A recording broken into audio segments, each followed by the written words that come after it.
What's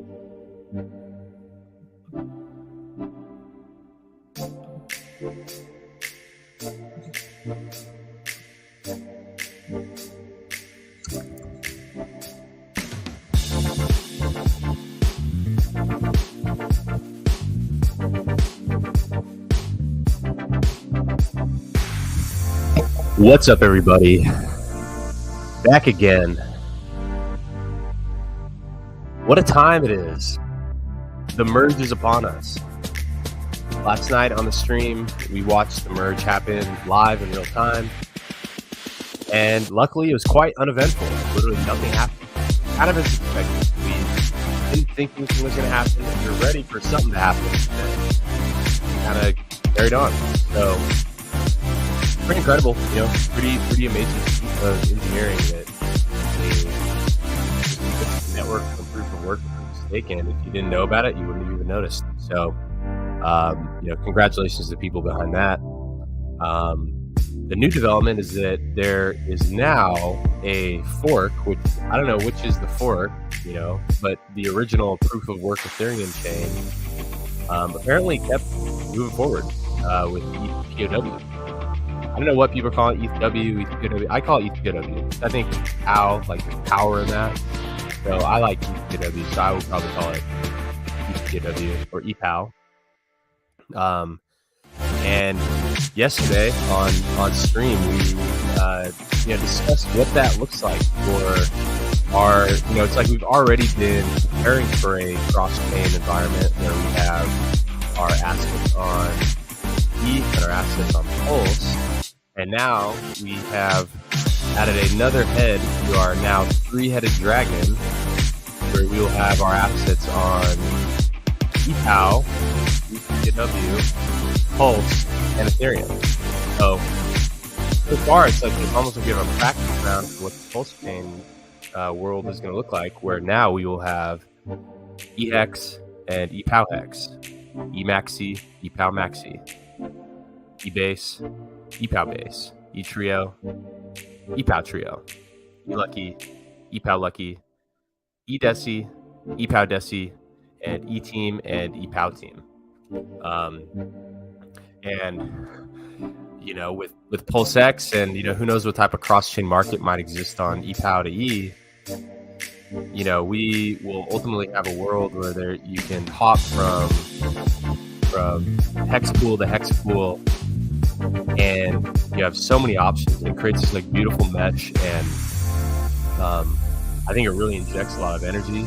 It injects a lot of resilience, and a lot of speculative stickiness into our asset. So we're quite lucky to be alive.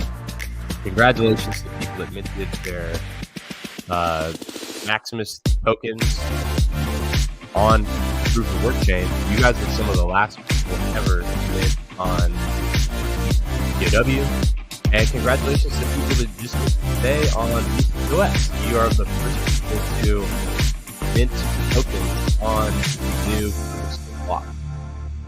It's really cool how our minting phase spanned this historic moment. You know, it really shows that we're in the game. Like, as these developments are happening, we're here to enjoy it. So congratulations to everyone who participated. Pretty awesome that our timing just happened to line up with this. And hopefully it's all just a practice round for when Pulse chain launches, whenever that may be, to be able to, you know, experience what we're experiencing now, but on Pulse. So today, what we're going to do is we're going to go on the testnet. We're going to try to connect to the ETHPOW mainnet. We're going to try to get our copy of our asset on there, and we're going to see if our minting interface still works on ETHPOW. So that's what we're gonna do. People are saying kill the music. Is it too loud? Is that better? I hope y'all can hear me. Oh my god. Kill the music. Okay. Is it still too loud?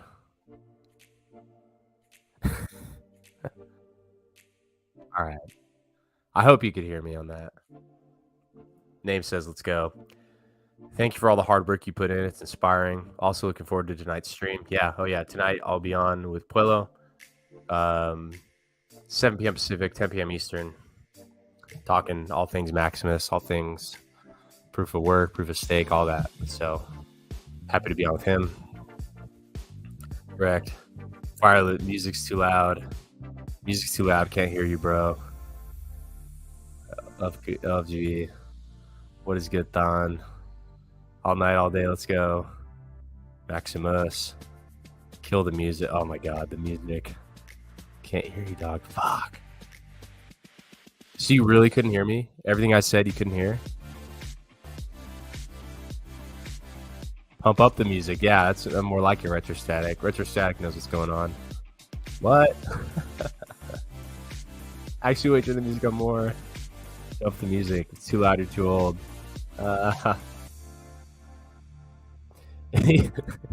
Nicholas says it needs to vibrate my genitalia more. Please turn up.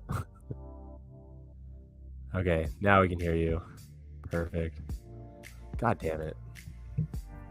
Well, for the people just tuning in now and the people that couldn't hear me over the new, it's funny. I literally just signed up for this new platform for royalty-free background music, and here you are telling me it's too loud. So let's cut that down pretty substantially. So basically, what I was saying is that yesterday we watched the merge unfold in real time. Luckily, nothing bad happened. Nothing happened at all. You wouldn't, if you didn't know the merge was going on, you wouldn't even know that anything happened. And we discussed just the differences between proof of work and proof of stake, what the risks are in this new system, and then also I, congratulated all the people that minted their Maximus tokens on the proof of work chain. You are the last people ever to mint coins on the proof of work version of Ethereum. And then also congratulations to the people today that have minted their tokens on proof of stake. You're the first people ever to mint tokens on the proof of stake Ethereum. So historic time for our minting to be taking place. And just congratulations to everyone involved. We're really here for this historic moment, and I wouldn't want to spend that moment with anyone else but you. Tintop says we could hear you. You're like, what? What's that? Remember that Sonic commercial where he's like, I was like, you're a cheap date. What? So I thought she was hard of hearing. You're a cheap date. All right, everybody. So let's get into it. Let's see if we can connect to the proof of work chain. Do we get our copies? Bob Ross says, ironically, I paid much less gas on proof of work ETH. Yeah, so on stream yesterday, what I did was I just tested it out. Like I just did a transaction. I minted some team right before the merge. I think with like 10 or 12 blocks left. And then right after the merge, I got I did another one, and it was like 5 times as expensive. And I presumably that is because everyone was trying to test out the new network, making sure their apps worked. And so it was certainly more expensive. And I think it's maintained. Let's look at the ETH price. So the gas price right now, not so bad. Yesterday was like up to 100. But right now it's kind of restored back to high for a bear market, low for a bull market. And so luckily it's right there. Par Excellence says, I got my POW Maxi copies. There you go. All right. So I guess it works. So let's do it. Let's do it. Coffeeed up, gassed up. You know what's going on. Hey, man. What's up, Thorsten? 30 G-Way.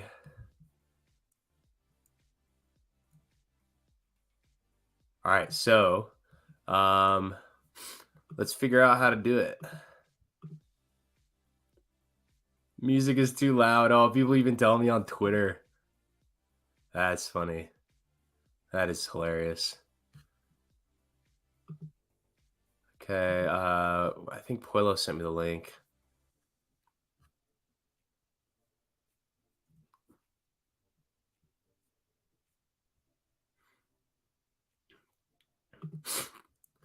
Okay. So here we go.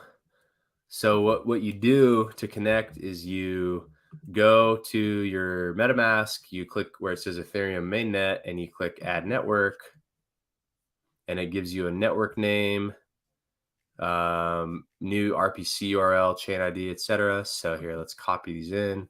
So network name is ETHW mainnet. The new RPC URL is right here. The chain ID is right here.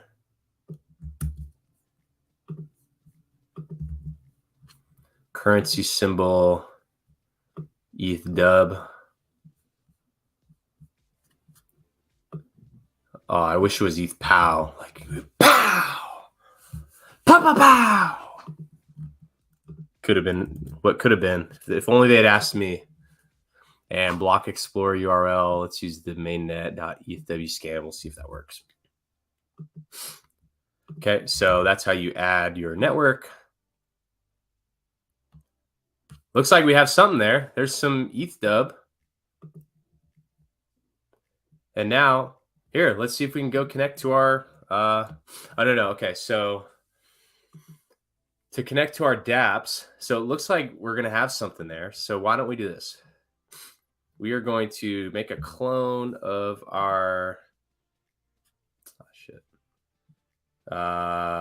clone of Maximus Perpetuals. I guess we already, so we did make a clone the other day. So let's just use the clone that we'd already made when we were working on the Diamond Hands thing. And now let's go to the thing where we connect the chain and see if we can, oh, we're at OX1. Yep. Okay, so here's how we connect. So what did we say that the chain ID is 111? So now we need to go to decimal to hexadecimal converter.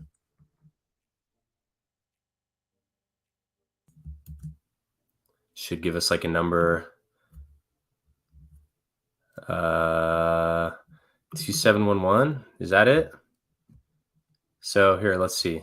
One way we can know, I know that 941 is going to be 3AD. Okay, so yeah, that must be it. Chain ID OX1 right here.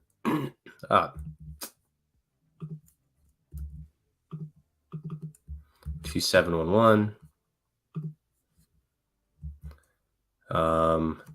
OX paste. Okay, and let's do it everywhere else too, just to make sure that we are plugged in. OX.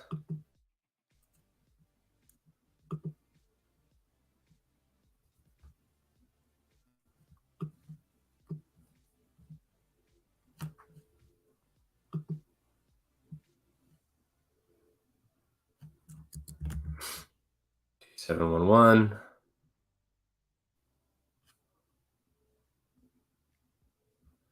Okay.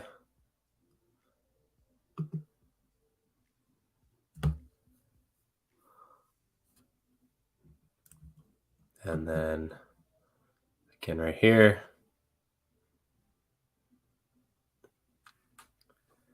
Guys, this could just work. This literally could just work. Do you think it works? Do you think it'll work?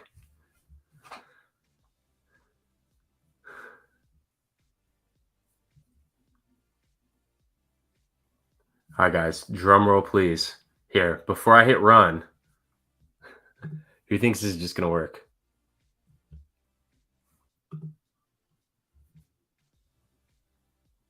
So in PLS mainnet generates a block height for system state. We'll pull from ETHPOW or ETHPOS. So I assume ETHPOS, but think out loud. Yeah, probably ETHPOS. Can you please put a link to that website in chat? Yeah, I will.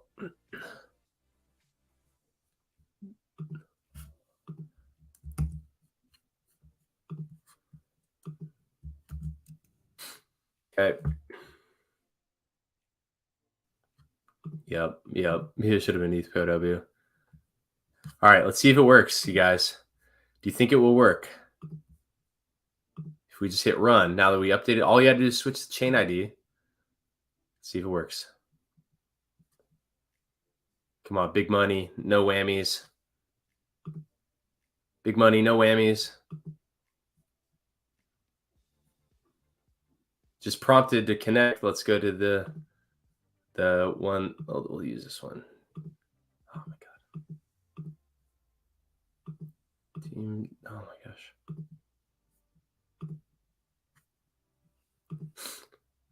Big money, no whammies.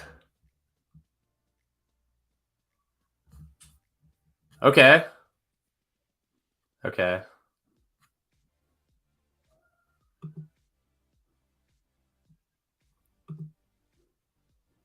It says I don't have any hex on here, but maybe that's because I just didn't have any to start.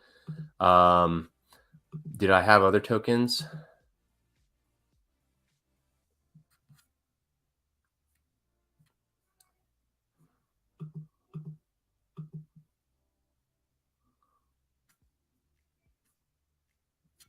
Okay, here, let me stop.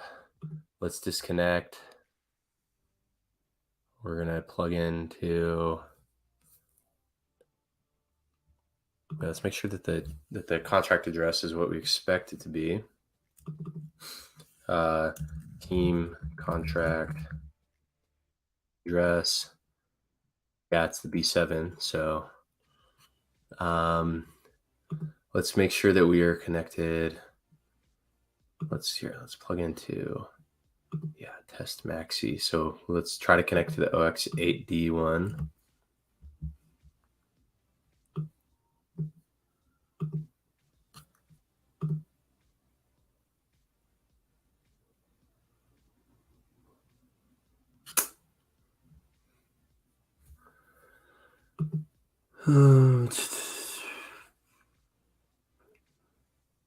Test Mac. Okay, we're not. Why are we not on our? So it's because it's already okay. Here. I need to. Let's click publish.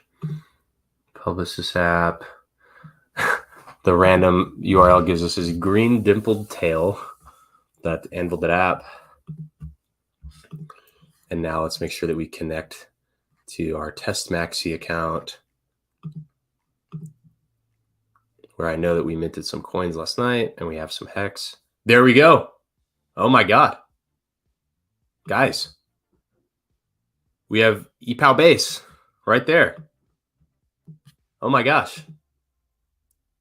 It simply just works. It simply just works. Let's try to mint some hex. See what these fees are.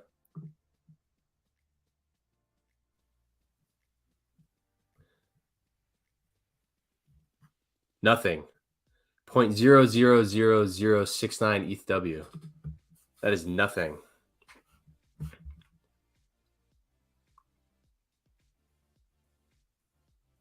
Transaction confirmed.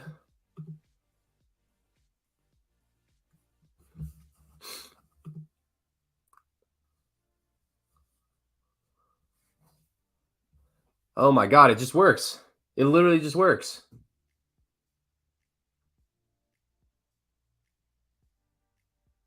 Can you believe it? Oh my gosh. We changed literally 3 lines of code. Just changed a single value in 3 lines of code and it just worked. It simply worked.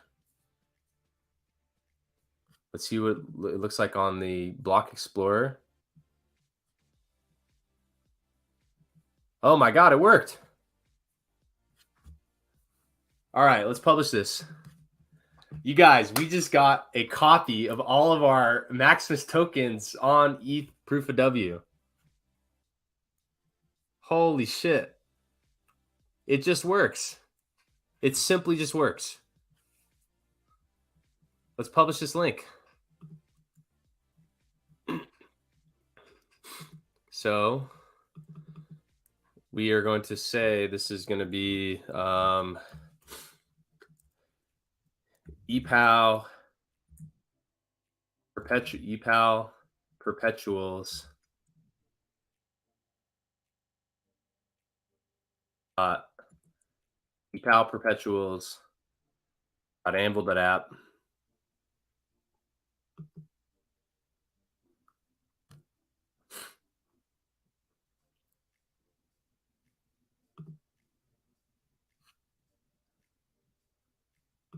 All right, guys, try this out for me. See if it works.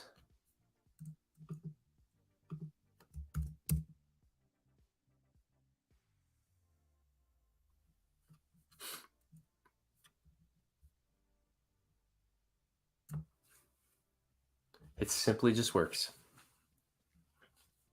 Hopefully that these retain value.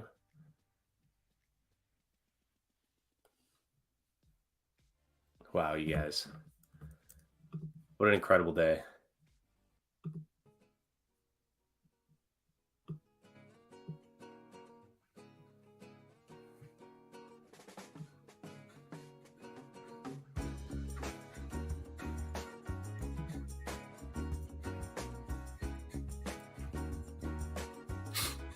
Feels like testnet coins, but they may actually have value. Yeah, they definitely.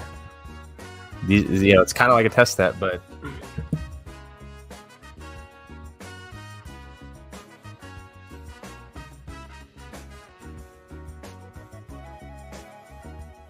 okay. Let's see if we can add them to the.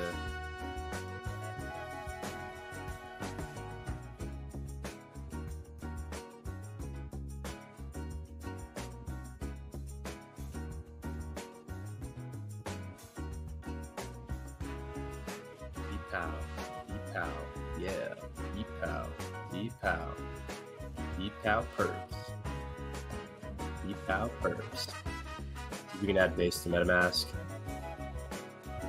Yeah, right there.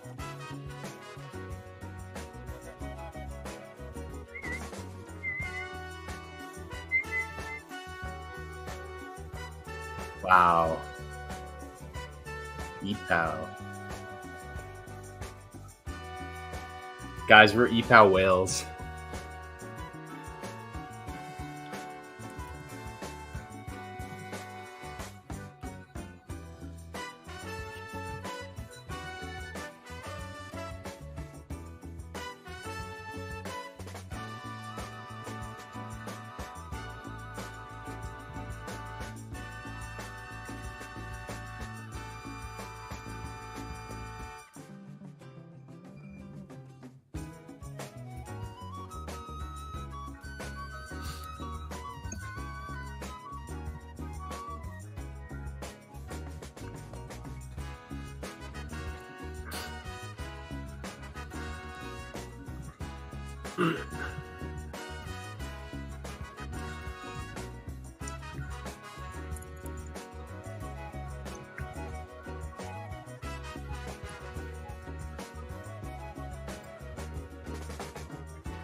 Anyone heard of a trusted DEX on ETHPOW? Yeah, I don't know. I mean, it's up to the front ends to support it.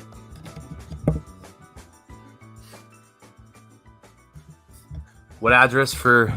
It's all the same. Everything is the same. 100%. Everything is the same.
Can you believe it?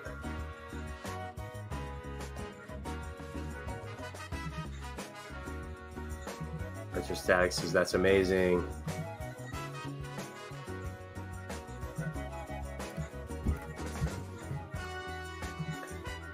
Time for some music. I jumped away and added the ETHPOW on MetaMask. Did you import Hex in your MetaMask wallet? Yeah. No, but you just import it like normal, I think. Let's go. It's a good day. It's always a great day in Maximus. Cheers, bro. What's up, dude? I'll see you tonight. Feels like testnet coins, they may have actually value. Yeah, I mean, perhaps they might. Is there a bridge yet? I don't think so. That's the link. We'll add it to like a Maximus.cash link. Let me do that.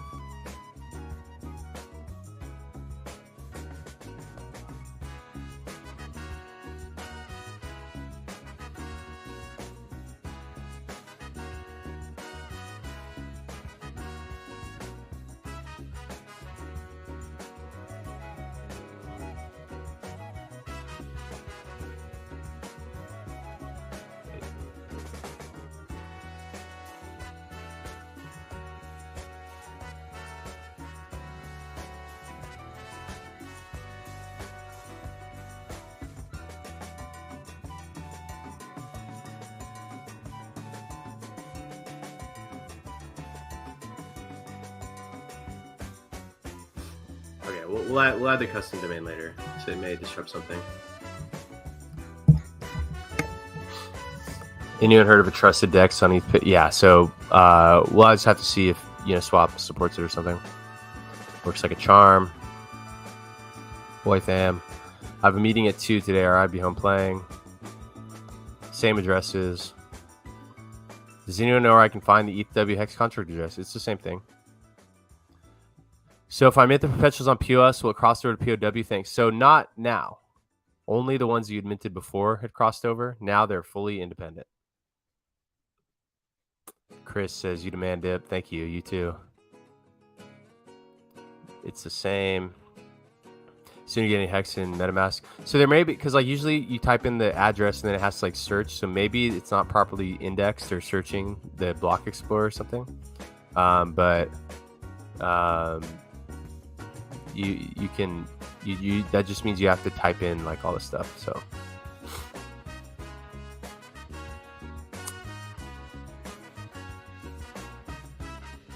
this address matches the known Ethereum mainnet contract. Recheck the contract address and network for the token you're trying to.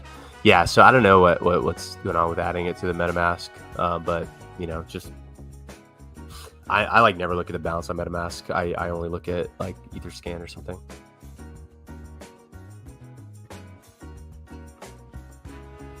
Yes. Yeah, I wonder why. I'm not really sure why that's not working. Pronounced side effects, by the way. Oh, cool. That's exciting. Just like that. It just works. It simply just works.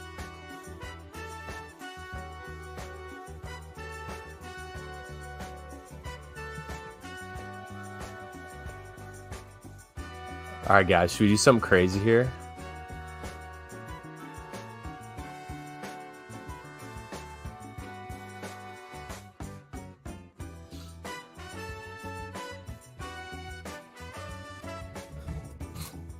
Should we deploy?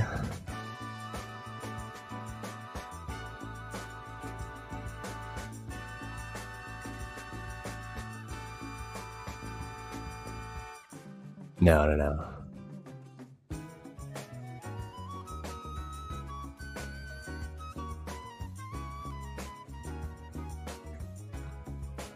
That'll be a more involved video of deploying contracts to ETHPOW.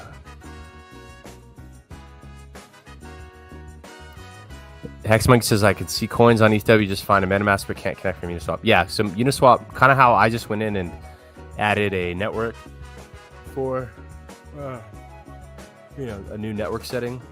That's what they would have to do, which I mean, those types of ETH insiders, like, they don't care about the POW thing.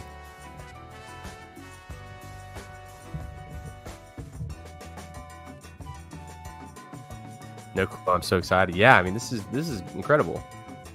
It just works. It simply just works. We did nothing. You didn't have to do anything. It's pretty awesome.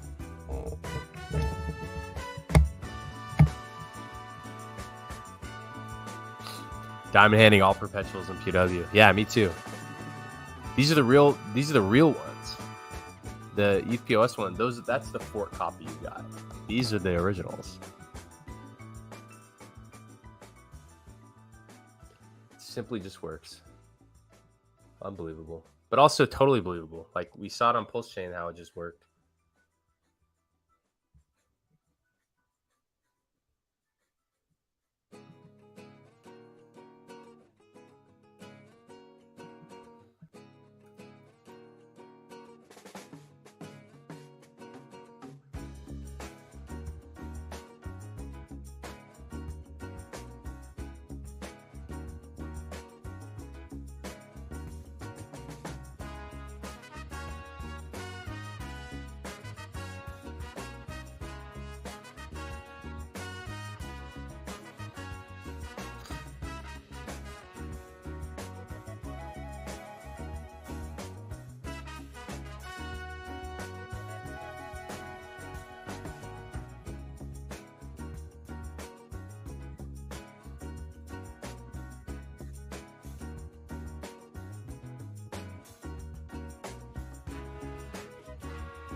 World's largest airdrop. It happened.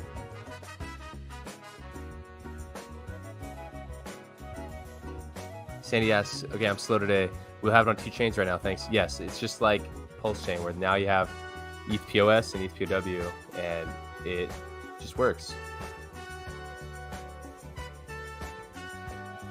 Got to keep a close eye on updates from the ETHPOW team. Last thing I was expecting was a new ETH chain yesterday. Oh, and things happen so fast. Yeah.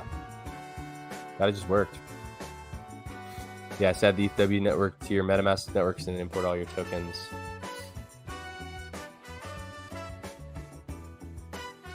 So the world's largest airdrop already happened in the proof of stake merge. Hopefully Pulse Chain launches before sharding. So we will still be, Pulse Chain will still be the world's largest airdrop, because there's going to be new things on ETHPOS that weren't snapshotted yesterday. So while ETHPOW is the world's largest airdrop to date, the Pulse Chain will be larger slightly than this one.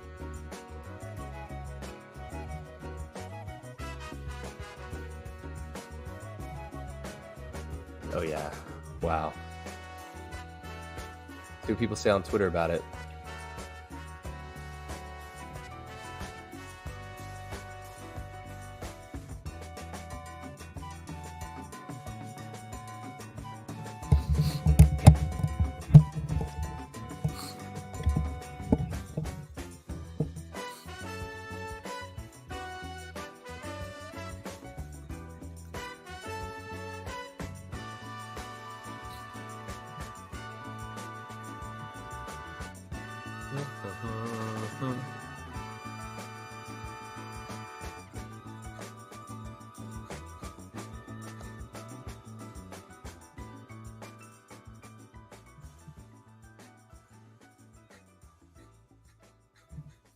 It just works.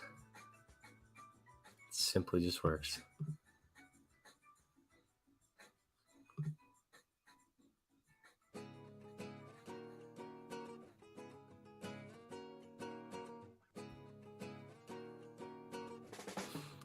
Looks like Richard's on that.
So what does this all mean for Pulse Chain?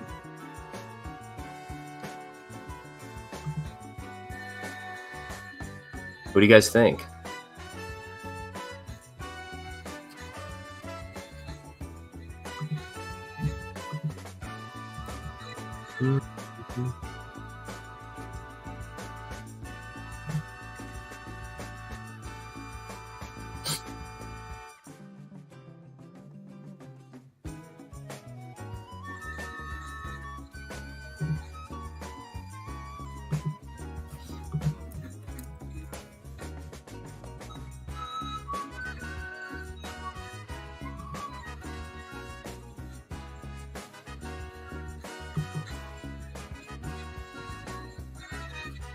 What a historic moment.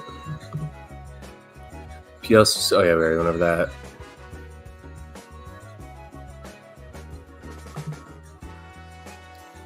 Three copies. Yeah, once Pulse Chain launches. I wonder when it will happen. Like what does this change? It's pretty good validation that forking ETH with system state does work. Yeah.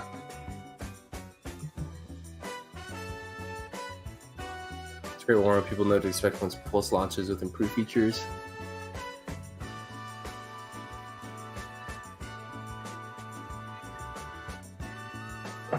Shit, why don't we just launch Pulse X on ETHPOW?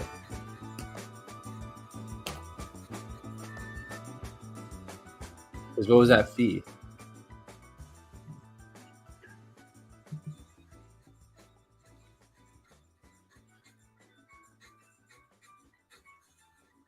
So the fee was 1/10,000th of an ETHW. And let's see what an ETHW is worth.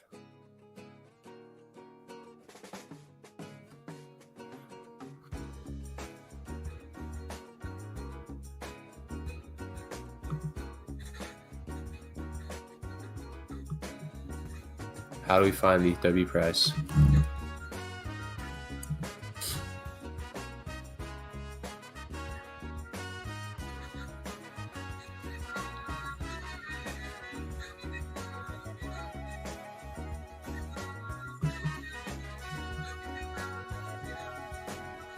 $20.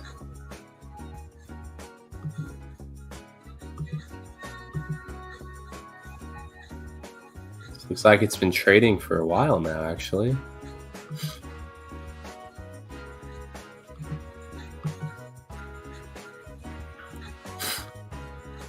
Now that everyone got their coins, they're probably just selling it.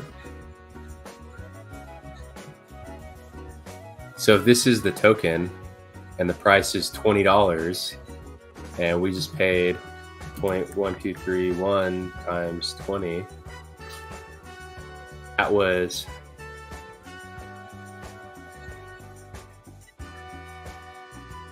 $0.2 of a penny.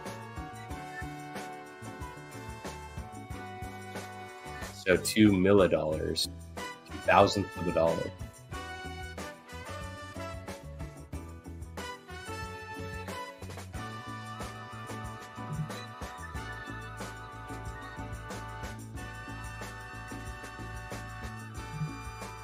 Swap works, apparently. What about the difficulty bomb? I think they might have gotten rid of it. Just traded 38,000 hex for $3. Meaning you swapped $3 worth of something for that.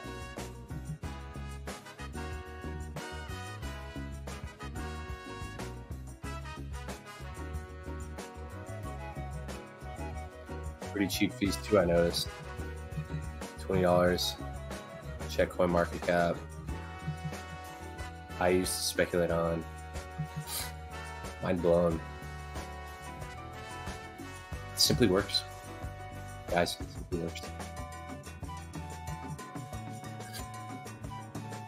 Another shout out to you, Dick, for being the catalyst to my minting team last night. So I understand I have tokens on 2 chains, or twice as many on POS. I've become confused due to it. So you have the coins you minted yesterday, and if you minted them before the snapshot on it, I don't know when exactly the snapshot took place. If you minted your MAXI into Team before the snapshot, you have Team on ETHPOW and Team on regular Ethereum. If you minted them after, you have Team on ETHPOW, you have Team on the new Ethereum, and you still have your MAXI on the ETHPOW. That's if you minted after the snapshot. So go to this link, the Block Explorer, and just search your address and see what you can find.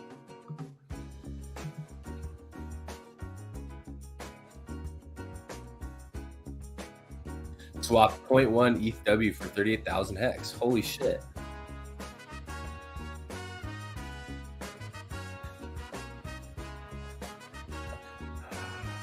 I might need to go to where I can do that too.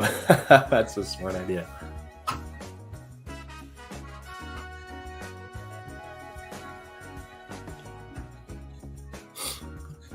All right, let's do the same for the team. Let's get a team copy over.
Okay, so while I could just add a button that lets you toggle, I don't want to disrupt anything on the live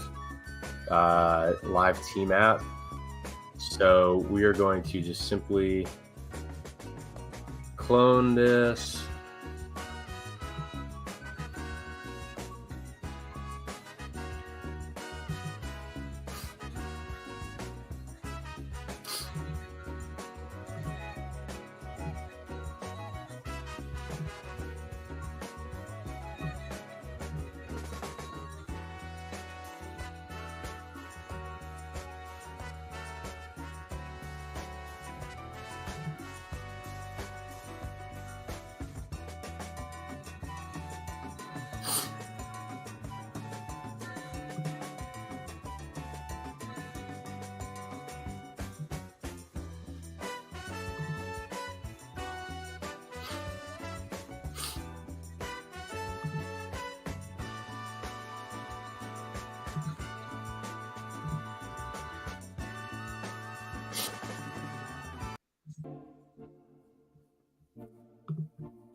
Oh, excuse me.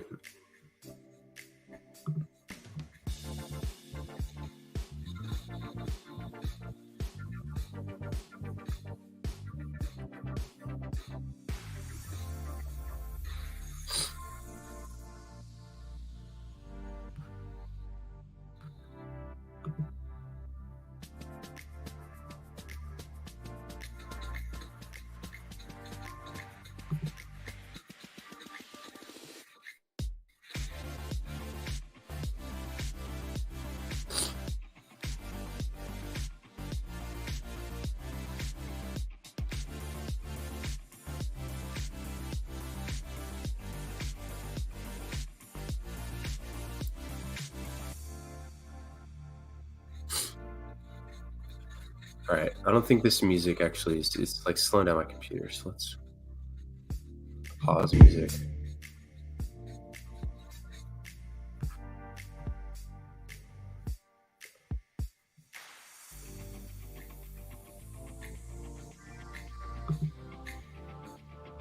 Let's close that. closing these windows.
Okay, so I think I'm back.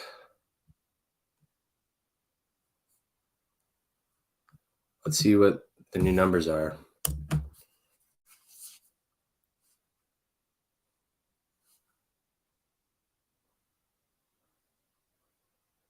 Oh my God, we got 12 million new hex in these pools in the last couple hours.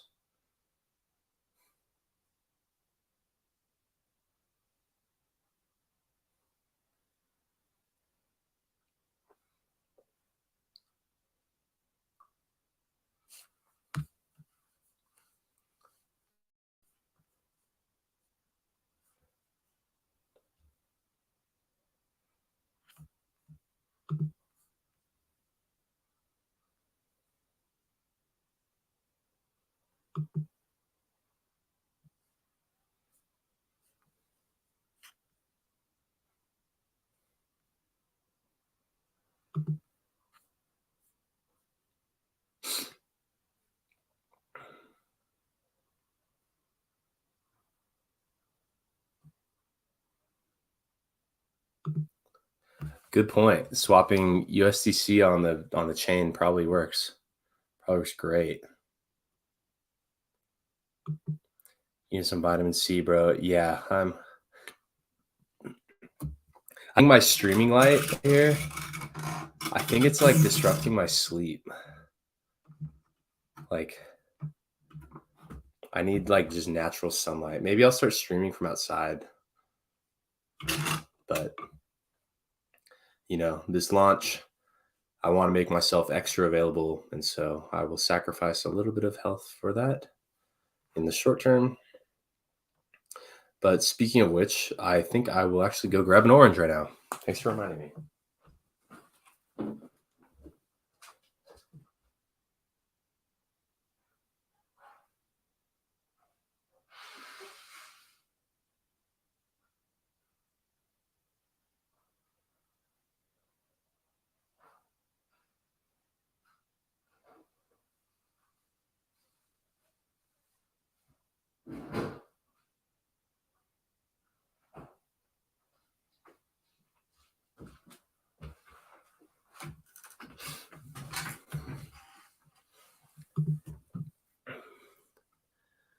I can still connect. It says chain ID already in use. Any help? Not sure. Really not sure. You on the ETHPOW network or Steve mainnet won't connect. It says chain ID. Chain ID is 10001. Renee, what's up, y'all? Somebody no worky for me.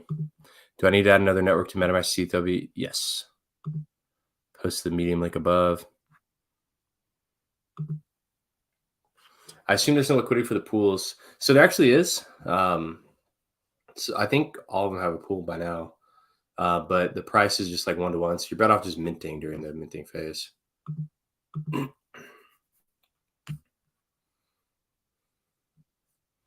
Well, this is quite exciting.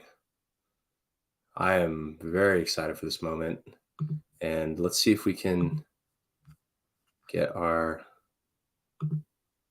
clone up and running.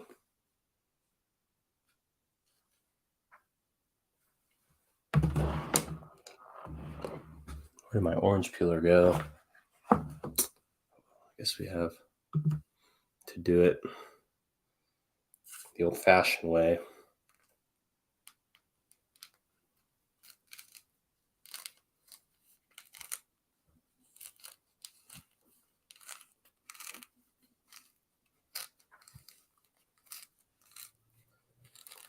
The primitive way of peeling your orange.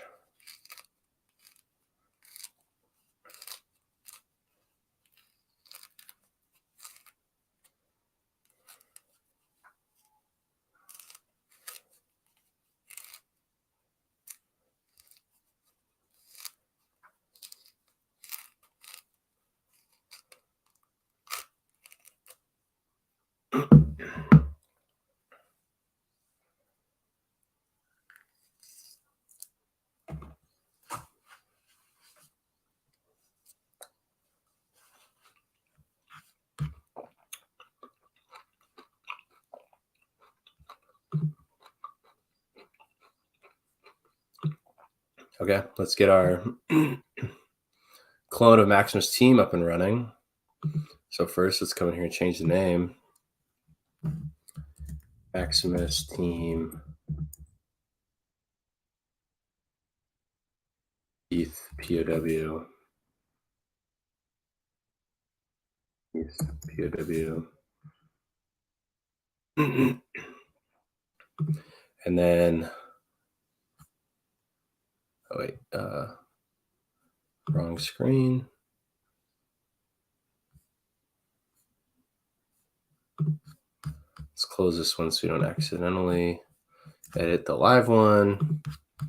And let us move this one here. Okay. So all we have to do again is just switch out the switch this out.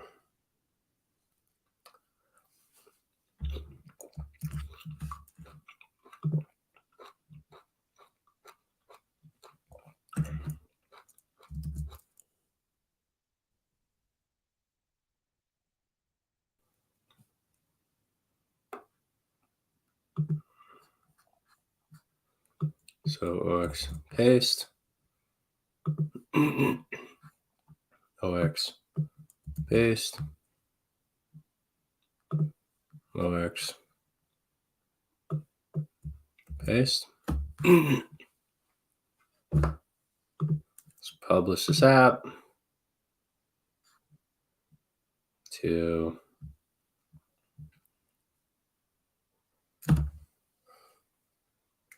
let's do this.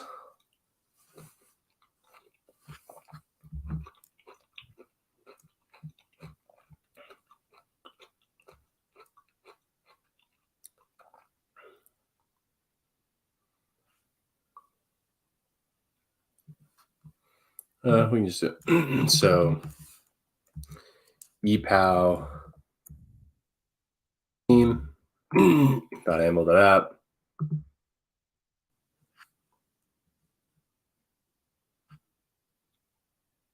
See what works.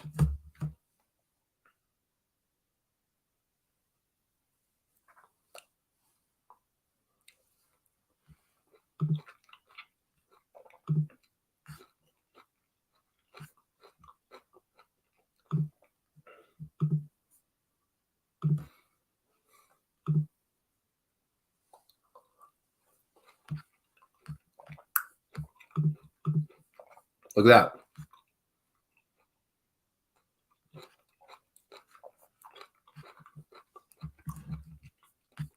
Let's mint some ETHPOW team. Let's test it out. Fuck it, we're going all in.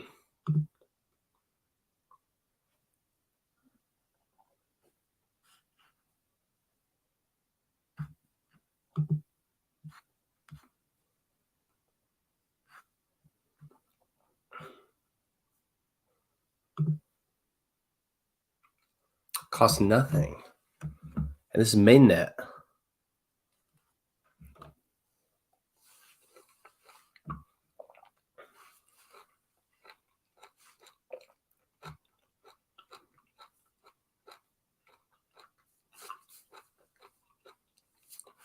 All right, it worked. Now it's mint.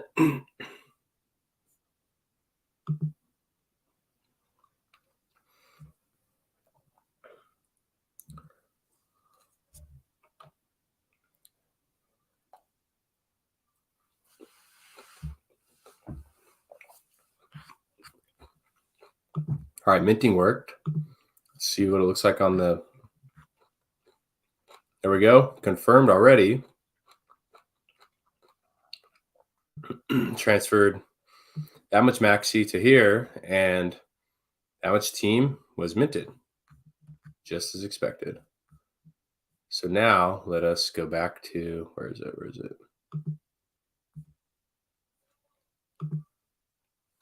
Okay, now let's go stake. We're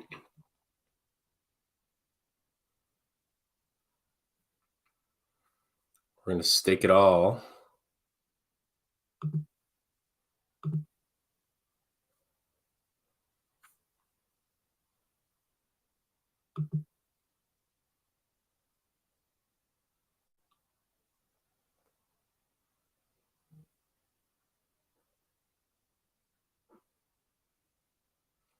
Okay.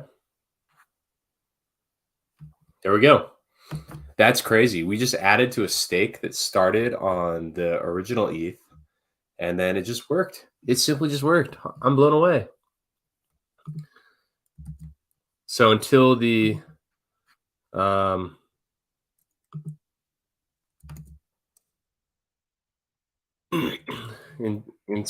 until I publish these on the full Maximus.cash domains, you can use these.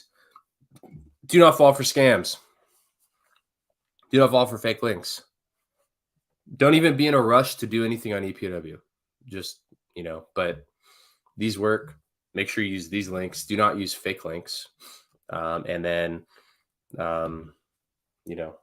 just be very careful. Sorry, I can't find the thread. I see perpetual link, but not related to MM network setup. Here, I'll share it again.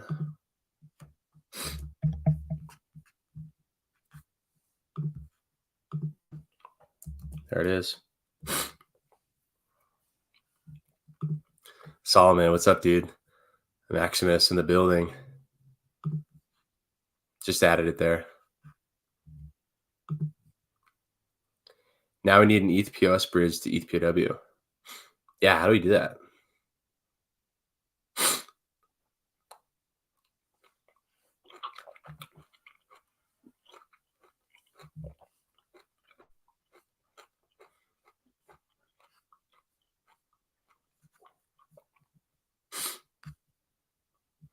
Incredible, guys.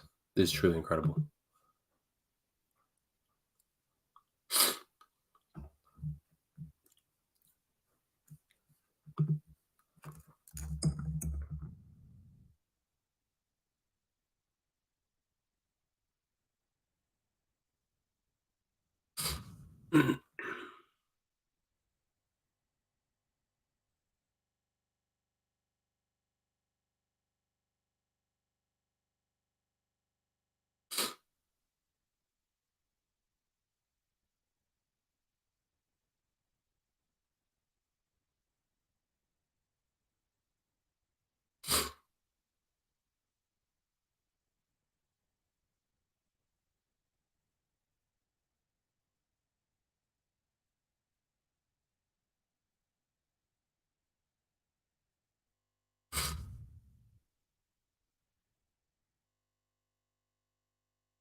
What was the name of that DEX that you said that it was?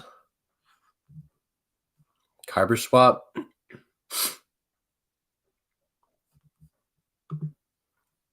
Probably a scam. If anything, like there's a lot of brand affinity stuff, so just be careful. If it's a faucet, it's not gonna be, no one gives away anything for valuable for free in a faucet, unless there's something for them. So just be careful. Don't be in a rush. Kyber swap is what people are saying.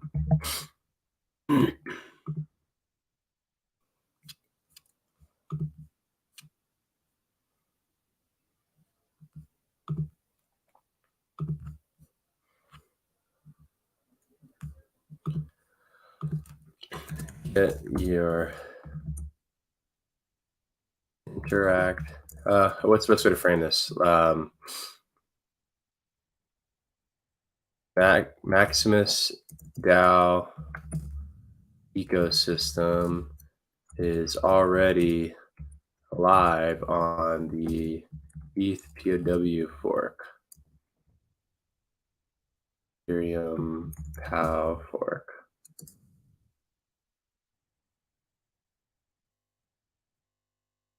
And if you explore here, what did we say they were? It was epow-perpetuals.anvil.app and epow-team.anvil.app.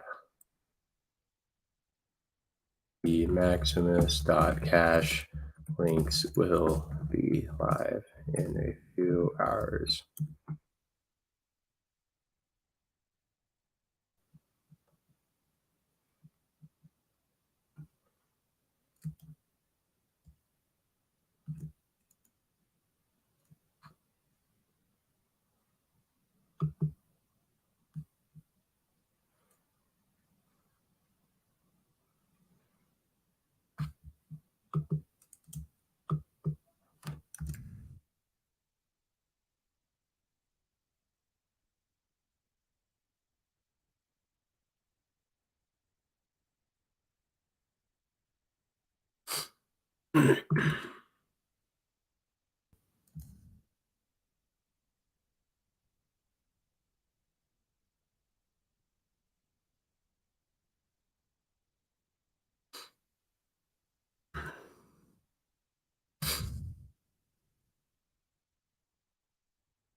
epow-team.anvil.app. Did it work?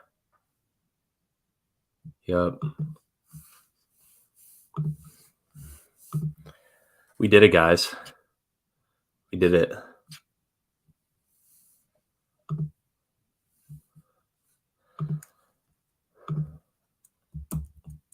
Let's answer this person's question. Tutorial for dummies. So step one, connect your box.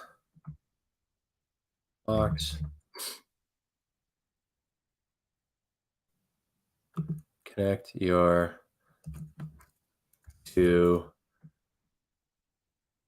the ETH POW network.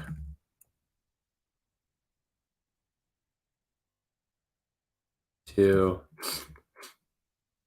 go to team for ETHPOW team.maximus.cash or .amble.app for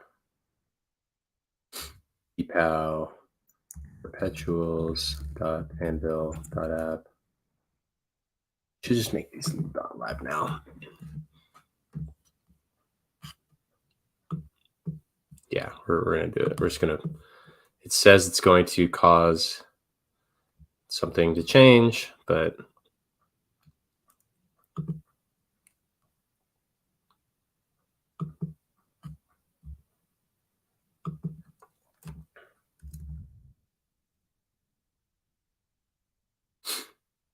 ETHPOW team.maximus.cash. Okay. And now let us go to this. I hope I'm not sharing this part of my screen. Nope.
Okay, so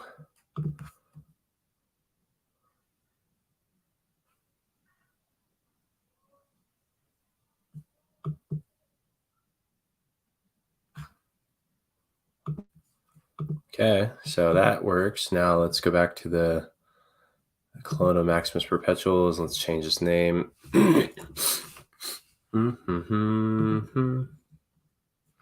So Maximus Perpetuals ETHPOW, and then let's do publish. And we're going to do switch to custom domain. We're going to go to epow-perpetuals.maximus.cash. Okay.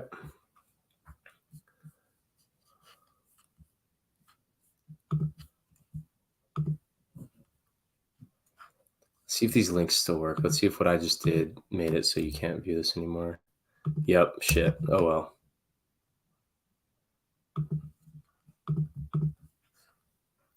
EPOW team.maximus.cash, EPOW perpetuals.maximus.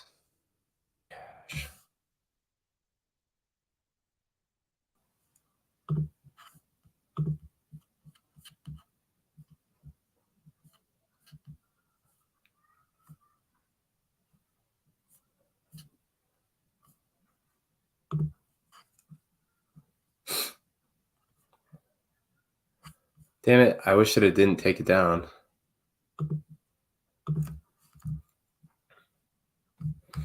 So let's just try EPOW team. Let's see how soon this goes through.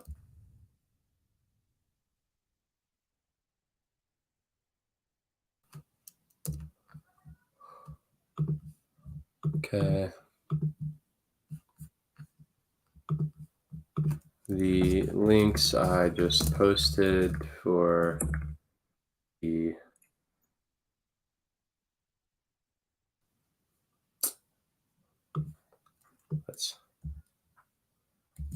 Let's just remove this tweet. The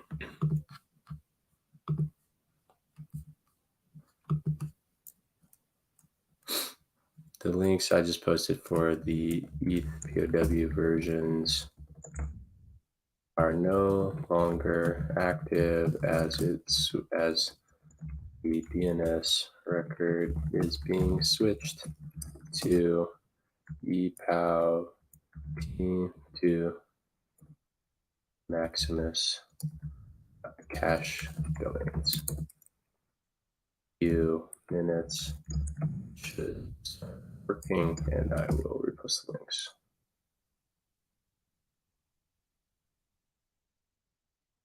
Well, maybe I can. Here, let's see. If we do another version of this, okay, to add it. Okay, so here we go. Let's do switch to public link. Yes. So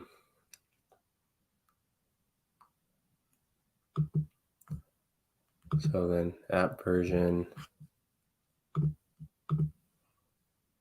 add a public URL, and we're going to change this one. This one's going to be ETHPOW Perpetuals.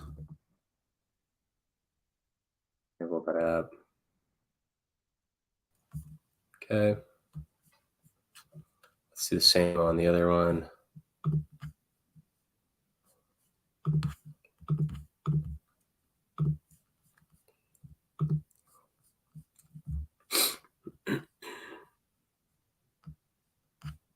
Let's test out ETHPOW.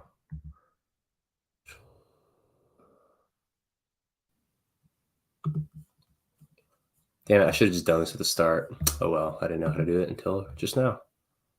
So we're going to add another environment. We're going to say switch to public link. Yep. I'm going to change the URL to ETHPOW team. Amble that app. Yeah.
So the Maximus DAO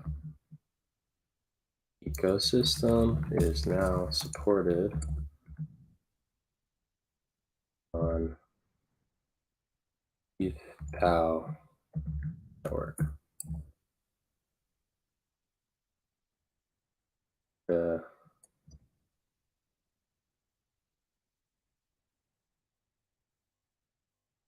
Should we just wait until, what should we do, guys? Should we post and then wait?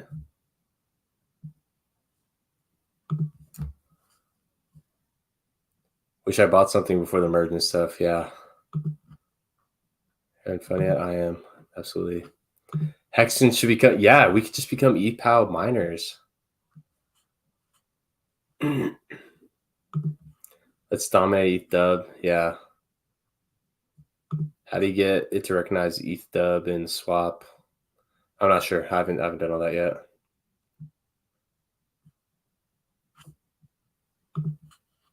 Crazy exciting. Thank you. You're a DeFi hero. Thank you, Daniel. You're a DeFi hero too.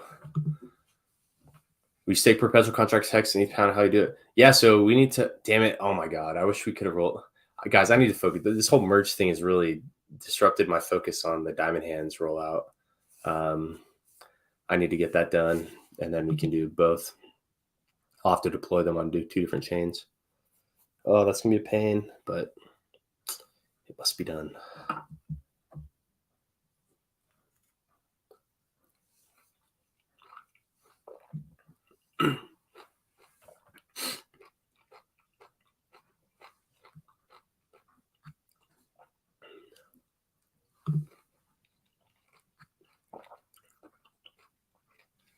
You don't have any bridges from ETHPOW yet? Not yet.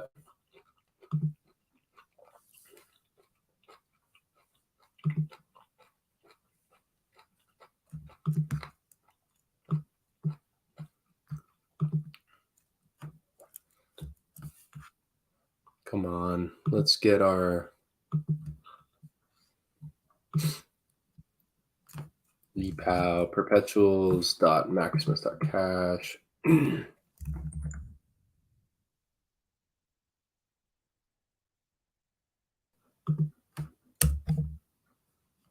Come on.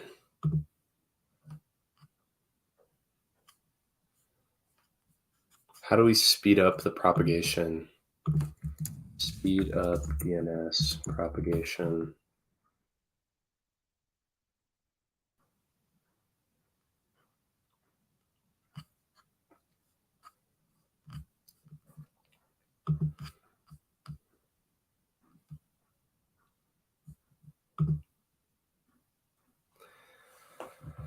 Oh, analyst says please off 48 hours. What?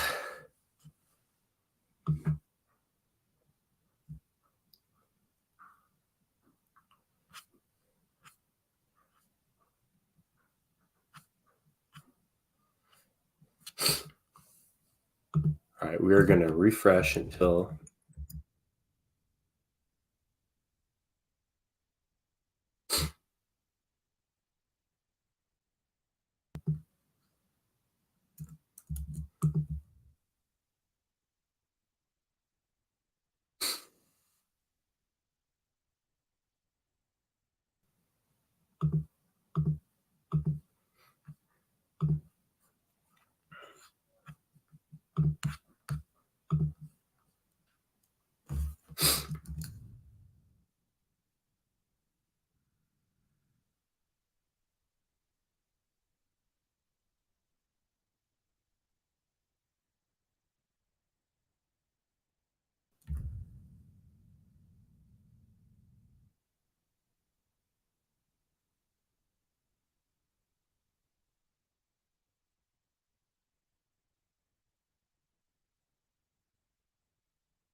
That's an interesting thing this guy says.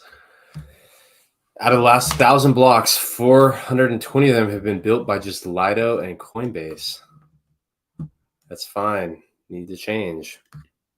Well, no shit. That's what the whole point was, right? Wasn't that the whole point of this? Was just for the largest ETH holders to just seize power? Like, what do you expect? That's what proof of stake is. It's proof of rich guys.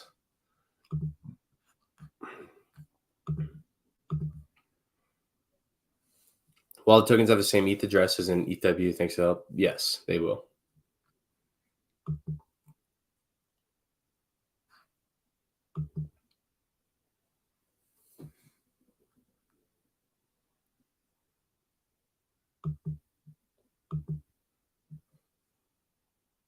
He says, send me an invite link. Never mind, focus on building down. Yeah, I'm about to be building in just a moment. There's no swap or anything to trade. Yeah, so I'm probably not going to trade for a while. Maximus community airdrop prediction giveaway already taking place. No, yeah, we'll probably do that tomorrow. So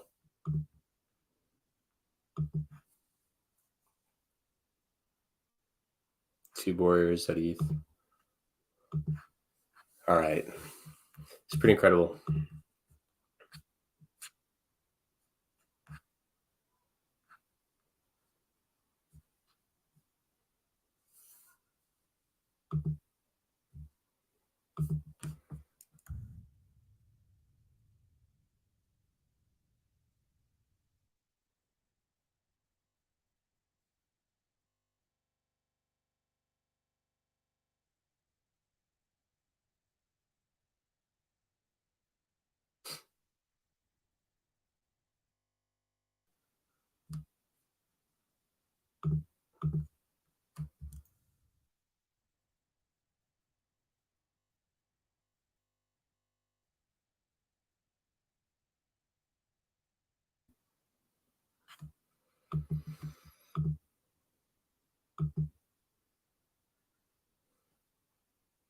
Okay, so it looks like they are connecting, but it pushes you through.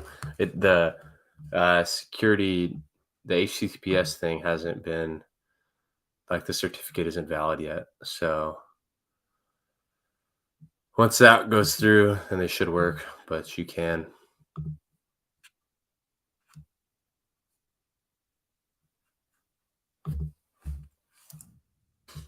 Yes.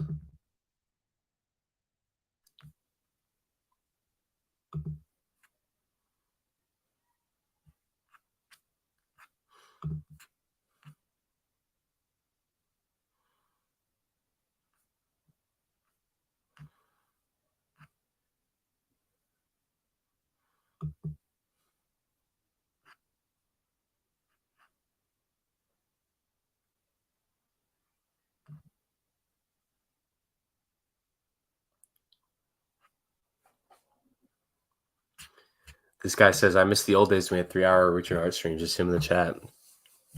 Yeah, I miss those days too. But, it can be exhausting, and, things change in life. But I feel like, hopefully I've been able to fulfill that for the people that have been active in our chat.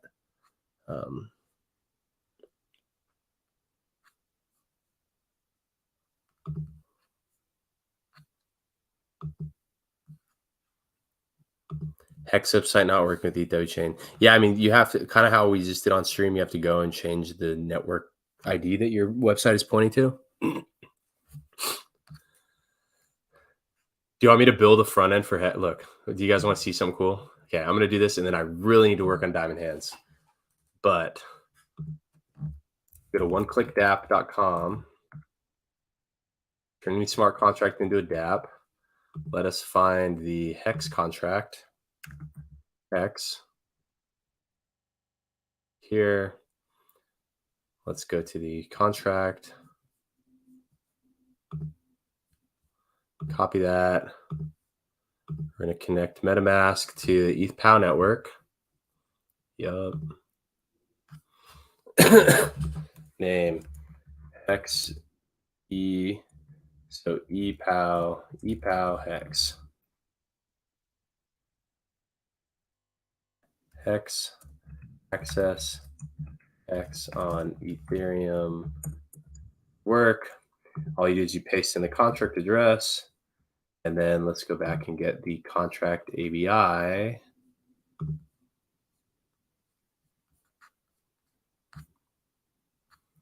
We copy that.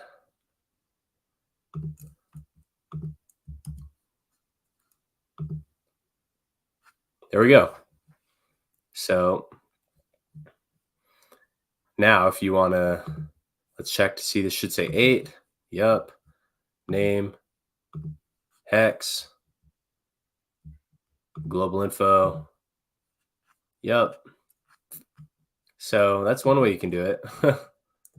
So here you go. For the people that wanted to know.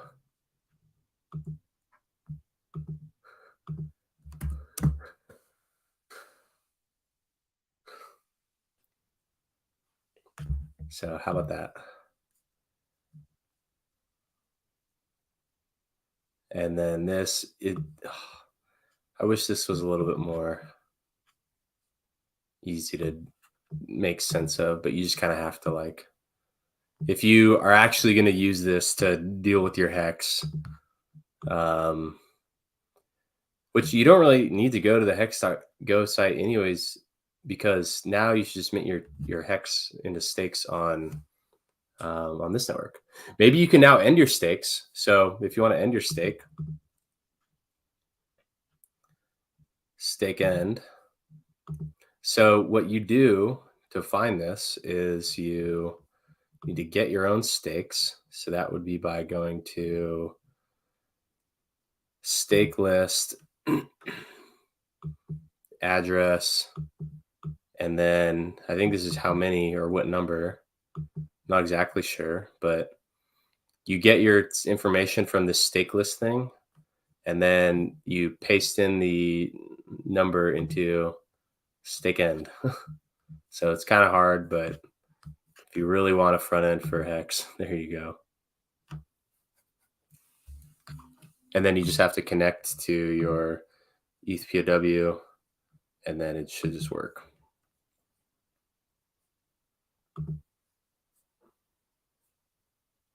So for example, let's pull up the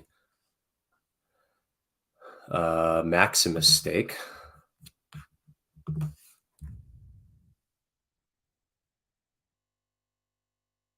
Let's copy the MAXI address. And if we can read the stake count by address, this should just say 1. There we go. And then let's see if we can do stake addresses. I think probably 0. Let's see if that works. Yep. Let's see if we can.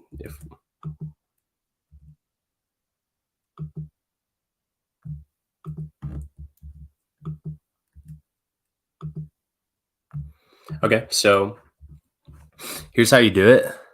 You simply, to get, if you did want to end a stake that was perhaps infeasible to end on the mainnet, you go to the stake list, you paste in the address. So that's the Ethereum one. And then this is like the number. Here, let's just look at the contract. Let's see what's going on.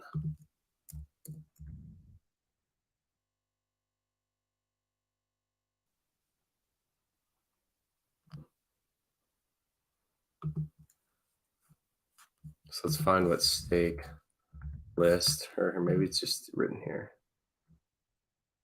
Stake lists, hearts, shares, days. Let's see what that actually takes in. So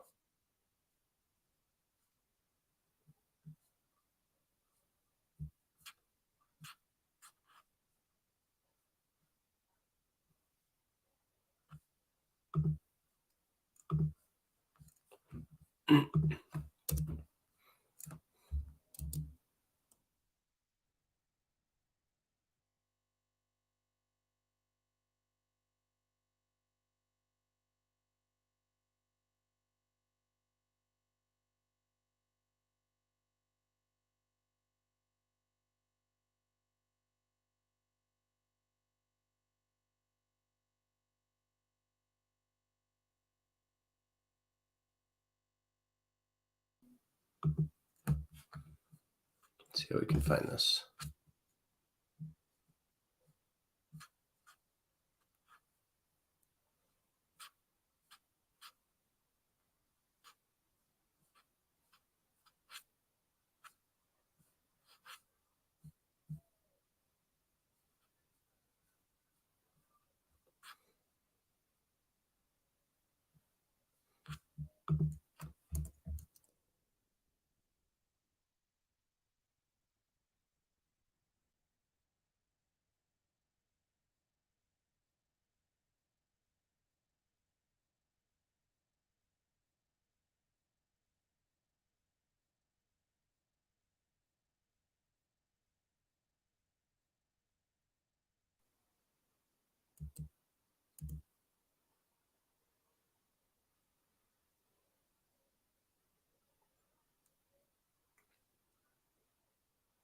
Okay, so then stake store. So stake lists is what you're reading from. So let's see what stake store is.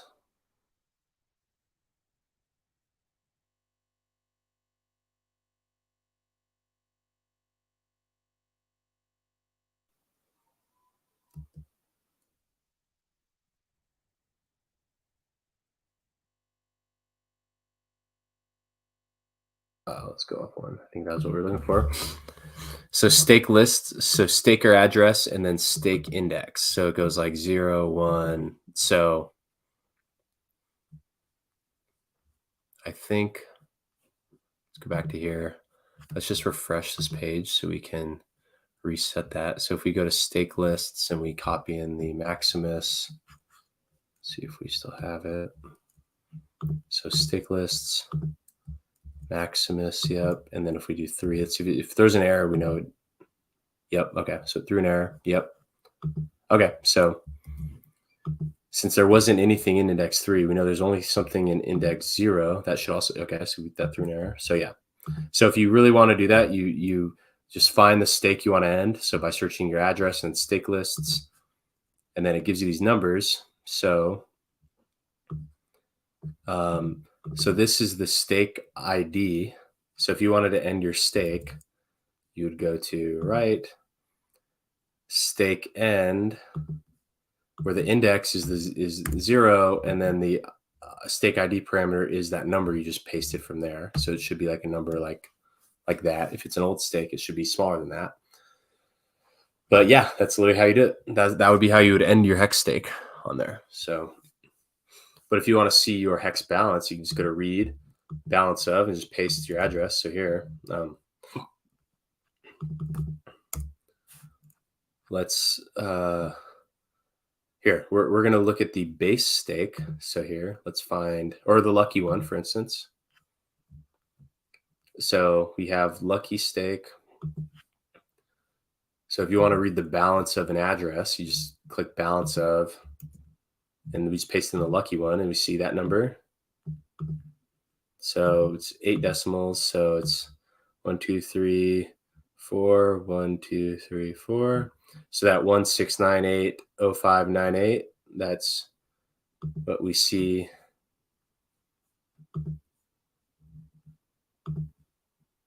there. So looks like there's a little bit more in lucky now than what we saw moments ago.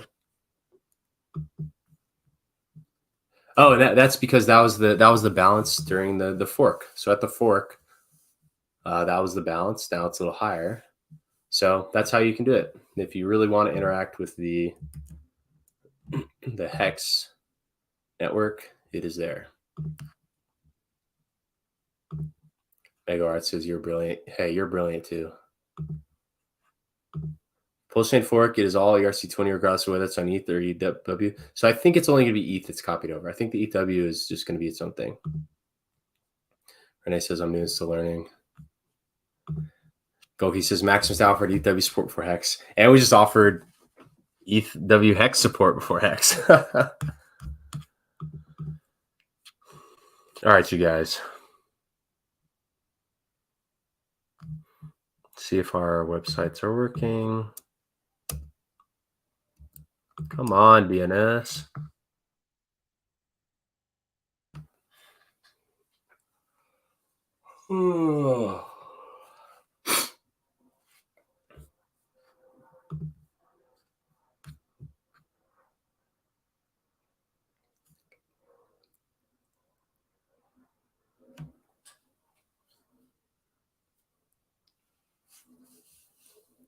Who else is tired? Diamond has some. Yeah, you're right. All right, I'm gonna get some water. I need to get some coffee in me, and then we're gonna build Diamond Hands live on the air.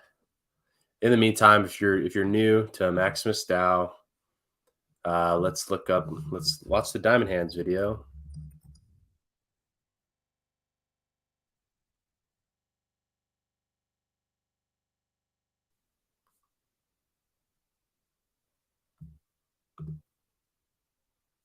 All right, guys.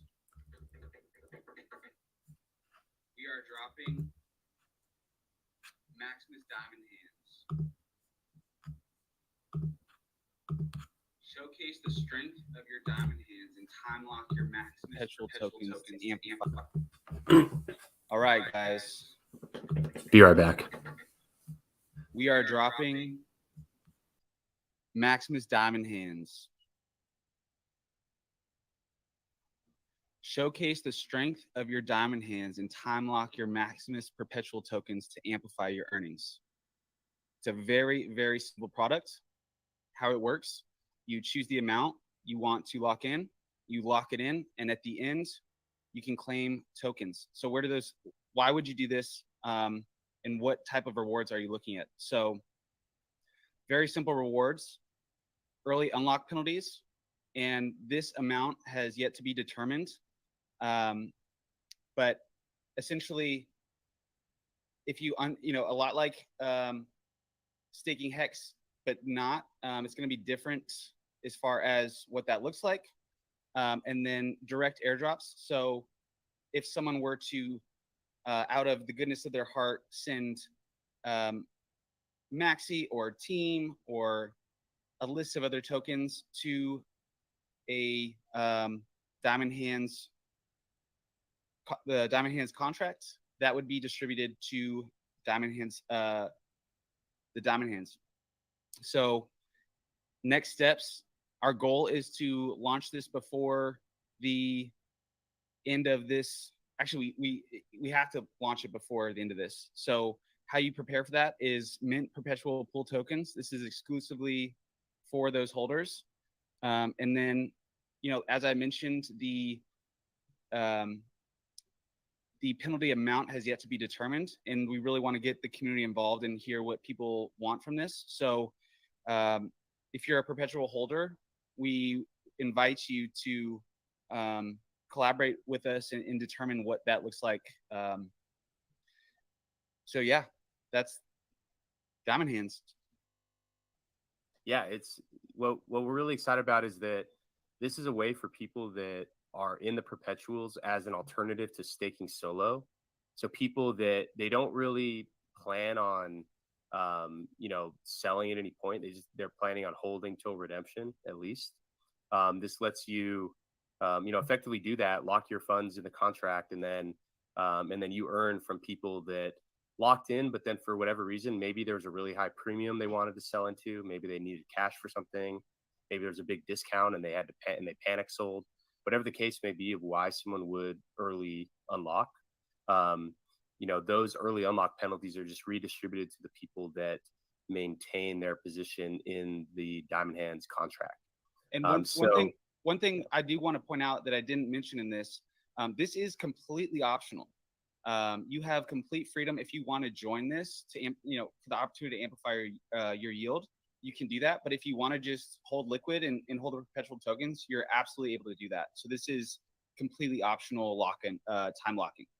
Yeah, fully opt in, and it's very similar. It's basically a fork of the team staking and the team stake a reward distribution contract, where it's not every year; it's for the length of each pool. So if you join the Trio Diamond Hands game, you're committing to lock in till the 3rd year. If you're joining Lucky, you're committing to hold through all 7 years, DECI all 10 years. And so, it's a big commitment, but it's just like the team staking where you have to start your stake before the staking period. And then you have to hold your Diamond Hands lockup until the end to claim the rewards. And then similarly, you don't automatically roll into the next cycles Diamond Hands. You have to, at any time during the current one, you can commit to the next one. So it just that you, as most of you already know how the team staking works, the Diamond Hands staking is going to be just like that, but for each pool. Yeah. And so we're really excited about what this does. It introduces, I think, a lot of new game theory to this, between the premiums and how people hold and the early end stake, and then what this gives is the people that demonstrate their Diamond Hands and hold all the way throughout. It's a way just to boost your earnings, because if you were to earn, say you had, just say for example, 1,000 Trio, and then you join the Diamond Hands pool, and then at the end of the Diamond Hands pool, you can claim 10 Trio, and then maybe, MAXI team or, whatever that anyone may have just, as a way to try to encourage people to join the pools. Maybe they just want, team members are welcome to invite people to the pools by incentivizing them through these Diamond Hand airdrops. So all those earnings that they get, it's just like boosted earnings to the perpetual pool position. So, if you started with 1,000 Trio and you went through Diamond Hands and ended up with 1,000 and, say 1,100 Trio, then from your perspective, it's basically as if you minted your Trio for 0.9 hex because you got 10% more. Okay, so that's a quick explainer of Diamond Hands. So what we're going to do is the thing I need to do immediately is to just finalize the contract and get it over to the auditor. So let us find it in all these tabs we have. Yep, right here. Okay, so I started doing this last night. The error is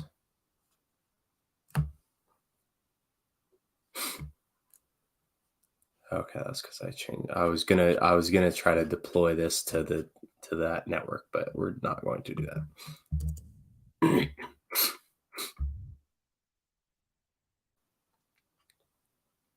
Okay, so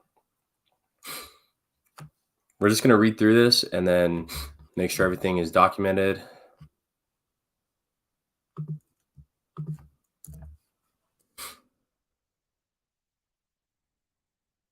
So team contract address, this is what needs to get changed when we actually go live, but this is I have a testnet version 1 going that had all this stuff deployed. So that is how that is. So perpetual pool address is there. Team contract address. Here, let's add this up to this line. team contract equals team contract of the team contract address. We render a perpetual pool contract. Global amount staked, that's what that number we already know. User amount staked, mapping same as team. Stake reward distribution address and reward bucket address. So on deployment, we just simply pass it a ticker, and perpetual pool address equals team contract.get pool addresses ticker. Pool contract equals perpetual contract of the pool address. Pool ERC is the IRC20 rendering of the perpetual pool address.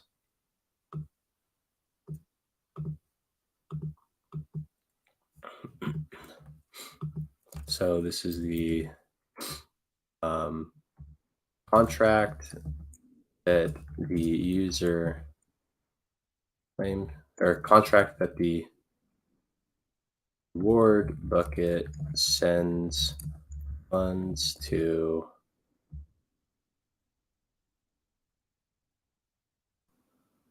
after as a staking period ends. Contract that the user claims their rewards. Reward bucket address. Here is the contract, is the reward bucket. Reward bucket is the address that stores the stake rewards. Penalties are sent from diamond hand contract to the reward bucket.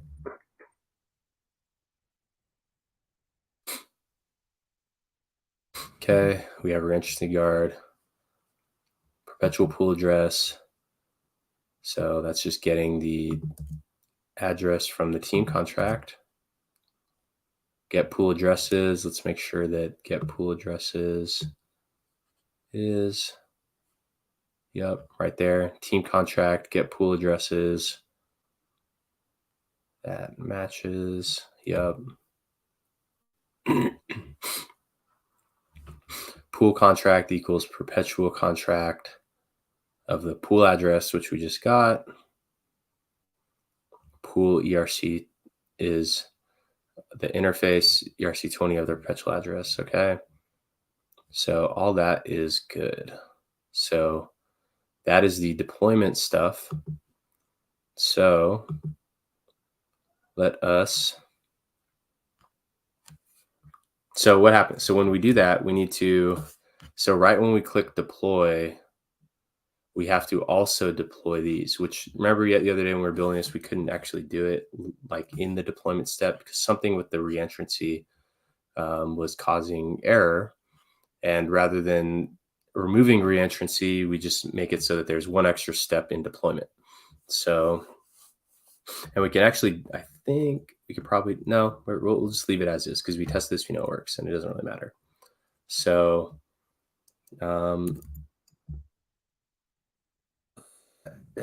so let's say notice run this immediate be after deployment of the DH contract.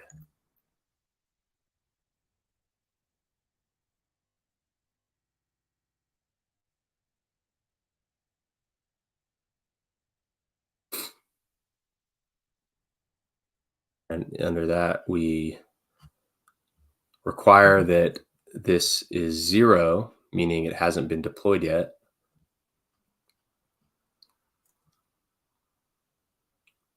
And then we say DH stake reward distribution. So stake reward distribution equals new DH stake reward distribution. And then we get the address of this stake reward distribution. So DH, let's just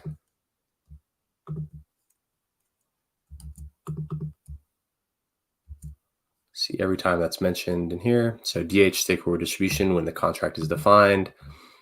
Okay, that looks right. SRD equals new SRD diamond hand stake reward distribution. Deploy reward bucket contract. Public non-reentrant. Require that reward bucket address, which is the same right there, is not deployed yet. And then we say reward bucket, reward bucket, reward bucket, reward bucket, get reward bucket.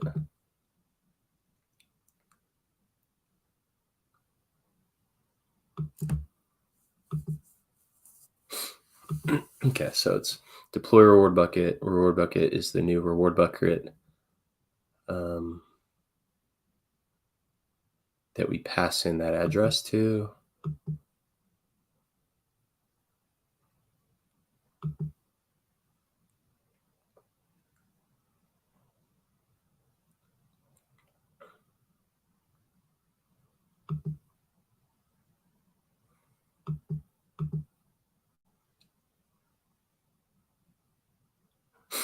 And then here we save the reward bucket contract right there. Okay. So deployment stuff, check. So let's give this a little, I'm just going to say your, so supporting contract deployment.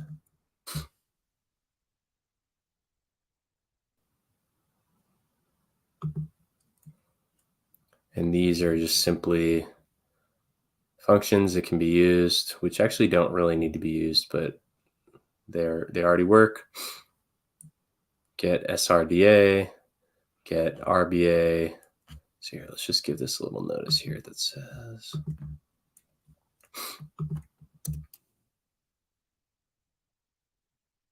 it shows up on Etherscan. So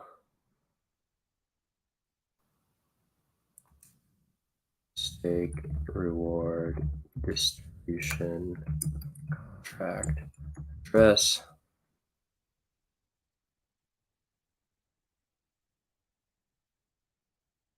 Get reward bucket.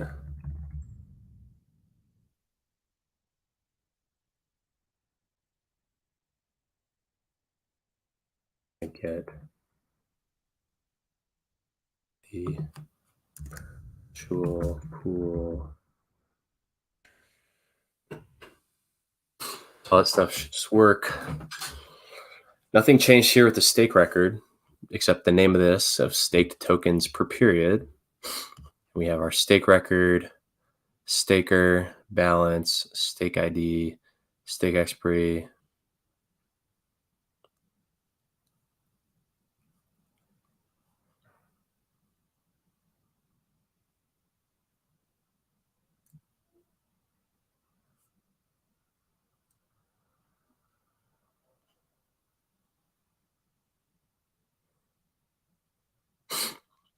Global staked tokens per period. That's the same record of all the number of tokens that are used to successfully stake this period.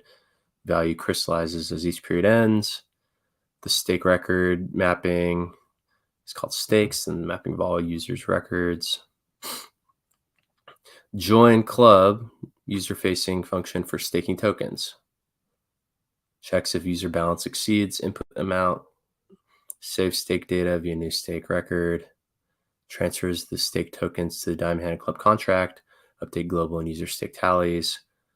And the parameter is the amount, the number of tokens staked, including F0 to support 8 decimal units. Okay.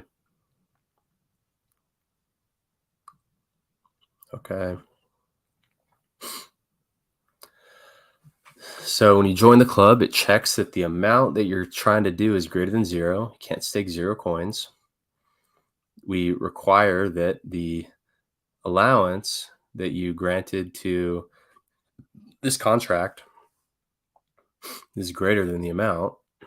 Okay. it creates a new stake record or updates one. So we'll assume that works, and we'll read that in a second. Then it transfers from the user to the diamond hand contract, that whatever that amount is. ERC, that's the IERC20, the transfer from is just that.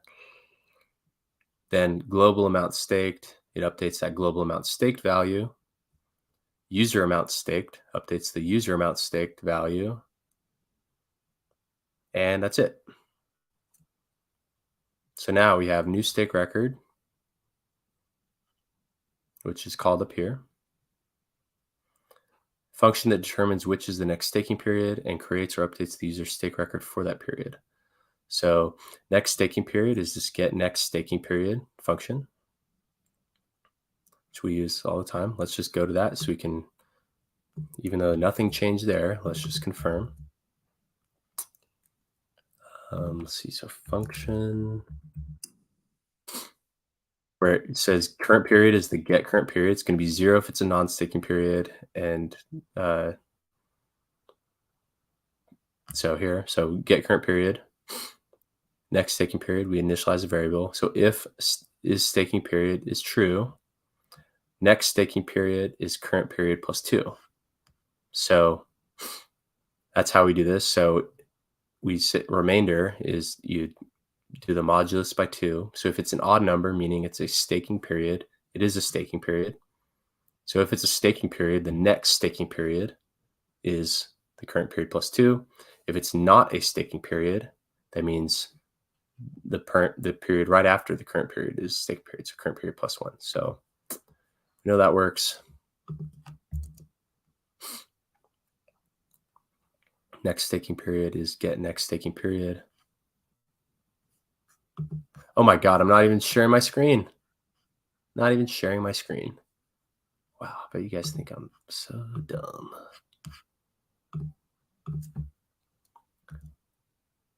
Whenever my dog does something dumb, I'm like, how'd you get so dumb? And then when she does something sweet, I'm like, how'd you get so sweet? So I bet you all are asking yourselves, how'd you get so dumb? How'd you get so dumb, dip catcher? Okay, so next staking period, we get the next staking period. Stake record, we pull up a stake of that next staking period from the sender. Bool is initial. So we just initialize that.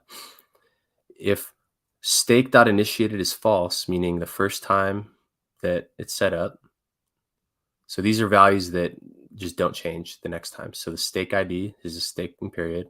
Stake initiated is true, so it doesn't run this again. Staker is the user, doesn't need to update there. Stake expiry period is the next staking period. Then is initial is true. So then we get stake balance.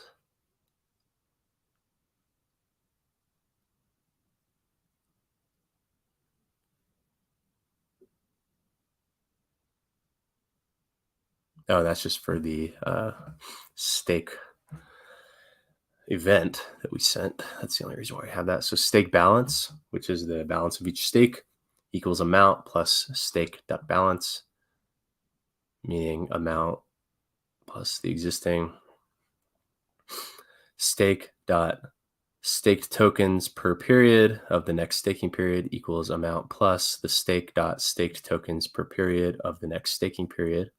So we add to the stake tokens per period record of the next staking period. We just add to that with the amount. And then we do global stake tokens per period of the next staking period is amount plus global stake tokens per period. And then we emit this event. So that works. We tested that yesterday, and I think it's clear what's going on.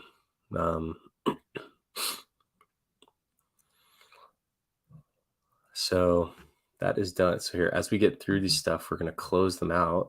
We're going to just so we can quickly scroll.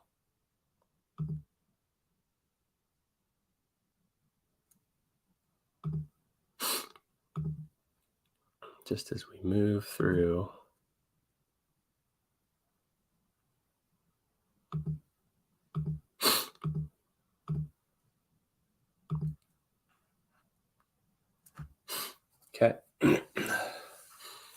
So we got that.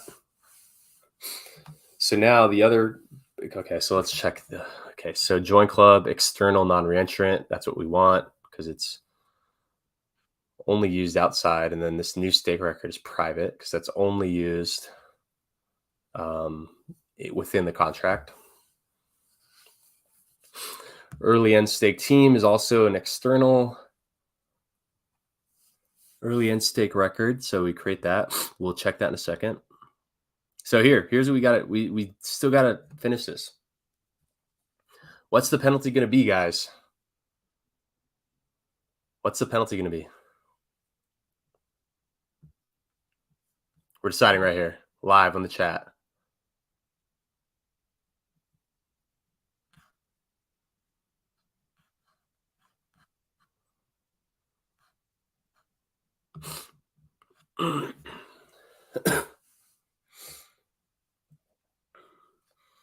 What's the penalty going to be?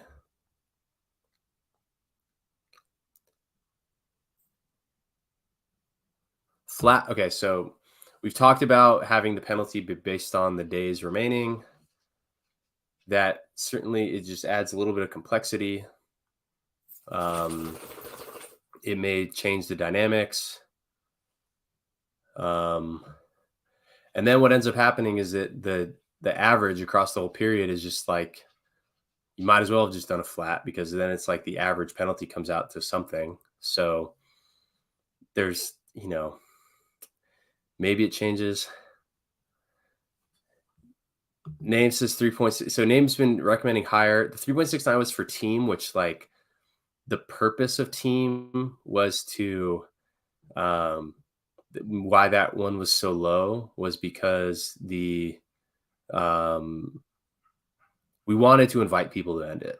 We didn't want it to be too aggressive, because the main benefit is that they now don't share in the payout pool if they early end stake, and so the payout for everyone else is higher. So we wanted it to be quite inviting to do that.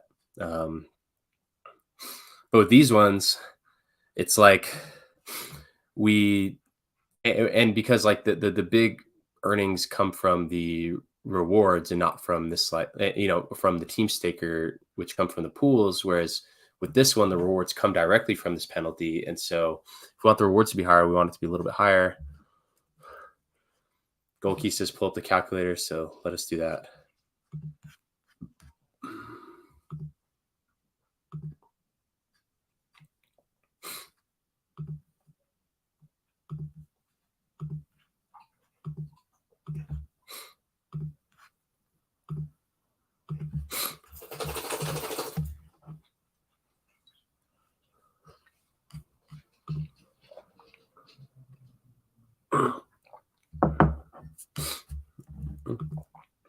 Okay, so total supply, say it's 150 million. Percent staked of that, let's say 30%. Percent early unlocked is going to be, let's see if you got this right. View only. Let's do edit only. Or can we make a copy?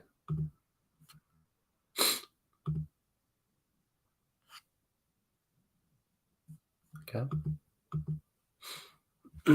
So total staked. Yep. 30%. It should be of B4. Yep. B4 times B6. Early unlock penalty. So here's what we toggle. Then reward bucket total is that. This should be B4 minus B7. That's right. And then the reward per token is going to be that.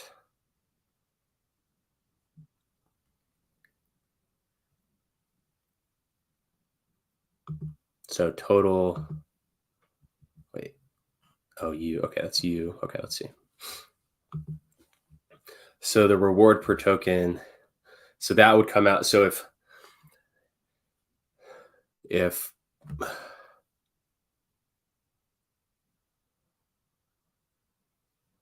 I guess that whole section doesn't really matter. If we're looking at this reward per token, so if the penalty is 30%, or no, if the penalty is 10% and 30% unlock, the reward per token is 4%. So let's look on like the low and the high end. So what happens if like 1% of people unlock? then for every DECI you put in here, you get 0.001 DECI. And so that would mean that to get 1% on your DECI, if the penalty was 10%, you would need 1% of people to early unlock.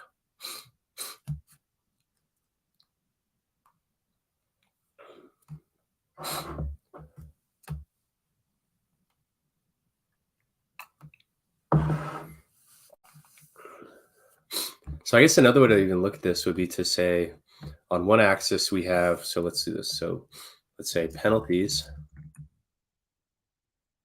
is on this axis. So here, let's try this one there. And then, so penalties are that way. And then the percent unlocked down here. So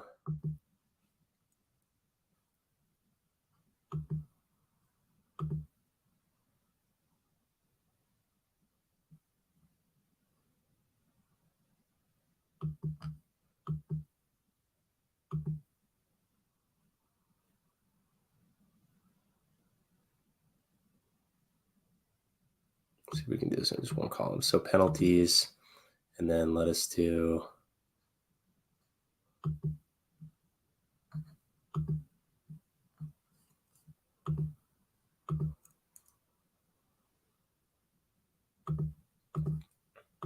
so penalties go that way, and unlock.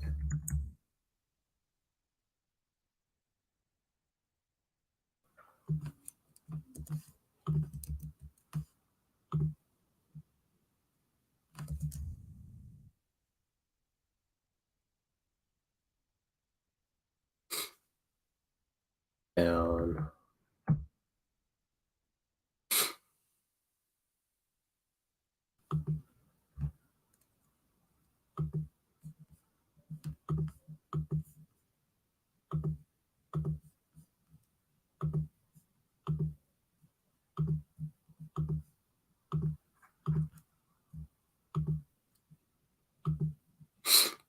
Okay, so now let's just do it like this. So if the penalty, so let's say we'll start at 1% and we'll increment by maybe like 3% all the way. That'll give us like 30 different ones. So equals that plus 0.03.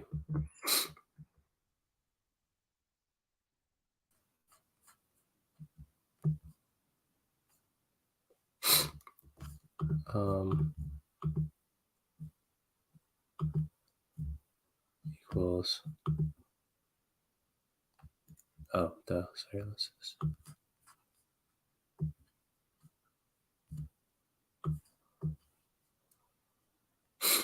let's do by 5. Let's do by 5 just because like it kind of doesn't make sense.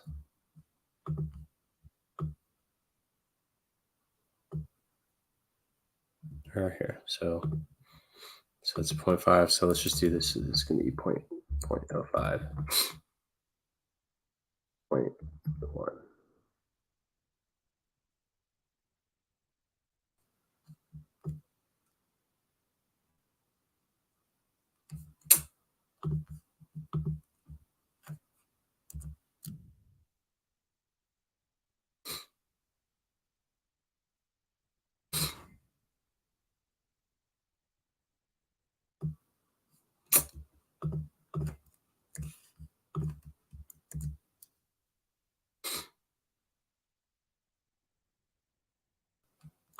Okay, so that's like the cutoff right there.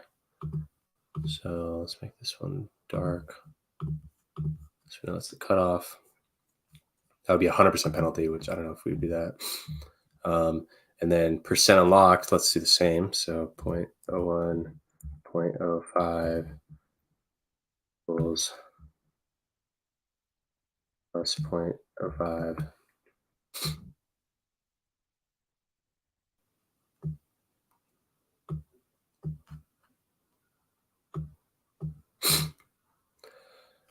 Okay, so now let us shrink all of these so we can.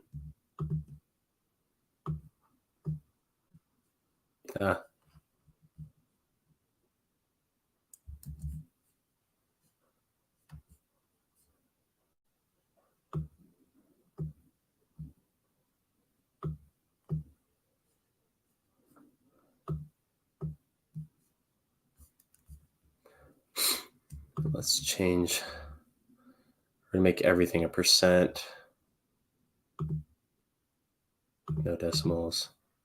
Everything here is going to be a percent. No decimals. Okay, so let us add one row above. This would be where our so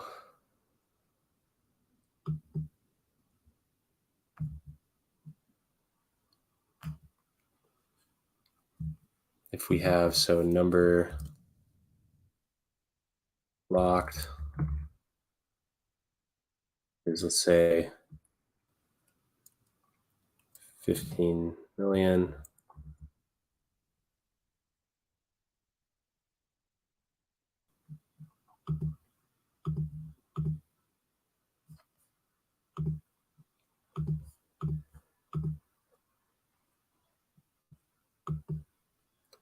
One, two, three, 1, 2. We actually might just not even need to. So if the penalty, so number locked, so if the number unlocked is going to be equals the penalty times the amount unlocked, which is going to be $A, $2 times, we're going to lock A and then leave this one free, A4. So that would be the number of coins unlocked, and then now we need to get the penalty applied to that. So times that, where B is there, but we're going to lock this one.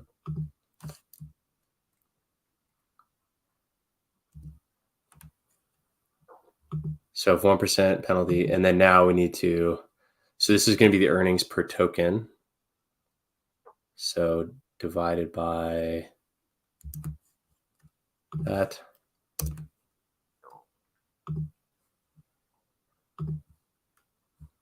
Percent. So that is quite low. And now I think if we just drag this all about,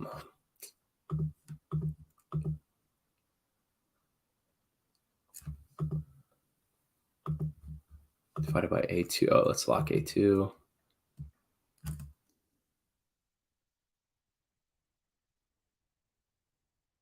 So with penalties being that, and then the percent unlocked. So 100% penalty.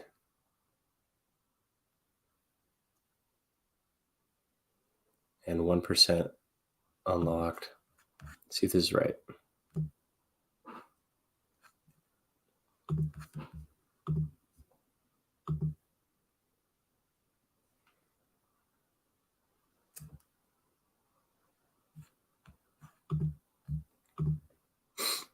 So G5, so 25% is the penalty applied to how many coins. So A2 times A6. So that's the number of coins locked. So that is the amount distributed times the penalty applied to that. So 25%.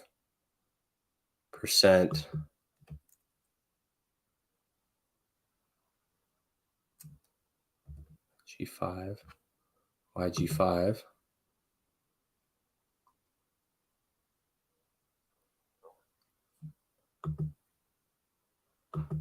So B3. So what we need to lock in B is what we're saying, or no, 3. Yeah, probably anytime we do 3, we need to, okay, there we go.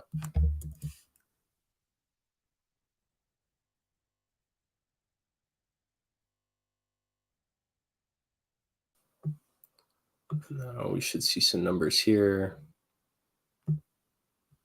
Okay.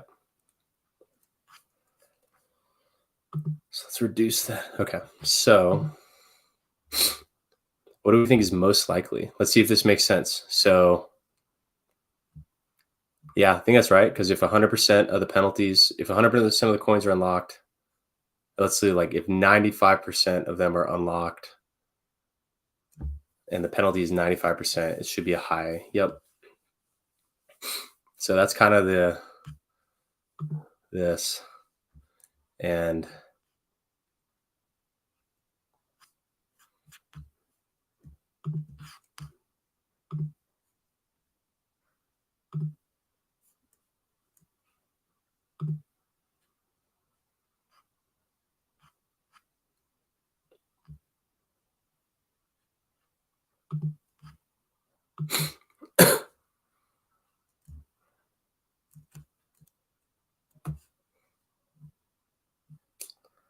like 0 and then 0.15.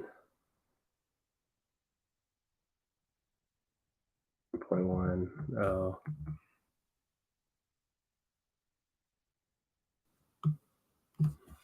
Five.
I'm going to stretch these out a little bit.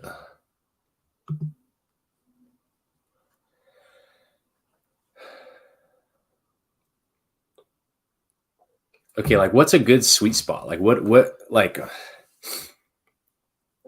you want to earn? Like if you were trying to earn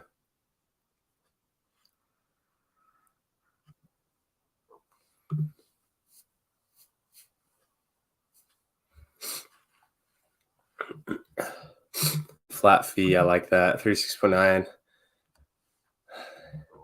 I think that could work for the shorter ones.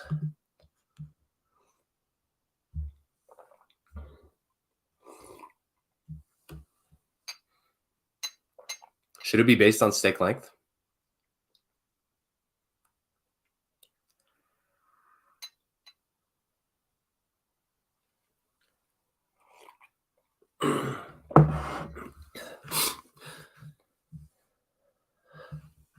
Yeah, shorter should be bigger because it's so short.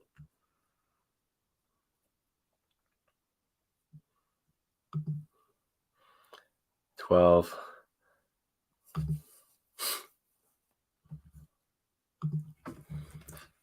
Okay, because like, here, let's do this another way. So we have base, trio, see, our lengths are 369, 1111, 2555, and 3696. So if we do like a percent of total, percent of length, and we did like something like or like an inverse of percent of length.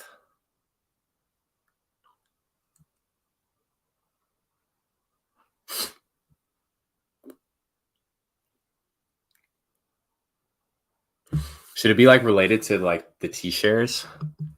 Because if, or like the longer pays better. So like in this case, it would be equals blank over 3,650.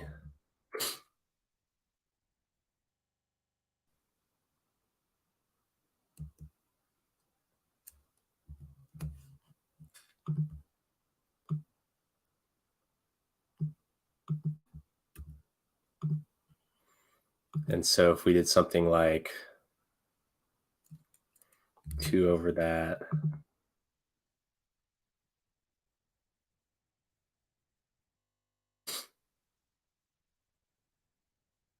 I would put like say 200 over that. Oh wait, no, 2 over that.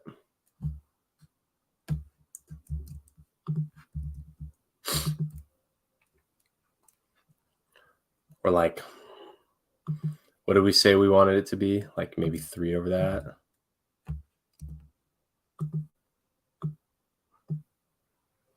Where the DECI longer pays better is smaller.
How about that? It's kind of consistent with what you're suggesting here. It's kind of like pretty close to actually what Will said as well. If we do, if the formula is 3.69 times 3696 divided by B1, so that would be like, so 3.69 times 3696, 13638.24 divided by the length of the stake. That would put, and then let's say divide that by 100. So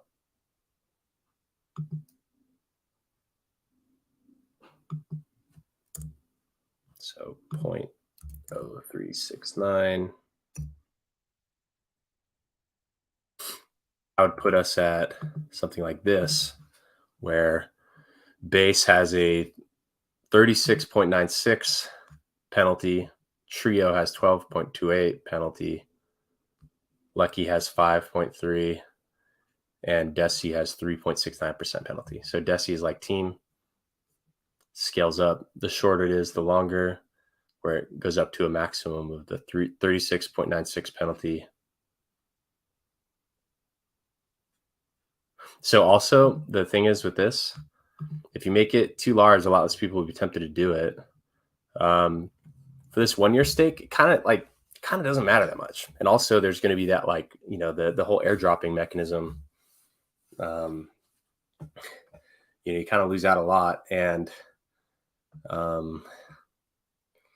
I do see how that, like, that can be high.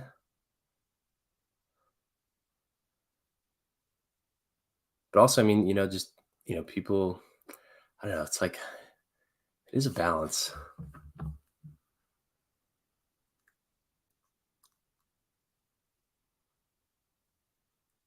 Well, here, let's think of it. So that's one option. Another option is if we look at what we think the like max premium it could be, where like on base, what if it was like based on the earnings, like our APY estimate, where it's actually opposite of what we're thinking here, where base is like 11%, TRIA, and they actually get longer as they go on. Is that what we want to do?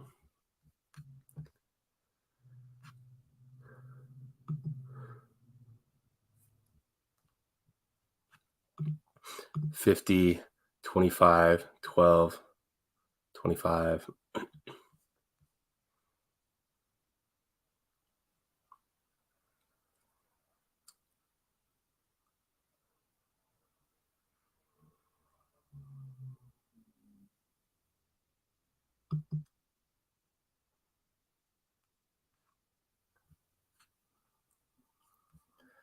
What a tough decision.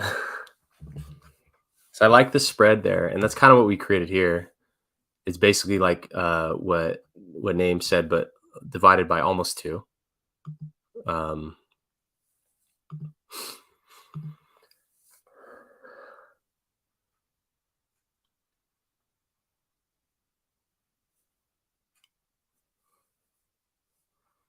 I think that would be low enough to invite people to do it, especially because these ones can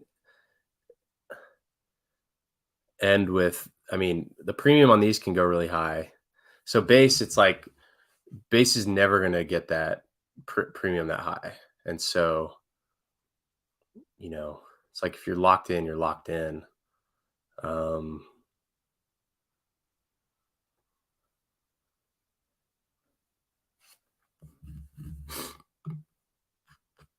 It's a tough decision, guys.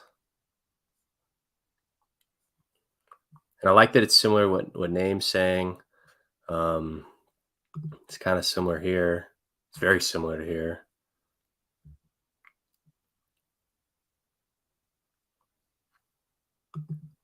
It's a little higher than what Golkey was suggesting, but also that, like, because it's so short and less people are likely to end, then perhaps that makes up for it. So how would we express that in solidity?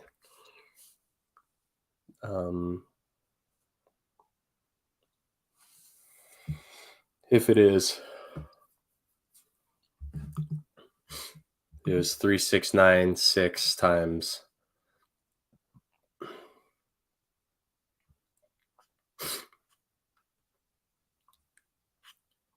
well, if it was just this,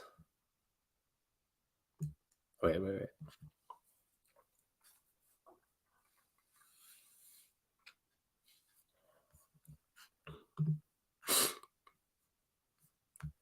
Here, let's do this. Let's just do some sample solidity here.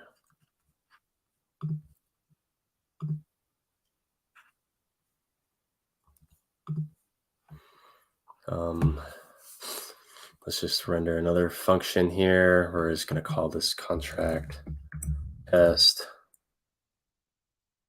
We're going to say function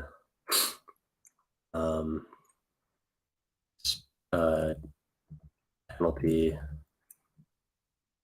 and it's going to take in uint256, which is going to be stake.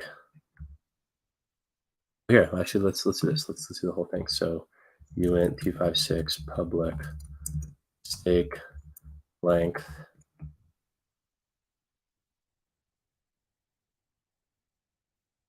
So we don't need to pull that in.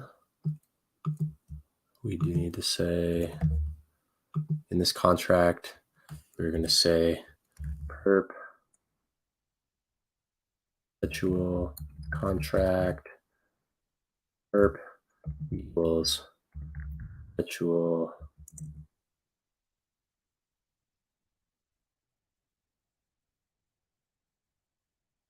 pool address, team contract address.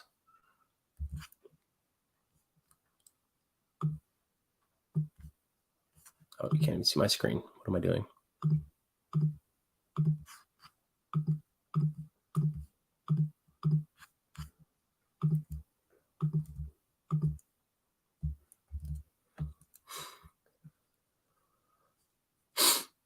team contract is team contract address. And then perpetual pool. Let's just do it for, okay, I think this is how we can do it. Okay, so now we have function, and it's going to be test. So string memory, and then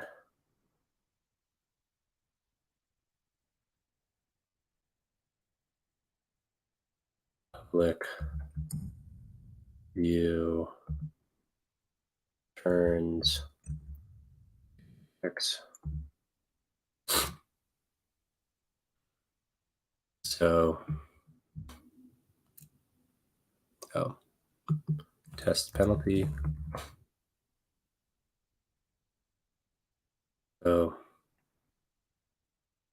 perpetual contract perp equals perpetual contract of the address, which is going to be team contract get pool addresses of the ticker, which is ticker. Yeah.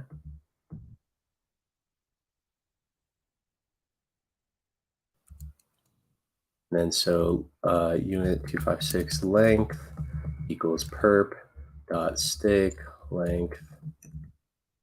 Oh, and so what did we say this was going to be? It was like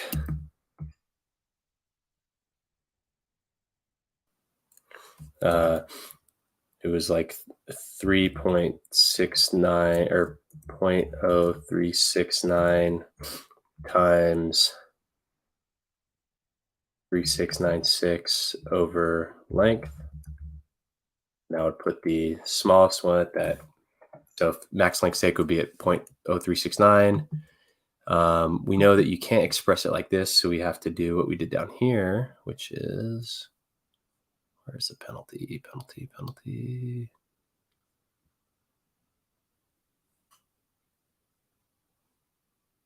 Penalty right here.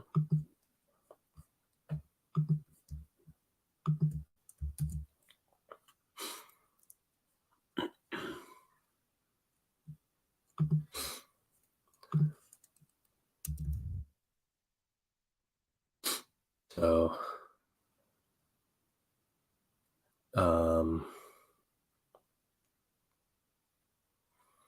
369 times, let's see. So this is a 3, let's see, this is tough. So why don't we do this? We are going to say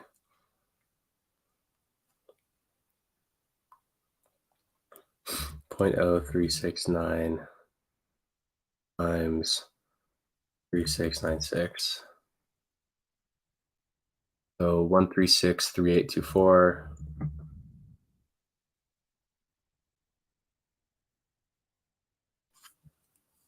So I think that would mean that we can just do this. If we, let me pull up the spreadsheet again. Oh my gosh, my freaking mouse is dead.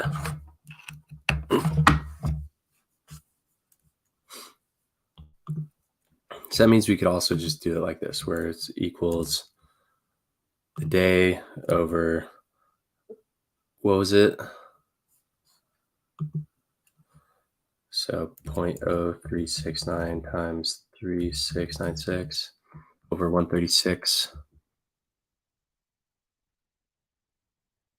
puts us at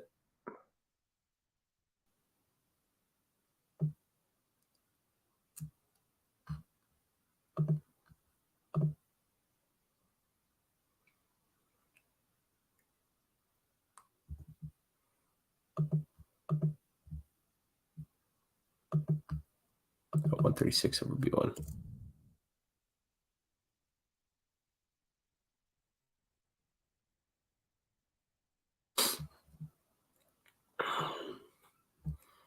So 136 divided by length gives us a decimal that puts us there. So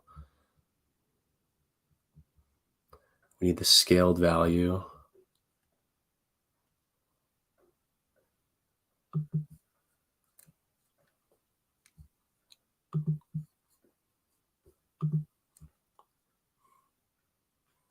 So if we just do like 136 over length. So let's just see. Okay, we're going to do this step by step. So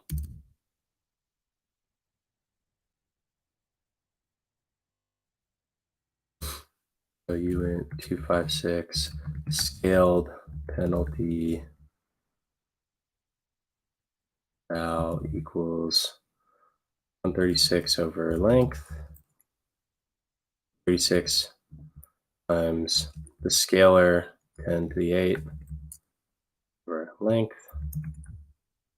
y, but you have to do that. And then when you multiply, then you unscale it. So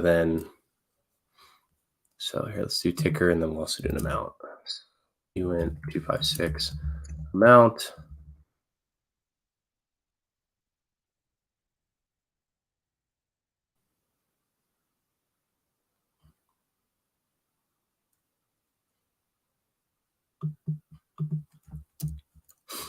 And then penalty equals amount times scaled penalty val. We got to unscale it, divided by 10 to the 8. And let's just see if that works.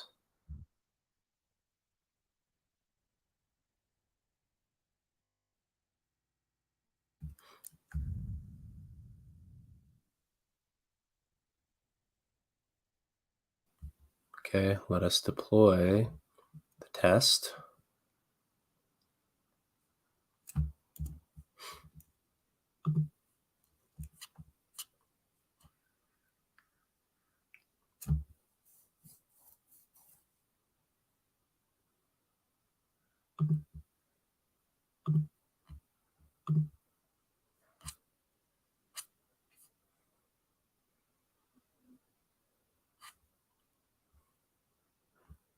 Oh my God, guys, I'm literally going to deploy on ETHPOW testnet. Usually I do this on Pulse Chain testnet. This isn't going to work. It's not going to work. Can't do that. I need to be on Pulse Chain testnet where I deployed the other thing, because it's reading from the... Okay. That would have been funny. That would have really been hilarious, to be honest. Test, contracts, diamond hands, deploy to Pulse Chain testnet. Okay.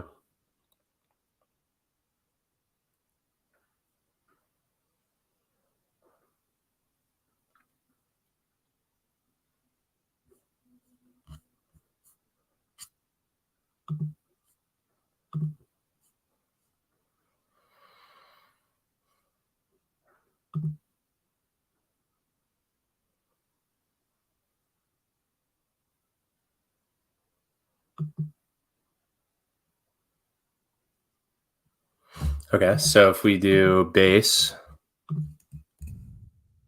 then the amount is going to be 100 and then 8 zeros. So 1, 2, 3, 4, 5, 6, 7, 8. Let's see what that returns.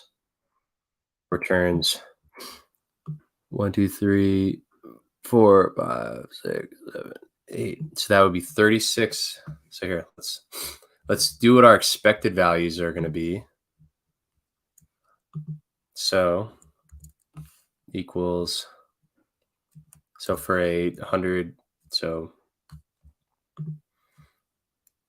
100, and then followed by 10 eighths. 1, 2, 3, 4, 5, 6, 7, 8 equals that times $B, $9.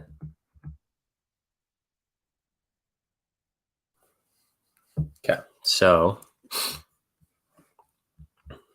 for base, the expected, so let's paste that number in there. Let's see what we got.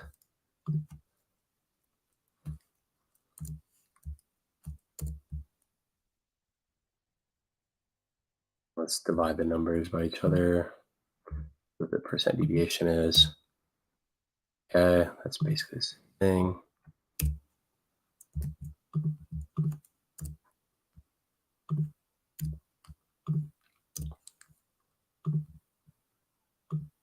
Oh, you guys can't see this, I realized.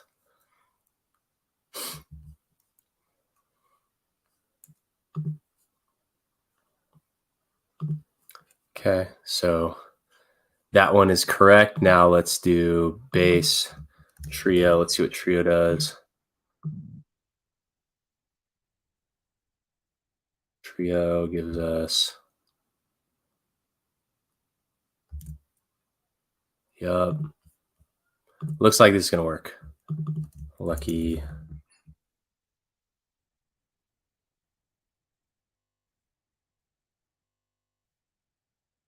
Yup. And then DECI.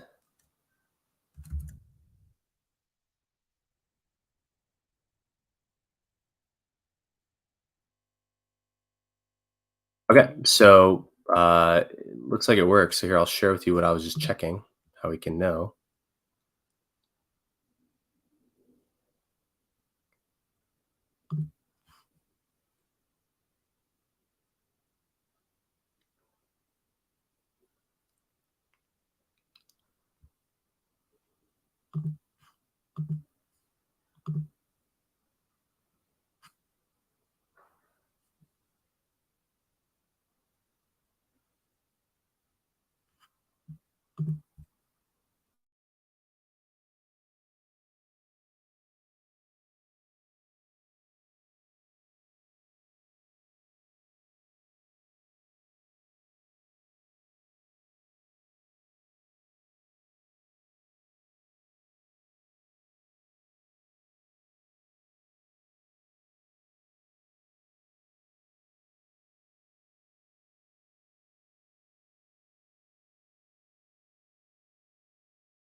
Wow, that was weird. My computer just like glitched and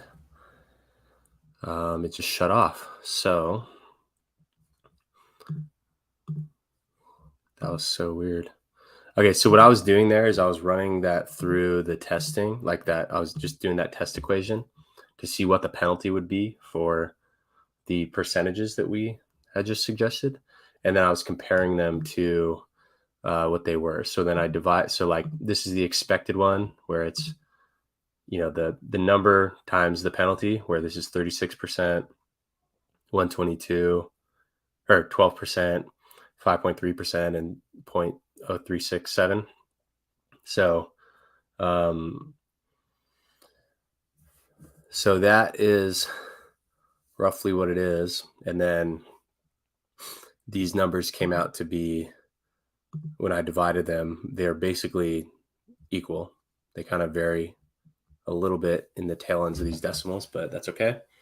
So, so that right there is a fine solution.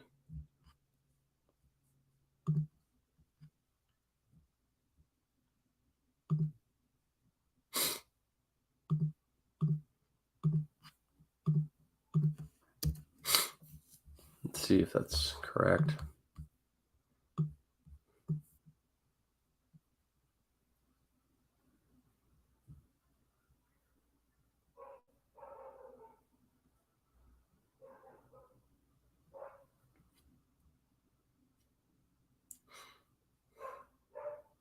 We could get it closer to that 369 value if we did equals 0.0369 times 369 B 3696.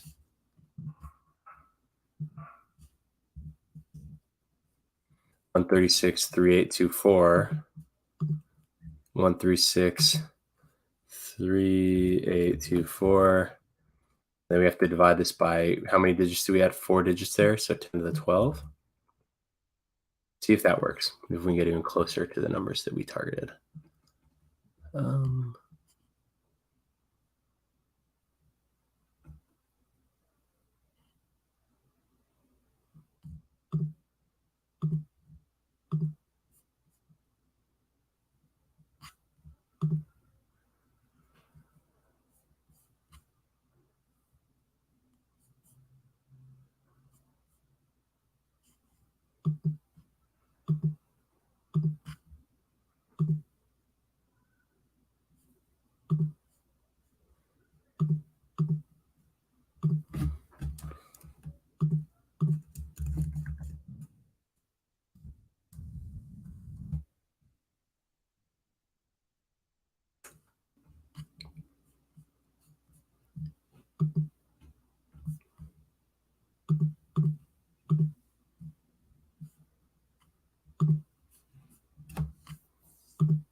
Okay. So here, let's do that again. So for base, we have to do that. 100, 1, 2, 3, 4, 5, 6, 7, 8.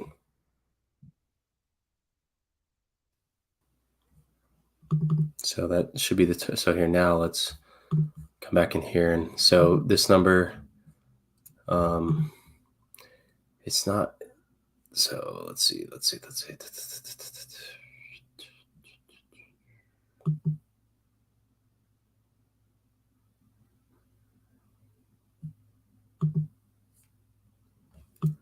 G, so it's going to change that to G1. I know E.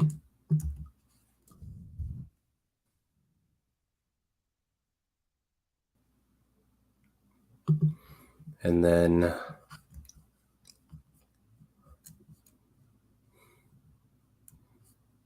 that puts this, okay, so let's check these numbers now, what the expected is to the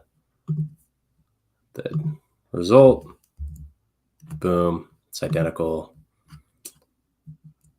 Base, trio.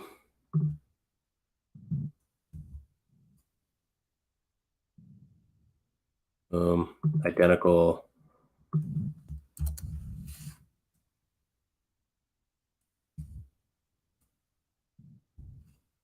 Boom, another one.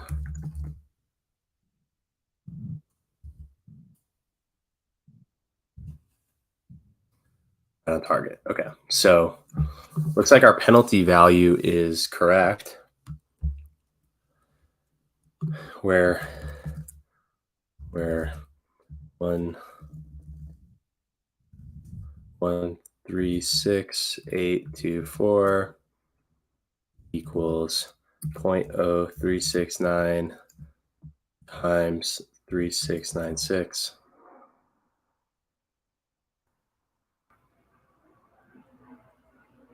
Times 10 to the 4. 1, 2, 3. Right. Check our math there on the calculator. 136. 136.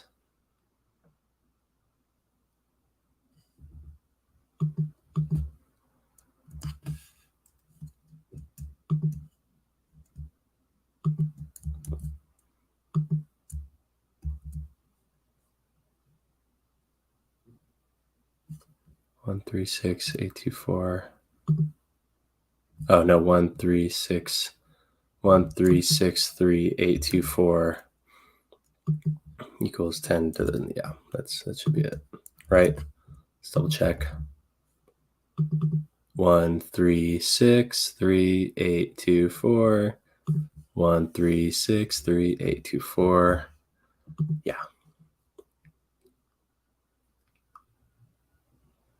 Okay, so that is the penalty. So why don't we just, that's simple. That's all it took.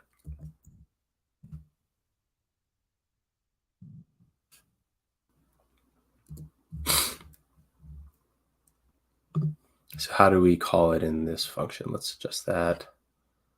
A pool contract.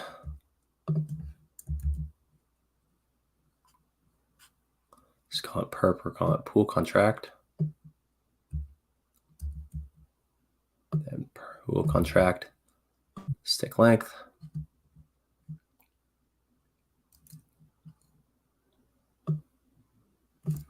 Calculate penalty.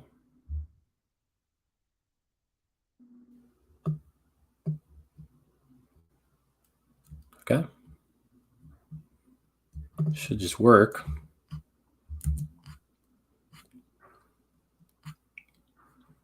That is in the early end stake one. So let's just have this right here. Function. Oh my God. This again. Dear Lord.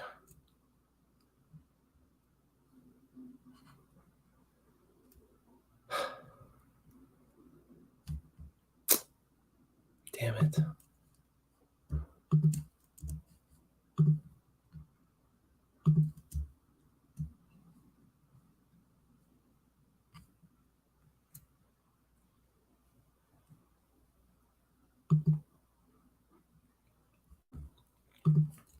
Okay, so we don't need to redo that.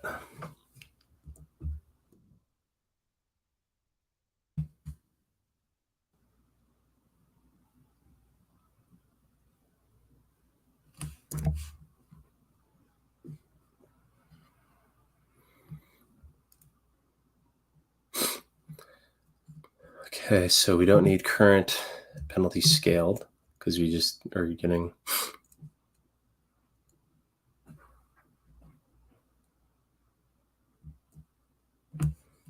penalty is going to be calculate penalty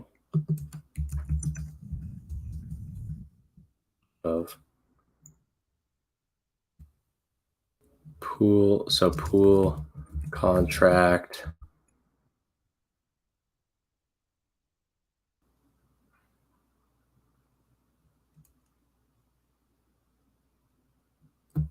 guess we can just cut right to the chase and just go.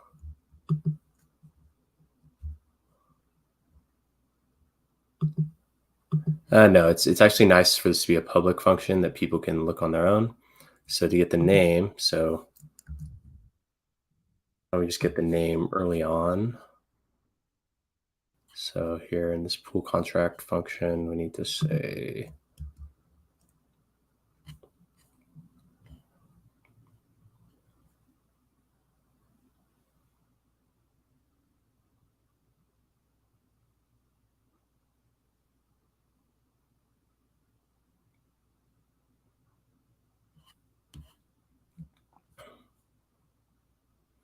I guess it's the ERC20 function, right? So if we just were to do here, just for example,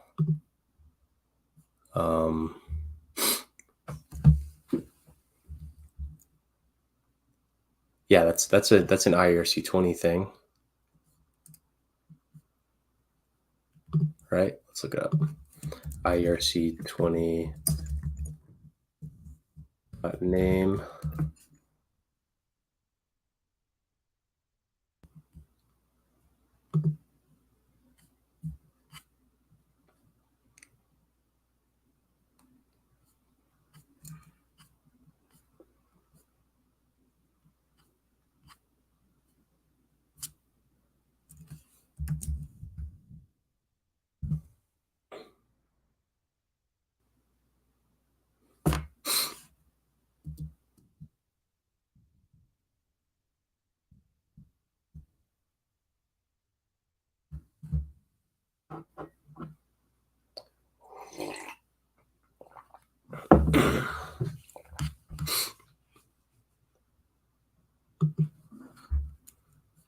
Here, let's see if we can do this.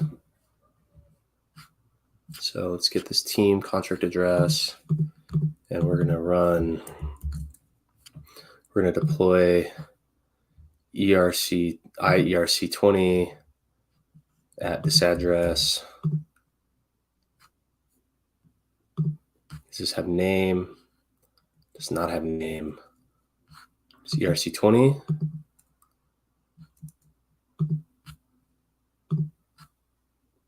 Does have name and symbol. So we need symbol. So we're already importing ERC20. So to get the name of this one, we are just going to say, we'll just make that a total one. So ticker.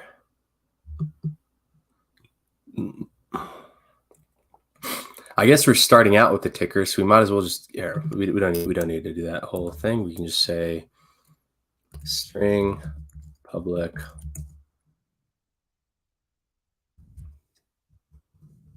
ticker symbol, and then we're going to say ticker symbol ticker. Now let's go back to the penalty.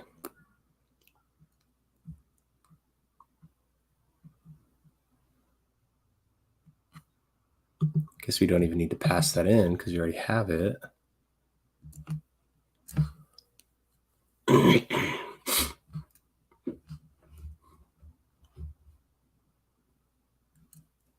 Yeah, we don't even need the ticker. What am I saying? Because we already have the pool contract in there. And then from here, we just calculate the penalty on the amount.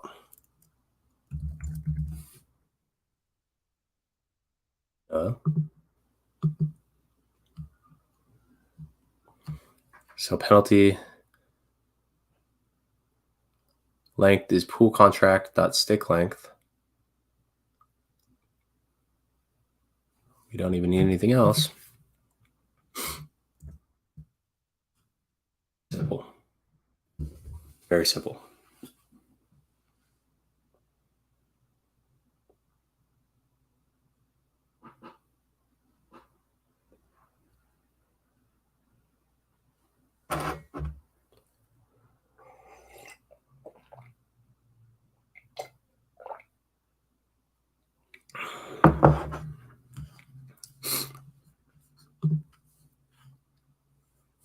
Liquid Ash says, "Sweet Jesus, I left and now back. Have you eaten, drank any water, got fresh air, go get nourished, pace yourself?" So I ate a great breakfast this morning. I had avocado, ground beef, 2 oranges. Feeling good there. I should drink some water. I think you're right. But is everyone happy with this penalty? Where the penalty comes out to, base penalty comes out to about 36.96%. Lucky, or Trio is 12.28%. Lucky is 5.34%, and DECI is 3.69%. Is that the right way to think about it?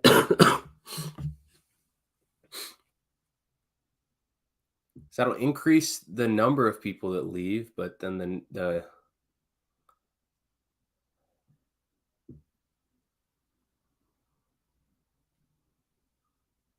I guess we can revisit our spreadsheet. So if the penalty is on the base pretty high, that means that not many people are going to leave. So say 10%. So that would put base at about this. Let me share my other screen.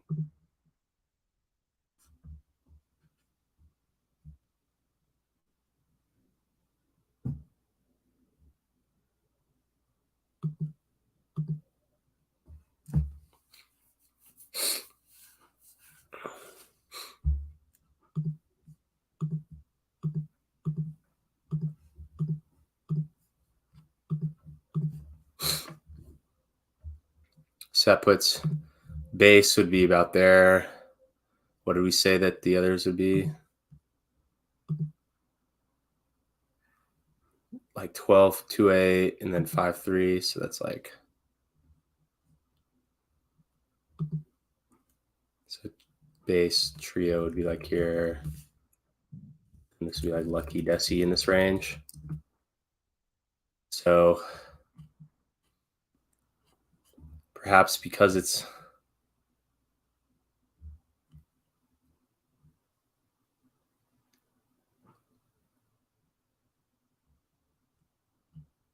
see, this may be too low.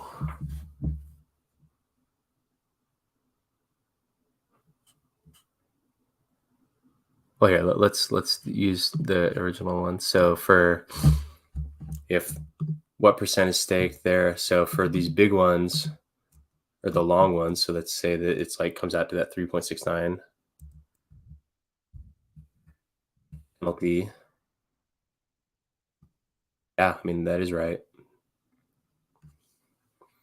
See, that's the only problem is that it is like the DECI payout will, like, even if a huge number of people early unstaked, so like 95, like 90%, is shocking. The people that do stick around, it's like they only got 3%. So that's kind of the only problem there. Is that like, it's good for base. I mean, base is like a nice one where like,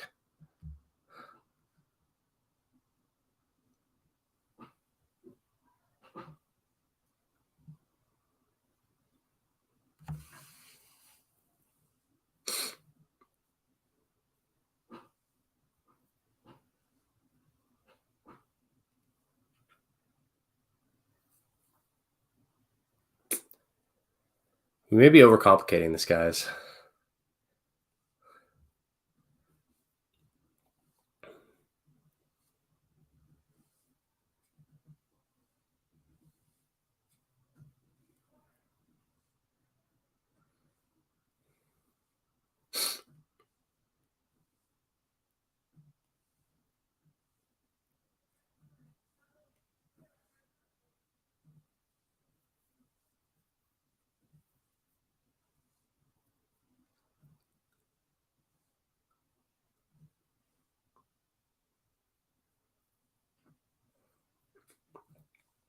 Because pretty much for like base and trio, it's like with such a low penalty, it's impossible to even get above 0.3%. And I feel like that should be like the opposite. Like those ones should be very lucrative.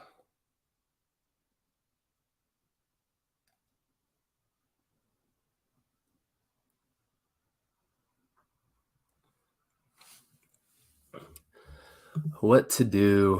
What to do?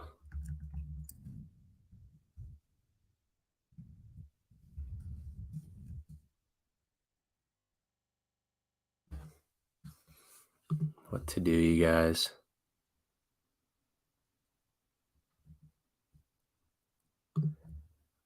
Please double check that the ETH address is the correct one. It's very interesting to see live how you create which address.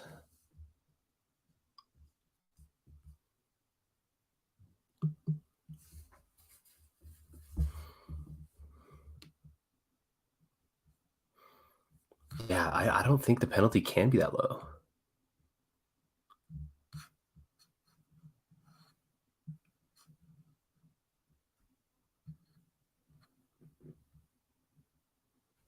Because if you think about it,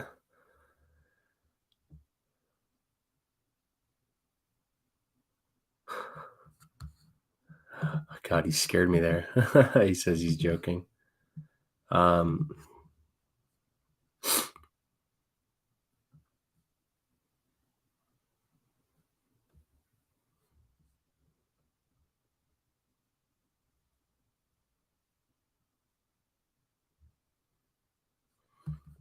So you can always join the next cycle's diamond hands, but if you're minting new, you do it like when you mint, then you can join right then. So these do have a shorter window.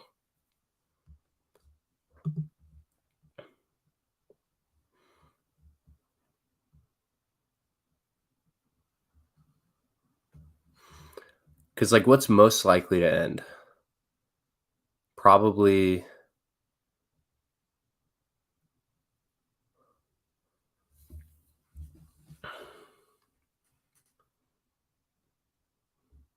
DECI's the most likely to early end, right?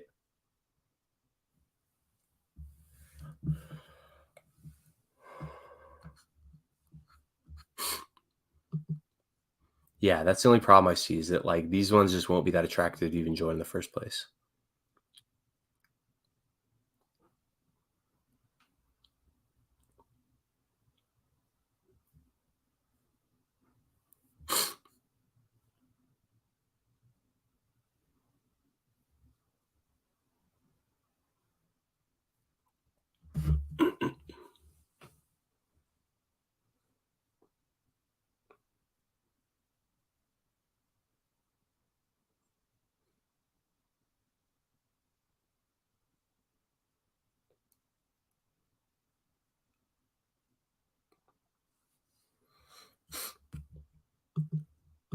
Jay says 20% penalty, Pareto principle, 80-20 rule, proven in nature. Yeah, that is true. So 20% penalty, if 5% of people unlocked per that pool, that user gains 0.2%. If almost everyone unlocked, the remaining users gain 3.8%.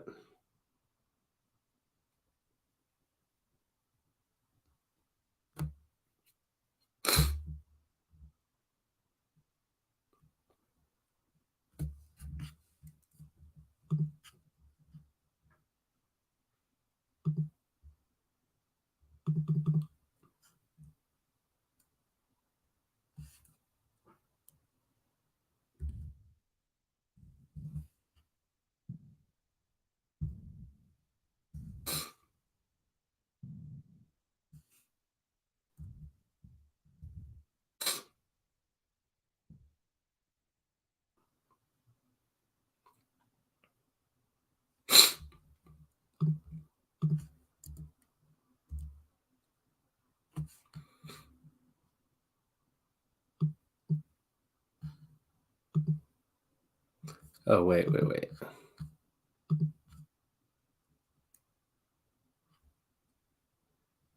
So the small penalty, so let's just double check our math.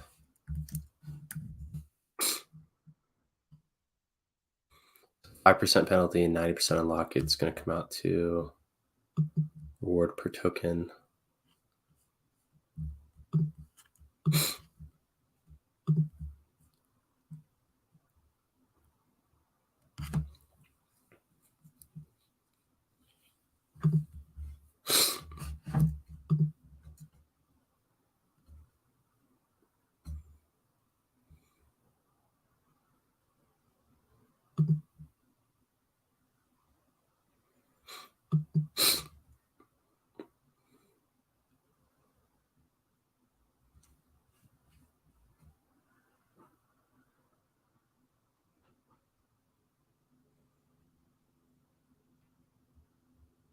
So 5% of the total unlocked, which is going to be,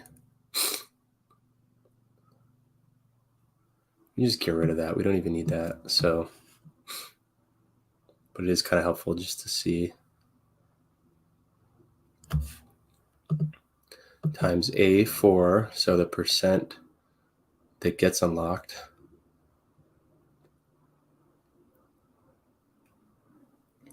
So that's the note. So the penalty applied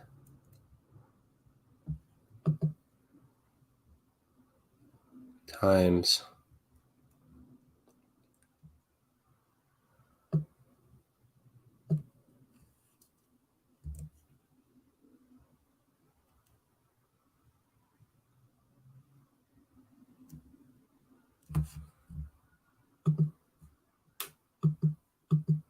I think here, I'm double multiplying you guys. I'm stupid. I'm so dumb.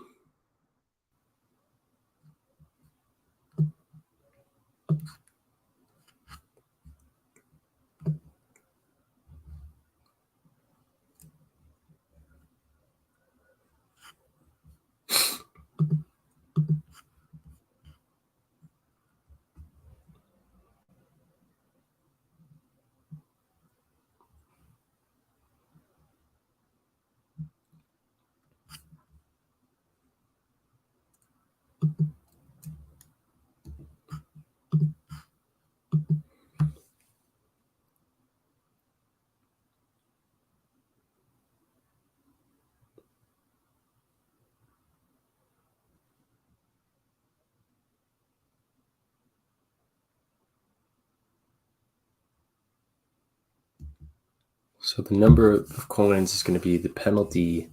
So the rewards bucket is going to be the penalty times the number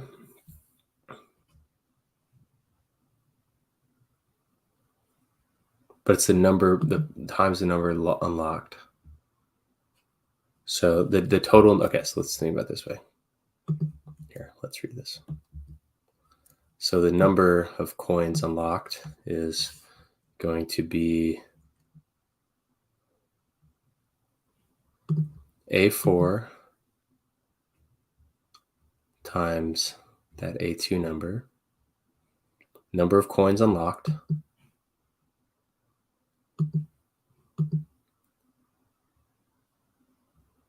times the penalty,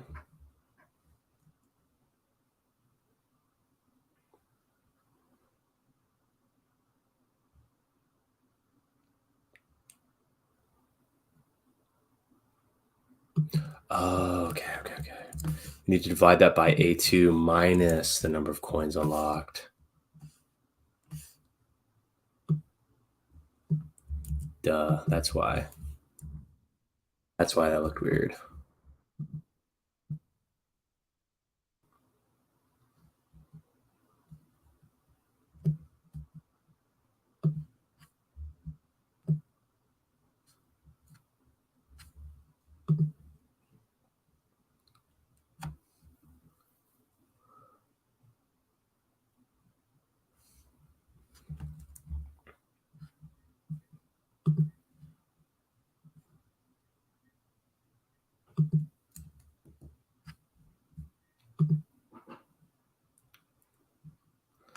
So the total reward bucket is going to be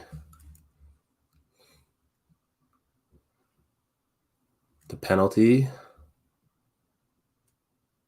times the number of tokens unlocked, which is total number unlocked, times the A's. So it's total tokens divided by the total remaining, which is starting value A2 minus the tokens unlocked. So A2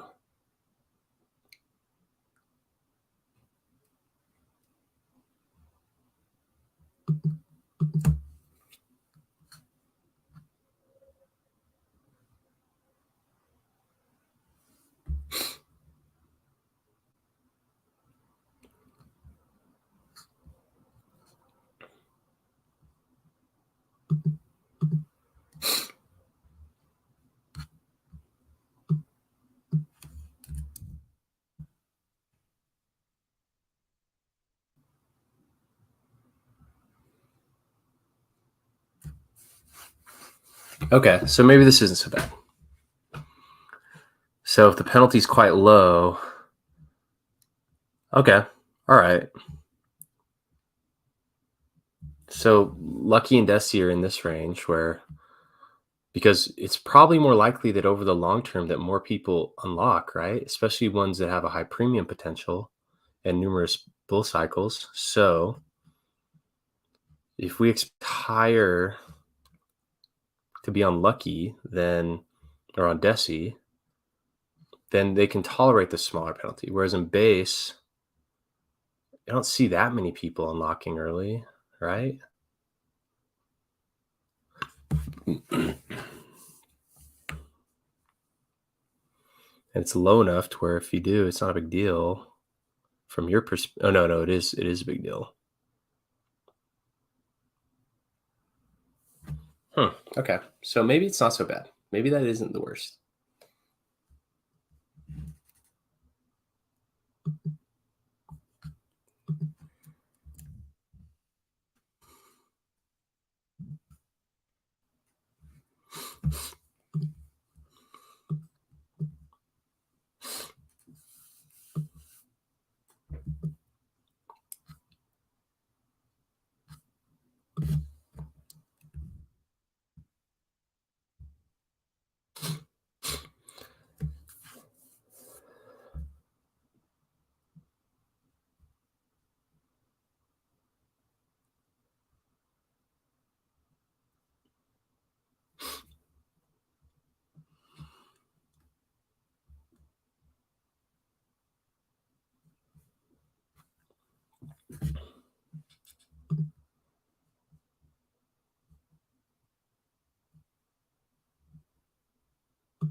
All right, guys, one sec. I'll be right back.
All right, so that penalty structure may be fine because, like, it makes sense that more people would unstake early in the long-term ones, and especially because they're shorter, the smaller penalty, longer stake, meaning more, and higher premium range, then that would mean that more people are likely to both use it because the penalty is lower for the longer ones, and they're more likely to end stake. And so you may see the higher unstake penalties, but like to what degree, right?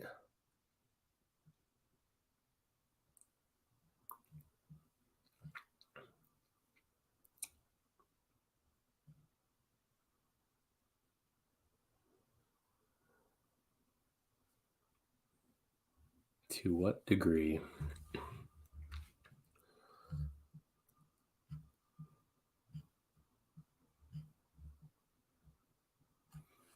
Because like how many people are going to join and then leave?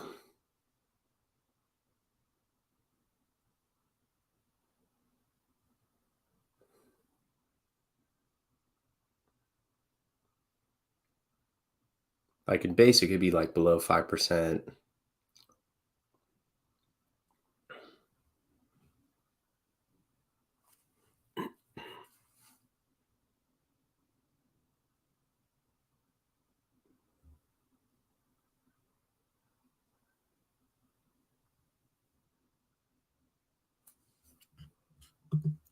Let's add even more conditional formatting here so we can get a better idea.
It's like how many people are actually going to leave?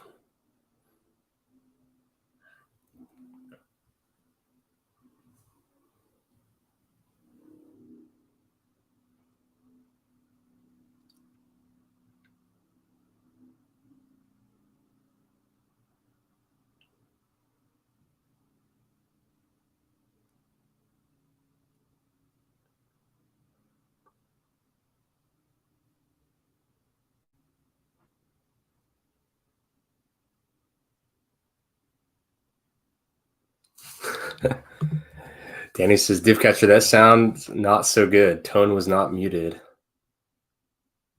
Open the window, do 15 squats that bring more access into your super. Let's do it.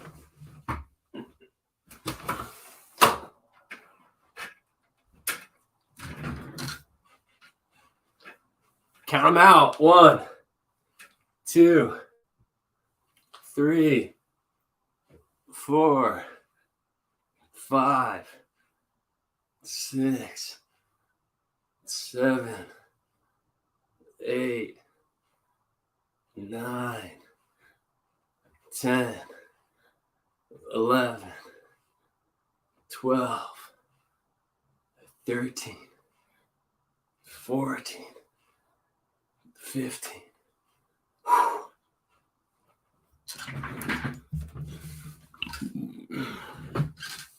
Thank you, Daniel. All right, guys, what do we do here? What do we do? This is so tough. What a tough decision.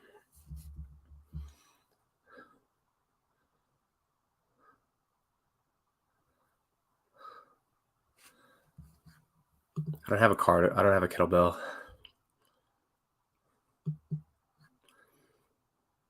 Coding and cardio. Yeah, I need like one of those like bike things. Golki said he was going to do a Twitter thing. So why don't we look at what's going on Twitter?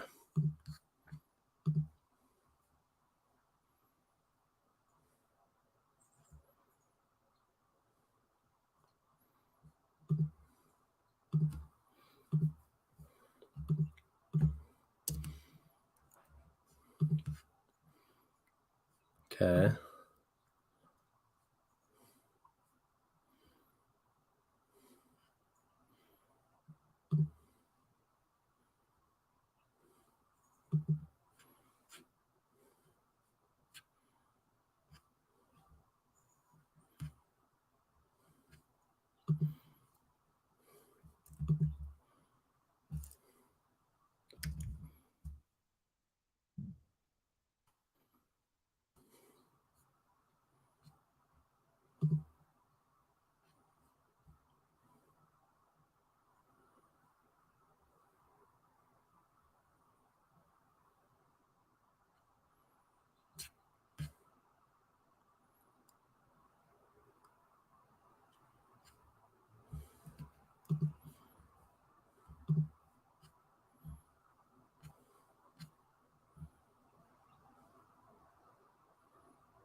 Oh my God! Look at the numbers they went up. And I don't think so. So I think that DECI, a 2-to-1 ratio on DECI will take at least 2 years. If we, we will see it eventually, though, right? Once the time goes on, because it burns. Yeah, we will definitely see it. Yeah, because like in the end of those 10 years, the ratio should be somewhat between 6-to-1, 8-to-1, something like that. Because after 10 years, you will get about 600 to 800% of return. All right, Patrick. And later on, at the end of the stream, obviously, I will ask you about the crypto SPARBU strategy. If a no corner, for example, with just some hacks would like to get into the perpetual, but we will do that at the end of the stream because we have not fully discussed maximum DAO. Because there's also something called the team token, and the team token works a little bit different. So should we jump into this a little bit? Yes, of course. So at first, let's explain a little bit like what the team is. I will just scroll a little bit more down that we see the team minting here as well. And really quickly, Patrick, I have DipCatcher in the chat, and he's sending us $10 saying, "Let's go, Lucky." Lucky, the smallest pool so far, but I think DipCatcher wants to see all the pools filled up, especially Lucky. I think Lucky is a lucky number, so I like Lucky a lot. I'll definitely put some hex there in this direction as well. Thank you, DipCatcher, so much. I personally have hex in all of them, so I mean my hex against all of them because I really think that compared to doing a short-term stake, like a 30-day stake, it doesn't matter. All of the pools will be outperforming that. So even base, because even with base you get an estimated APY of 12%. That's a whole percent per month. And nowadays, you would need like a lot of hex in order to get to a whole percent of interest per month. And then if you stake 30 days, in a period of 1 year, you're losing 12 days of interest as well. And you don't lose that when you just mint and hold base. And obviously, it will be better, a better ratio the longer you. The longer the contract is you choose. So in the German stream, David asked me like with 10,000 hex, and I said like with a low number than like 10,000 hex, I would just recommend DECI. And when the number of hex goes bigger, you can also put some in other pools. And it might be that DECI will not be traded at a premium because there is like so much speculative money in that, and that's why it might be that actually Lucky and Trio will get earlier to a premium because they have less interest, so maybe there is also less speculative interest in them. Yeah, exactly. So maybe because those pools are not filling up right now, and later on those perpetuals getting really, really interesting since we have a great community. So maybe later on the people will use their hacks to then get Trio and Lucky and driving up the premium in the future. And when I was meeting Dipcatcher in Las Vegas, I was asking him something similar, like how fast will it happen that the premium goes up there? And then he said something that actually shocked me. He said, well, everybody is expecting the premium to go up just like MAXI. So often the market does completely the opposite. But I do not know if I agree. I think the premium will just go up really, really slowly because the days are a little bit shorter of those stakes. And then there's also the thing, I think we've discussed that before, base is already ending in 1 year. So how much up and down can there be in this 1 year, Because it's certain that we can end stake the stake and get our hex back, you know what I mean? Yeah, but you were asking him, like, can they do the same then as Maxi did? Speaking of making over 100% premium in less than 6 months. And definitely that will not happen. So I'm like 98% sure that will not happen. Out of the reason that we have already discussed, maximum longest stake, it also earns a 5x heat run and so on, right? Right, what we have not discussed yet. And I mean, another thing, so some people think, okay, Maximus, the premium will also go down after those perpetuals and team is live. And I disagree to that, maybe a little bit, yeah. But in general, I disagree to that, and I give you the reason why. So when you look at the numbers here, it says total team conflict breakdown. I still need to explain team. Yeah, I didn't do that. So team is a new coin, which is not a representative of a hex stake. Team is an option where instead of like holding or selling your perpetual, with team you get dividends on a yearly base. Those dividends you get in the form of hex and hedron. And right now, also in those 21 days, you can only take Maximus in order to mint team. And one Maxi mints one team. And we know that there are like 293 million Maxi.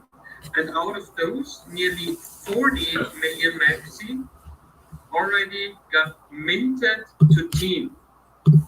Out of those 40 million, about 30 million is staked and about 10 million is liquid. Those are like 75% staked, 25% liquid.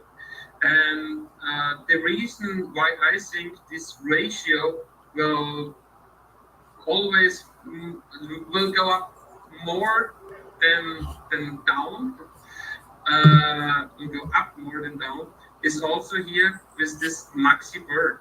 So if you exchange Maxi for team, what happens with the Maxi? 50% of those Maxi, you see that? 50% of those Maxi go to the Maxi mystery box.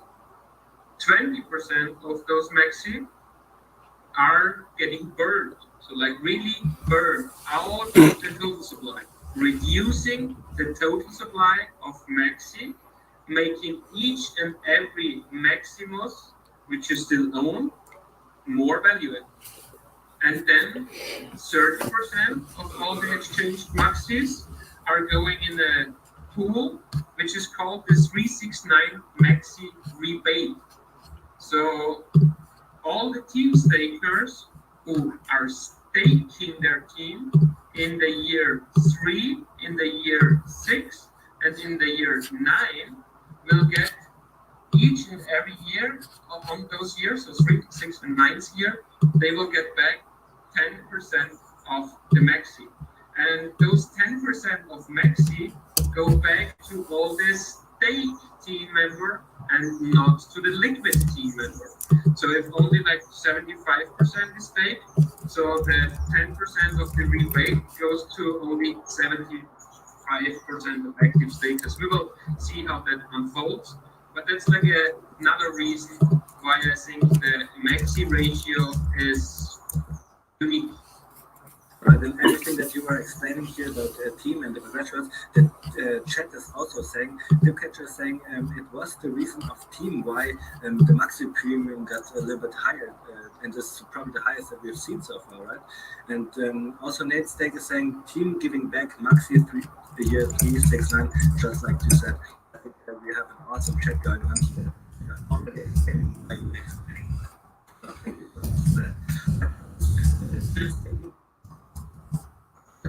And what I like here is with the team leaderboard. So you can also go scroll down here, and then you have the team meeting leaderboard, and then you see like which addresses are having how much, you know. And out of those 40 million teams, you see that the first two guys have 2 million, and we have like 1, 2, 3, nearly 4 guys with 1 million. And so this guy, for example, he minted 900,000, only staked 800,000. How is that possible? Like if I mint 900,000, stake 800,000, then I only have 10,000 liquid. It might be that he already has like nearly 90,000 in a liquidity pool. Mars, can you is that true? Well, we have to speculate on that. Dipcatcher said something really interesting here as well. The Dipcatcher is saying, who knows what other types of benefits come from minting the perpetuals? And obviously we have a function that is called the mystery box. We do not know what the mystery box is about to do, but it seems the mystery box could bring some value for stakers and the perpetuals, right? For the diamond hands.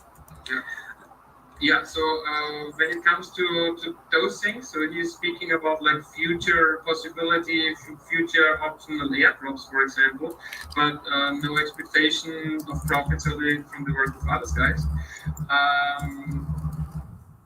I think it will be only take place for those people who are actively staking their team or who are actively staking their perpetual in the new contract which is about to come out, where he is like working on it right now, called the Diamond Hand contract.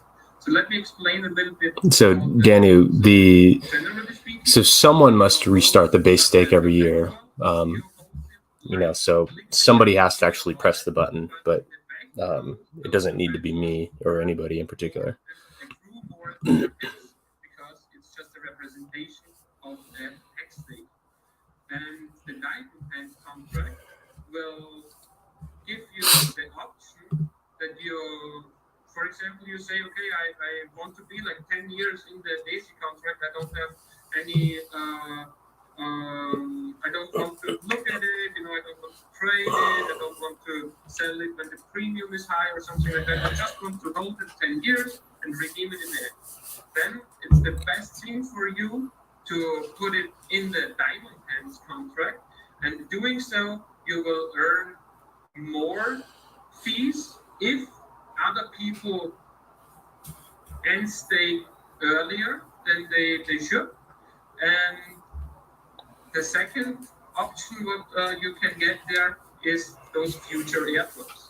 And those future airdrops, for example, might come out of the mystery box. And there are tons of ideas, you know. So one of my personal idea would be if you can, but you know, it's a little trust thing. So in some other cryptos, I already saw it, that they have like something like a mystery box, and then people can actively show proof that they onboarded, did an event, did marketing, flyer, you know, or put a sticker on places, send it a postcard to a high valuable zip code or something like that. Yeah, I sent you the link. Can I get on? If you show the proof, what is it? I sent you the link. Yeah, I'm hopping on right now. Okay. This mystery box, you you know, that is all speculative. That's all future talk. For now, DeepCatcher is working on the diamond hands contract, which is nice if you really want to be in the perpetual the whole time. And I also think that he will come around with Maximus diamond hands, but maybe after the other force, because it's the same code. And yeah, let's see. So like the liquidity play, I already explained it, right? Yeah, you explained that already. I have a really interesting comment here by MJ Money. He is saying, why would you ever really want to get rid of your MAXI? The 15-year payout is going to be huge. So, in your opinion, what would be a good reason to sell your MAXI, and why would you do it? Exchange. The reason is that I get something on a yearly basis and don't need to touch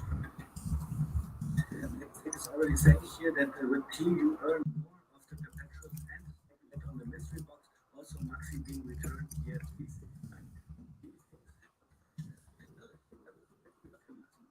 Do we already know that we will earn your MAXI back when we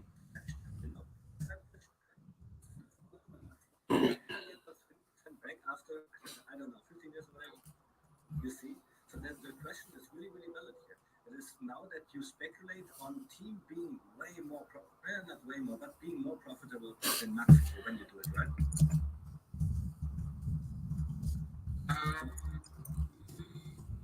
So, you know, the thing is, I don't think about exchanging any team for dollars, for example, forever. Because when it comes to team, it's also an endless passive income stream. You don't need to get rid of your team, never, and just perform a transaction on a yearly base, and then on a yearly base you get rewards in Hex and Deeper and MAXI. So in the first year you get Hex and Deeper from base, in the second year you get Hex and Deeper from base, in the third year you get Hex and Deeper from base, Hex and Deeper from Trio, and the redebate of MAXI, and it goes on like that, you know. And I don't know, in a lot of years, you know, there will be a year where you get people of MAXI from base, from Trio, from DECI. Well, what we see here from DeepCatcher, I think he gave a really good answer, because obviously he's looking at it from a different perspective. DeepCatcher is saying to the question, why would you get rid of your MAXI? And DeepCatcher is saying, MAXI bounded by hex price due to redemption, team unbounded by anything since it's not redeemable. So team is in its own loop. You can go up 10,000x when hex is not doing so. So I think this is actually a good plus point why you should put your MAXI into the team smart contract. And as we have like such a nice discussion about it right now, I would like to put myself on the other side as well, and give like a little risk possibility as well. So we know that we can only exchange team for MAXI, right? But then we also have this mystery box, and in the end of total team minted, this mystery box gets a full copy. So if we stay here at 40 million, Okay, so I'm just listening to Abid and Patrick. Like in the 27th, I'm trying to post the poll. Wait, let me just go back 1 second. Another amount of this total team minted in the formal team as well. Well, here, did you see these numbers on the spreadsheet? Yeah. It could be that the market decides Pull the numbers up again. undervalue team or to not value team as the same as MAXI. Because I mean that might change in the What did you arrive on for? To stake your team already. You can do that within the next 12 days as well.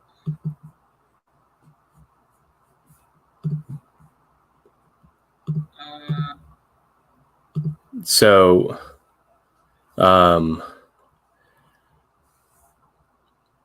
so here's how they kind of map out here, where if DECI is like 3.69%.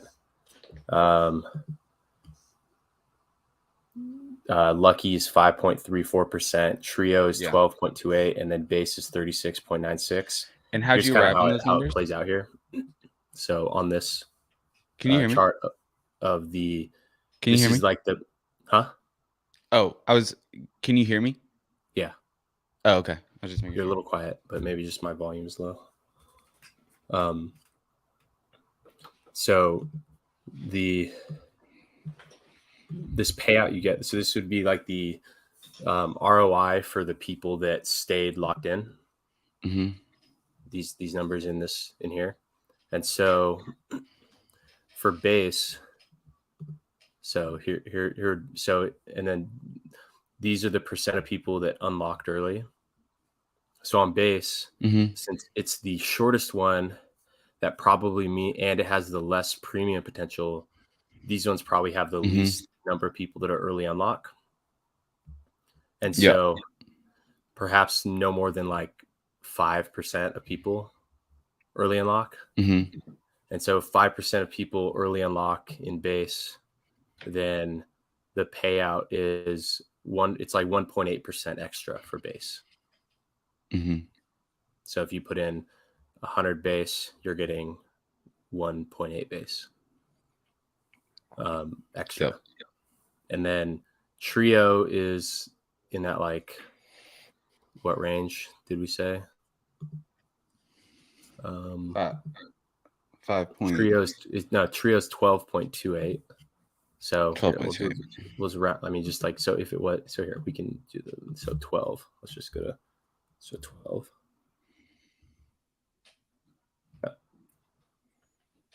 So with the 12% penalty, trio's a little longer, so maybe a little more people would do it. Maybe 10%. Or 15. That puts it at like 1.3 to 2.1% gains extra, like extra yield for the people that stick it out. And then if we have lucky, which is 5.34% penalty for these numbers, then that puts it at, and say lucky's longer, so maybe even more people, like 20%, then it's like at 1.3. And then say this one is here, let's just go at like the 3 point.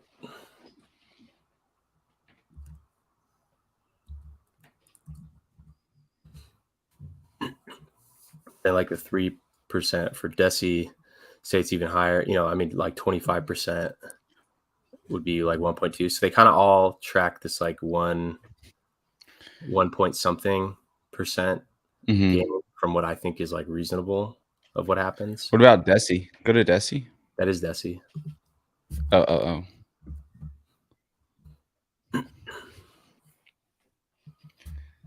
Yeah, I mean, I think that this is right in line with what I was thinking as far as, longer should be shorter, or longer should be smaller on the penalty side, and this definitely visualize that. Yeah, just with the market cycles and what might drive people, and just also just like participation up front. 10 years is a lot longer than a year, so yeah, I think 3.69 is actually a great percentage on that. And then all the way down to base, I think that's a really good range. Yeah, I mean, I think I think people would very much be willing to time lock their base for a year at that percentage. Yeah, I mean, I think we can. Should I post these numbers as a poll if people like them, or should we just? We should post them not so much like as a poll, but just like, or maybe a poll like, do you like, what do you, or maybe ask for discussion, not a poll, but just like ask for discussion. Okay. So let's do. All right, I'm posting that right now. Hold on a sec.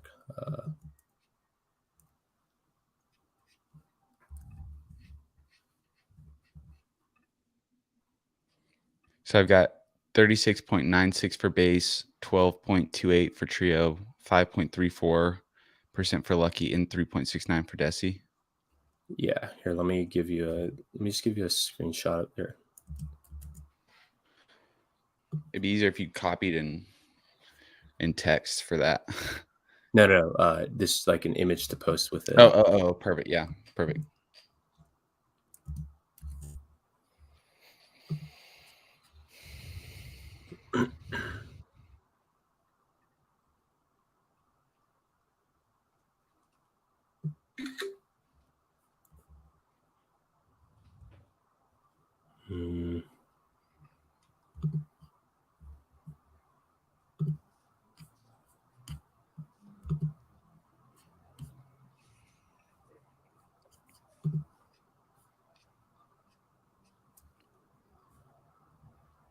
What if ETHPOW just takes off? I hope Be it crazy. does. It's crazy to just work. It's hilarious. Yeah, I know. It's honestly just like a cool preview, and you honestly proved how easy it is to like turn on Support. like connecting to it.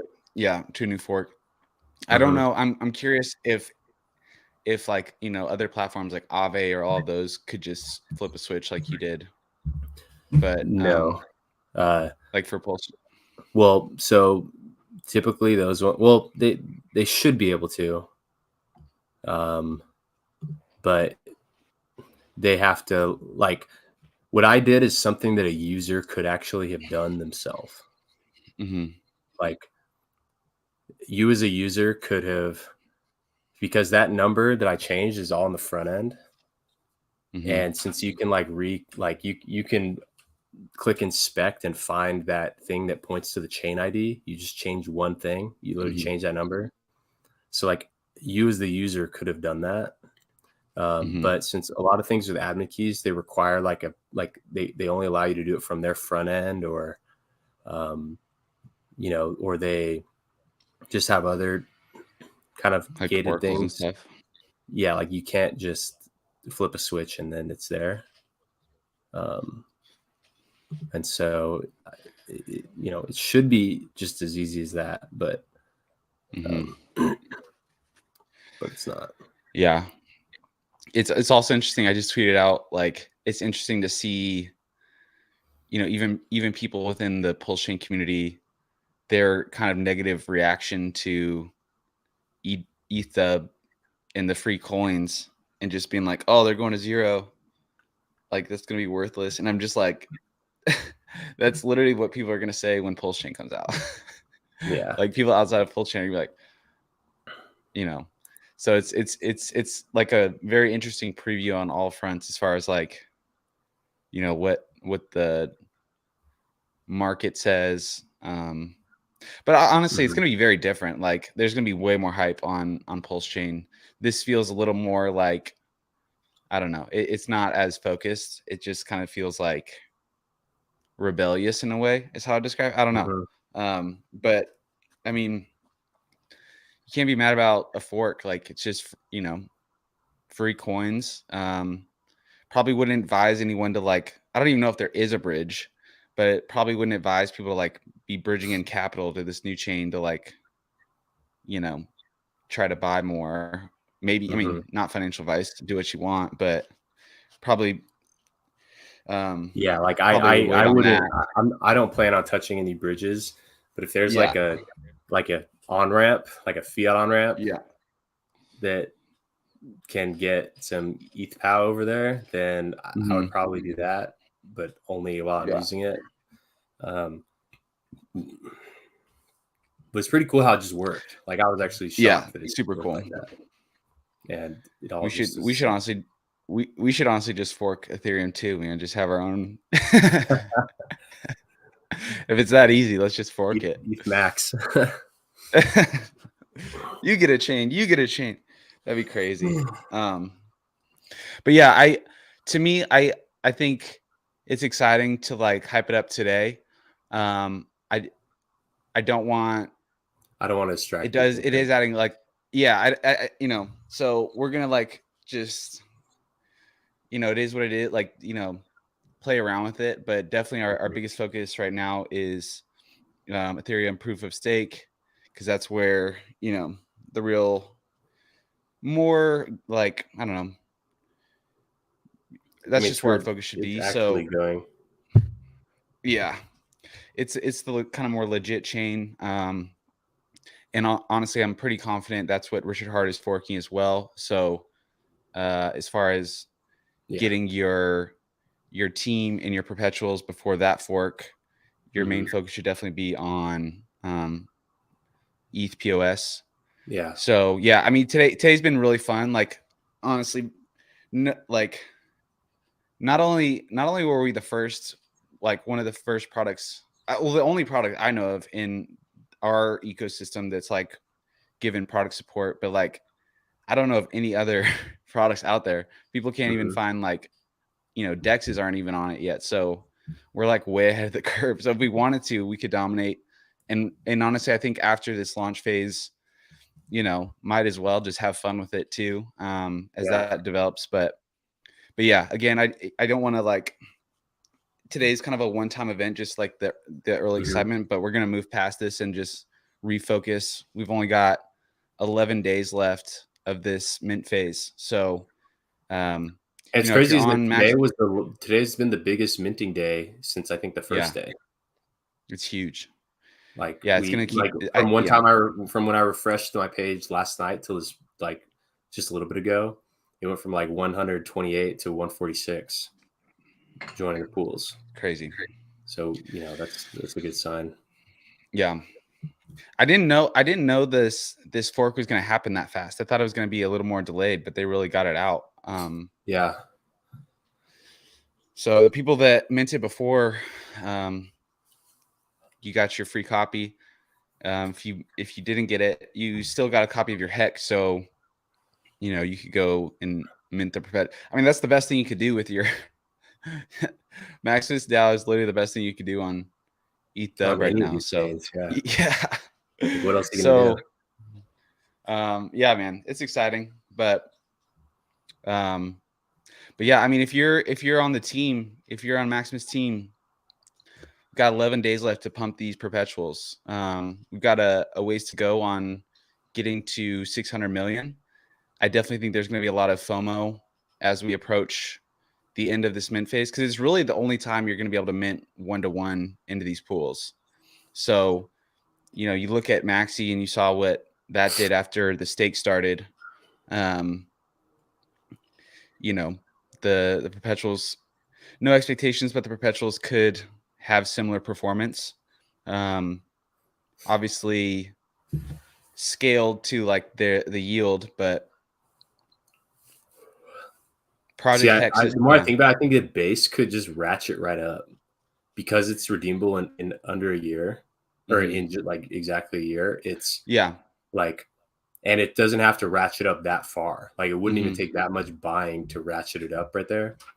And it's like, who would sit, like, why would you mint your base if you're just going to sell like at, you know, like a 5 for, like, why would you just sell like 5 out of the 10 or 12% that it's going to earn?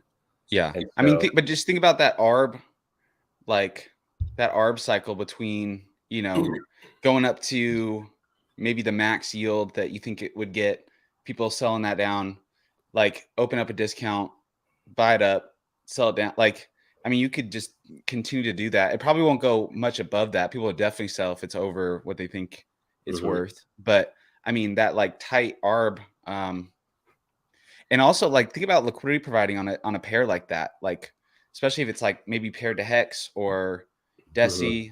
You know, you have two tokens that are essentially bonded, and people will just be trading like a very tight range, likely.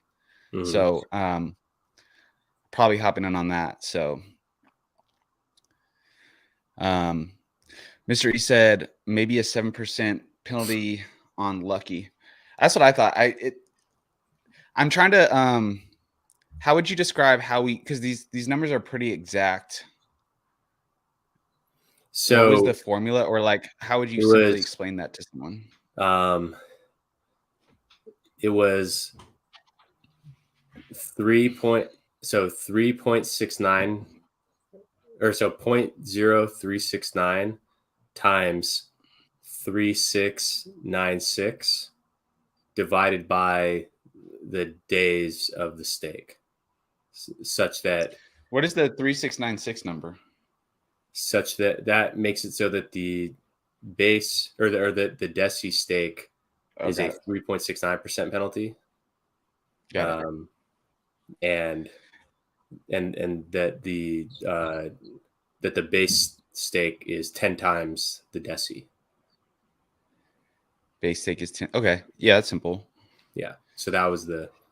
So like in layman's terms, you'd be like starting with DECI at a 3. I don't know how would you describe it in layman's terms? So the shorter the stake, the larger the early unlock penalty.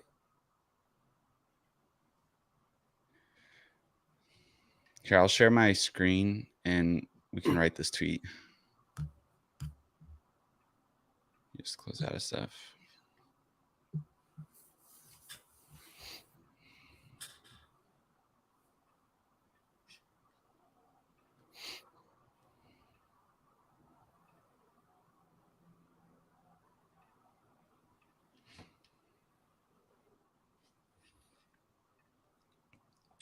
We're deciding the early unlock penalty for Maximus Diamond Hands. Should I say like, what are your thoughts on this, or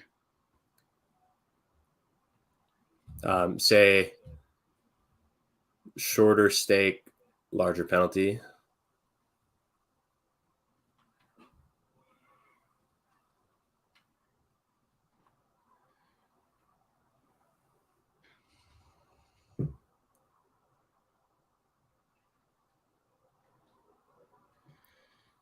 Just say like, what do you think?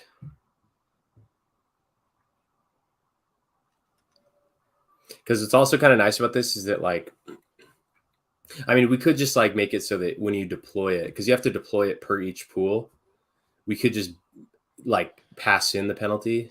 What's kind of nice about this one is that for like any potential future pools ever, that we could just always deploy it and then it would just like calculate it, like scale with the days, and then it'd be consistent there. But also like, you know, maybe we, you know, maybe for future ones we would want to change it, you know. So there's kind of some trade-off there in making it.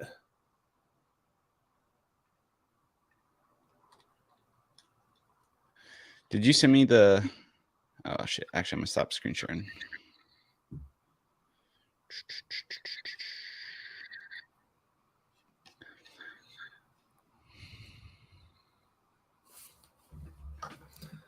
Oh. But as far as like contract goes, is this kind of the last piece? Huh? As far as the contract goes, is it? Yeah. Well, this and so for the contract, yeah. Then I need to just like finalize the front end. Front end. Yeah. Is it going to be like team? Yeah, it's stemming off of the team one, but then just like making it so that it like supports across all the coins and stuff is kind of a pain. 3.69.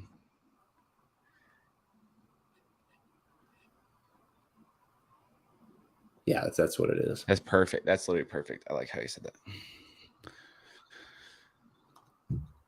I'm excited for Diamond Hand. There's just so much. Dude, I didn't even consider that the merge is going to go down mid. Yeah, dude. Mid-mint. That's historical, man. Like these are some of the like.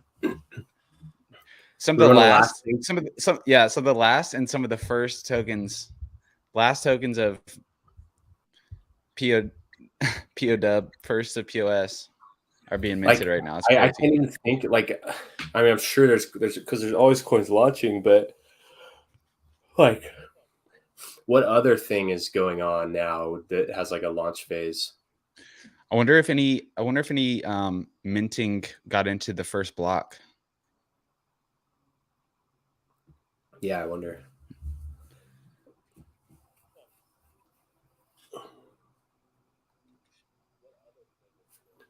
Mystery says, will people be able to early unstake any amount? Yes. So you don't have to do it all.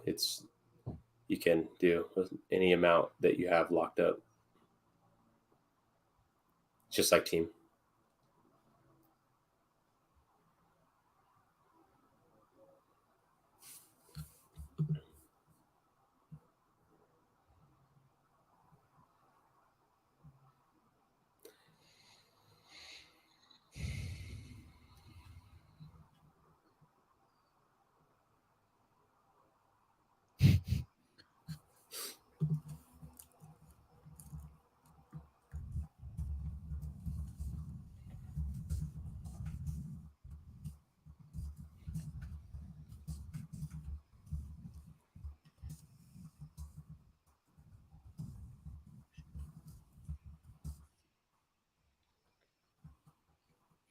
Did the auditors get back to you about a turnaround?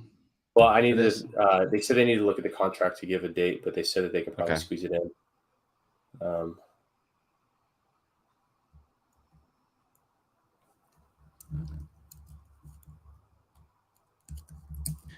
Dude, our community is going to have 3x the resources of like every other pulse chain community. Mm-hmm. It's crazy to think about. Yeah.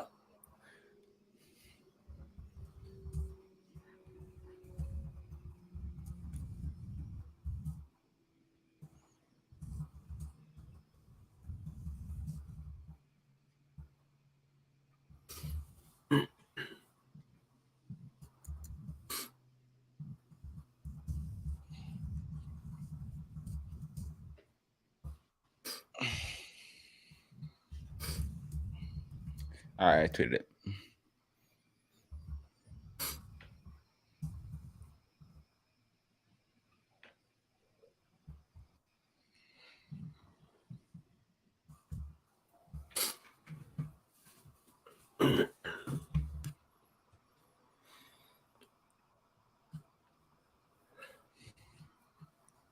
Let's see, where did you?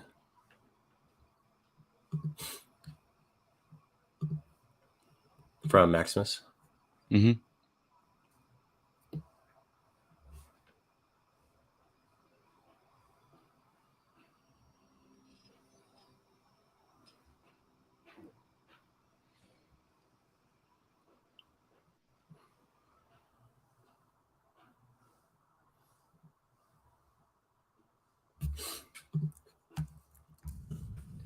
Numbers in the grid are the percent gains on your perpetual pool tokens if you remain in the pool under the circumstances on the axis.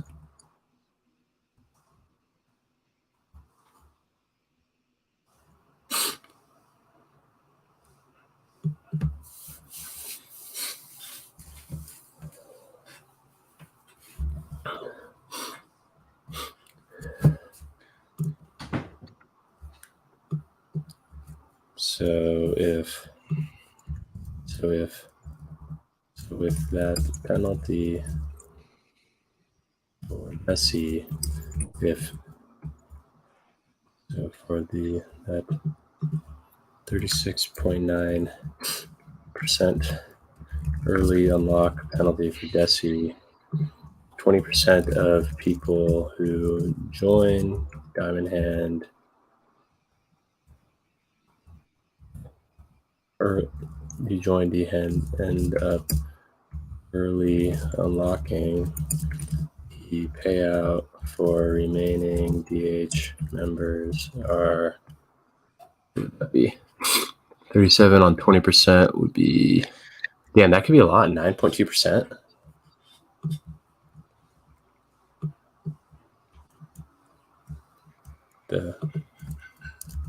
Did you answer this from Mystery? Will people be able to early and stake any amount? Yeah. So they can any Yeah. amount. Yeah. Mhm. So. What's up, Hex Token? Morning, folks. Wow, so much happening. Nice work on the ETH. Thanks, man. Shout out Dib Catcher, one of the first people to provide product support. Will says Diamond Hands doesn't necessarily need to deploy right when the perps start, right? It can just have the end stake dates built in. No, so you'll need to stake your perpetuals before this mint period ends, actually. So before the stake starts. So that's why we're trying to get it out as soon as possible. I hear there's a possibility for a relay attack on wallets that use the ETH chain early. I haven't heard that at all. So that would just mean like they, it's called a replay attack, and it's like where the chain just like gets rewound, and you basically don't like what happened just ends up being undone.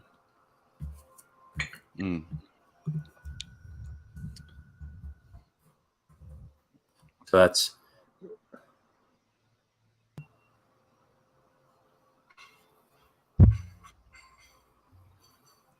replay Need to attack. make us. Oh, sorry. Man in the middle attack. Happens when a hacker, malicious actor, secretly connects, intercepts, and tweaks data on a secure network so that the data transaction is delayed or repeated to the detriment of the originator. Replay attacks can happen in the blockchain space, especially during chain splits or hard forks. After the merge, there would be two functioning chains copies of the Ethereum blockchain, an Ethereum POS new chain, and the old chain. Do these chain splits assets on the current network, including NFTs, will be duplicated on the POS chain. This means this NFT you currently hold will be duplicated, which consequently opens up a chance of a replay attack. Assuming the would-be old Ethereum proof of work thrives with miner support and new chain ID, transactions from the PO work chain could be replicated or replayed on the new Ethereum blockchain, which is risky and can result in loss of assets. If you send 100 ETH POW on the POW chain from your wallet to a friend, then your friend could broadcast the same transaction in the POS chain and send himself 100 original ETH to the same wallet, a DeFi expert explains.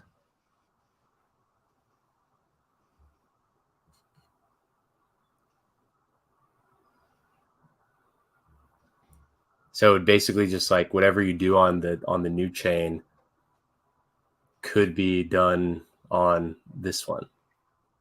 So the worst that could happen is if you were to mint team on ETHPOW,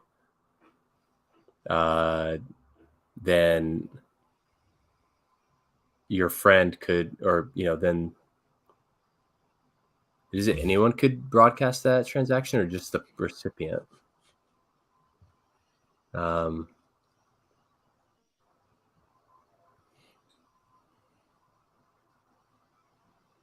That is a good point, that you could be surprised.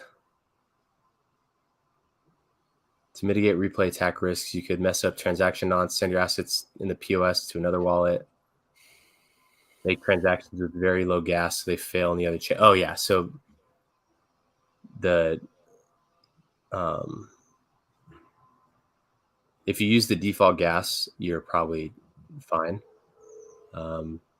And as soon as you do another transaction on either one or on the original, then it's not an issue. But that is a good point.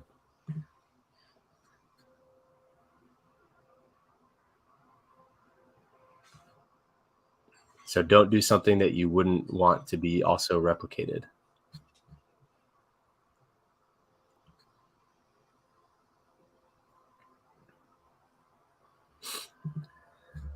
So we'll ask, Diamond Hand doesn't need to deploy right when the perps start. It can't. So we could make it where there's like an initial sequence and then like the follow-on sequence. But best case scenario, we just deploy it while it's still in the period 0, like during the minting phase. Like that would just be easier, less trouble, and it's really done. Which I need to just knock it out. So, I mean, provided that the that penalty is just what we go with, then What was that?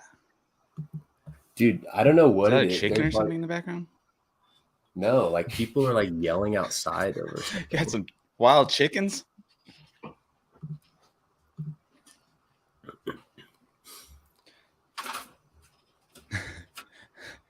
They're trying to gatekeep you, dude. They're trying to gatekeep you from the from sharing the truth. So penalty is the length. Scale penalty is that number. We already went over this. And the penalty is the penalty.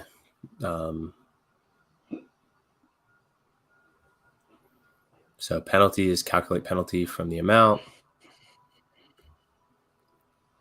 Global amount staked is global amount staked minus amount. User amount staked is user amount staked minus amount. But we only transfer to the user the amount minus the penalty.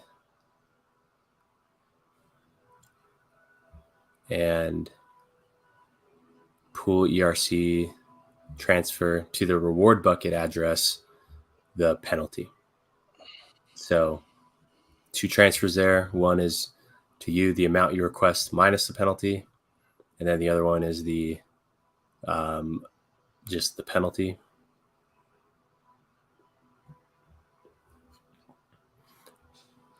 And then let's make this early end stake. Okay, so it's not early end stake team. This one is early end stake token.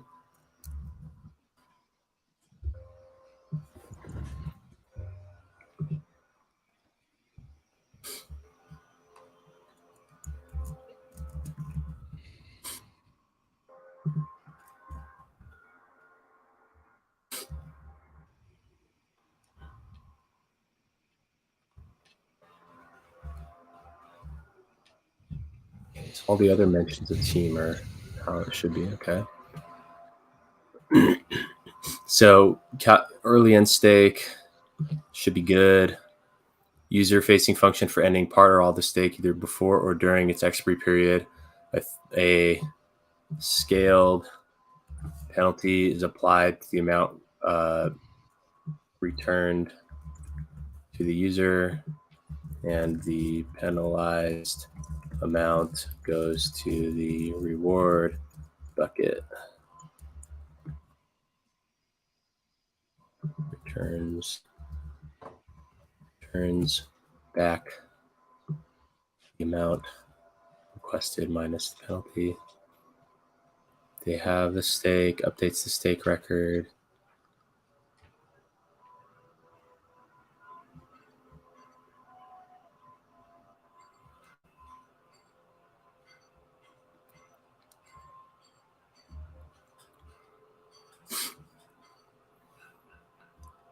Early end stake record.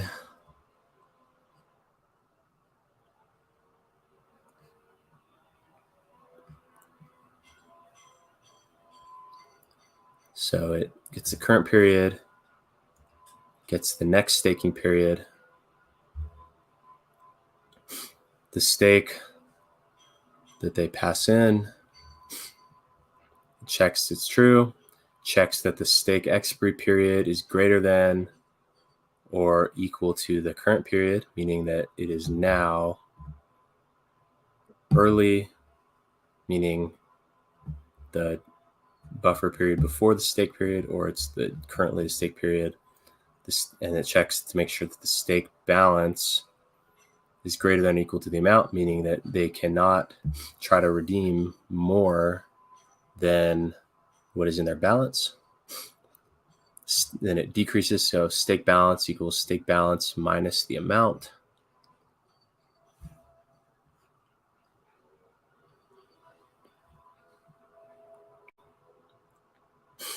If the stake tokens per period of the next staking period is greater than 0.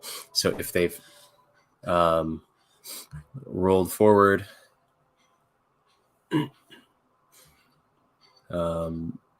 then decreases the amount in their current period. Global stake tokens per period of the next staking period is global stake tokens per period of the next staking period minus the amount. So if in the next staking period they have something there, meaning they rolled forward, and then if the stake tokens of the period, the current period, is greater than 0, meaning, so that's if it's currently a stake period and that they have rolled forward, or if it's just ongoing, then it decreases from the global stake tokens per period of the current period and the stake tokens per period. Okay, nothing changed there.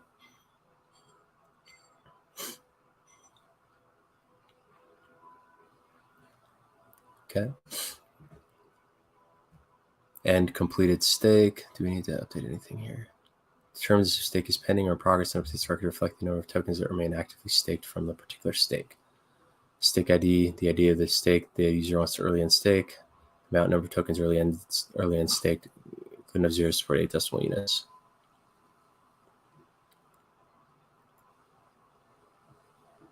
The period, the next period. So the next and current period it checks, because at any time during a while the stake expiry period is greater than, you could have them into the next period from that same stake if you roll forward. Okay, so that captures that. Function end completed stake. Stake ID, amount. So this is one that users use. End a stake which has already served its full staking period. This function updates your stake record and remints and returns your staked token. Out of tokens and staked. And completed stake. So it runs this end expired stake, which is a private function. The public one is external and non-reentrant. The current period is the current period. Stake record is the stake that they passed in. Require that the stake expiry period is less than the current period, meaning that it is ended. And it requires that the stake balance is greater than the amount that they, or equal to the amount that they did, because you can't request more than what is in your balance. Stake balance equals the stake balance minus the amount that they have redeemed. Okay, once it does that, it updates the global amount staked to remove the amount. It updates the user amount staked from that amount. And since this ends in expired stake, it does nothing to the staked tokens per period, because those get crystallized as those periods end. Okay.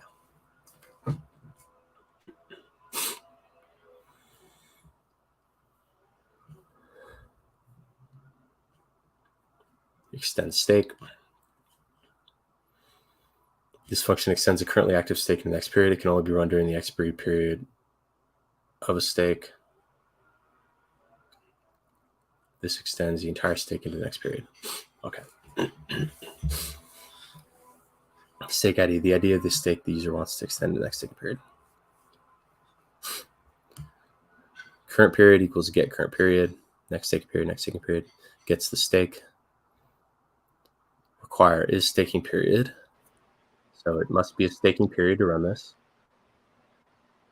And the stake expiry period. Astro, oh wait. Oh, he just deleted it. Let me just answer this question real quick. Astro says, so are all the penalties burnt? So they're just not, they're not burnt. For diamond hands, the penalty goes into the reward bucket, which is then claimable by all the true diamond hands that remain staked for that whole period. But with team, so this is the same contract as team essentially, but with team, a lot like Hex, where when you stake, your tokens are burned and then reminted. So for team, that penalty is just not reminted. So that supply goes down. With the perpetuals in the diamond hands game, yeah, that penalty goes into the reward bucket. What's up, Nate? Good to see you, man. Question: do all the end stake penalties go to team holders, or does it split penalties with MB? MB mystery box. It all goes to Wait. Do all stake You mean penalties go to the team diamond hand members? penalty? No, stake penalty. Yeah, diamond hand penalty will go to diamond hand stakers. So, if you're staked in the base diamond hands club, for example, and you remain staked for that 1 year, you will get the base penalties from the people that early unlocked. Good questions.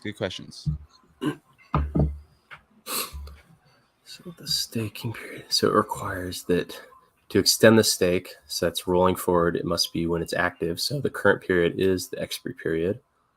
And then it updates the expiry period to be the next staking period. So this can't be run twice. And then it updates the next staking period's value to be the whole entire balance. So it just shifts the whole balance forward and updates the expiry of that stake. So stake balance is shifted forward on both the stake tokens per period and the global stake tokens per period. And then it emits the extend stake event, just like that. Restake expired stake, current period, it gets the stake. To restake an expired stake, you make sure that the current period is greater than the expiry period, meaning it's over, meaning the stake period's over. And you make sure that the balance is greater than 0. This one you don't do an amount, it just rolls forward the entire. This function ends and restakes a stake which has been completed if current period is greater than the expiry period. It ends a stake but does not return tokens. Instead it rolls those tokens to a brand new stake record starting in the next staking period. Stake record, stakes. Stake.stake expiry period is less than the current period. Requires the balance is greater than 0. It creates a new stake record of the balance. Then it says amount equals stake the balance. And it sets the balance on the existing stake to 0. So it zeroes out the existing balance and then it rolls forward, and it doesn't update anything with that current stake tokens per period. And so it runs the new stake record, which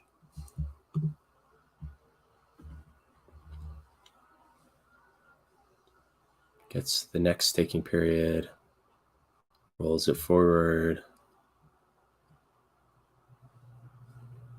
Yeah.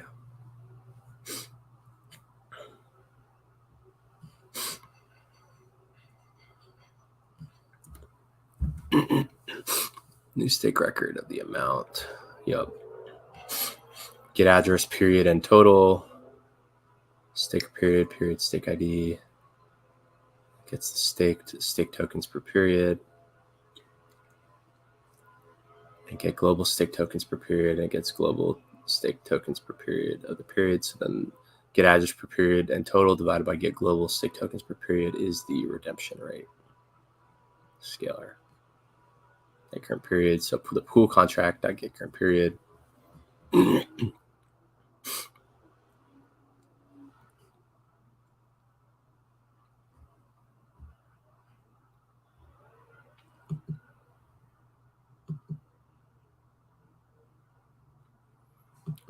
Remainder is get current period divided by, okay, we already went over those.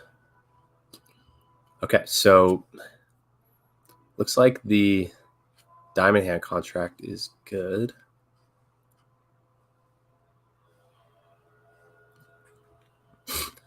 Contract reward bucket is reentrancy guard. The address, perpetual address is initiated but not given. Team contract address. So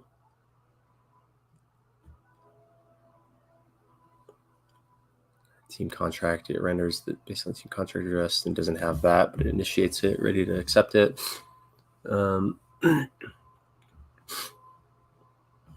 Interesting guard. So DHS, so diamond hand contract is diamond hands club of the DHC address, which we pass in.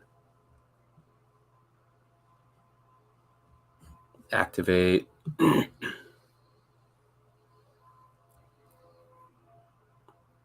So here, let's give this one a little description.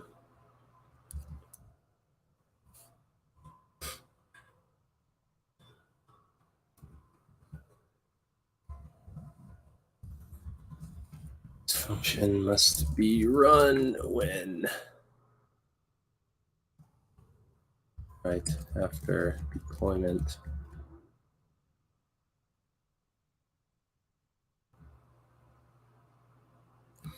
Okay, wait, let's think about this. So this is how it gets the stake reward distribution.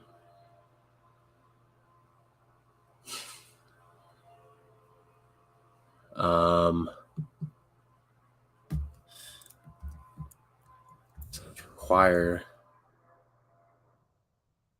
Okay, I'm glad I caught this.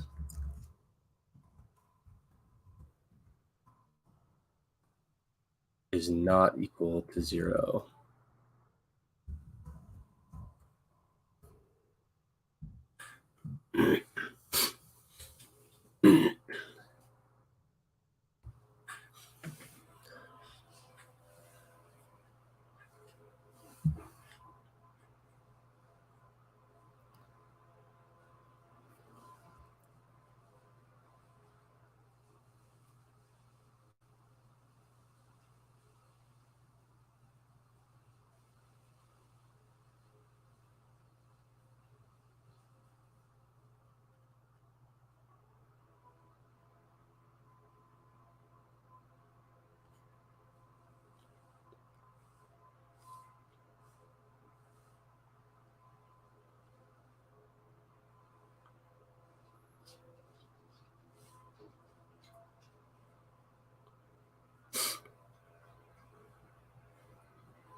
So then as soon as this period ends, you run this, prepare claim. So the DH contract, it checks if it's a staking period. The latest staking period equals DH contract, get current period. Did record period end balance is false of that one. So did record period balance. Period end balance is the IRC20 of this, whatever ticker you're preparing for. Dot balance of the reward bucket. Is this reward bucket? Yes. Then it transfers RC20 token of whatever ticker you put in, transfers to the stake reward distribution address, the period end balance of the ticker of the latest staking period, and period end balance, which is just updated to be the supported tokens ticker balance of that address. So it transfers all the contents of the reward bucket to the stake reward distribution address. It checks if we did record that period end balance. The scaled rate is the period end balance of the ticker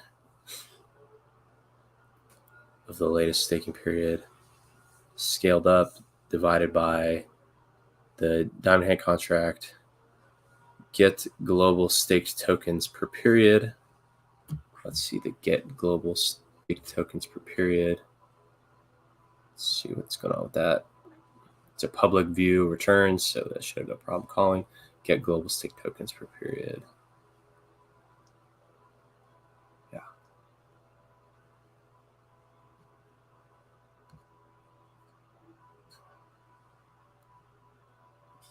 So the period end balance, so the scaled rate, which we get. So we end up with the period redemption rates as a scaled rate.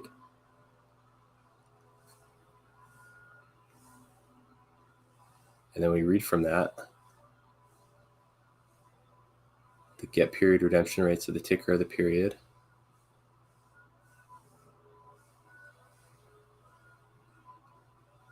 The get supported tokens.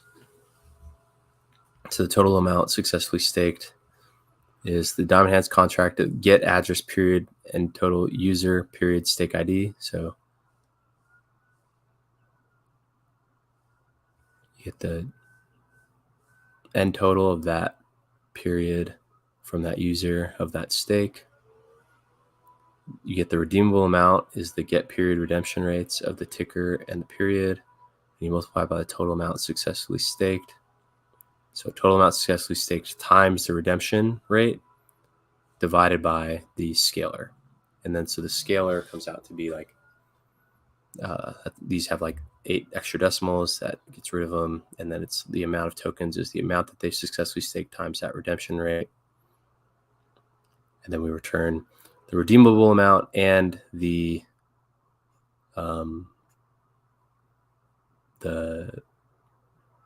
supported token. Okay, so that should be good. The DH stake reward distribution.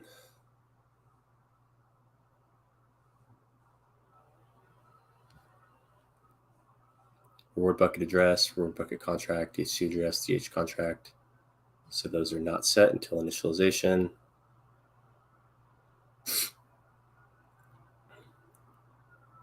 So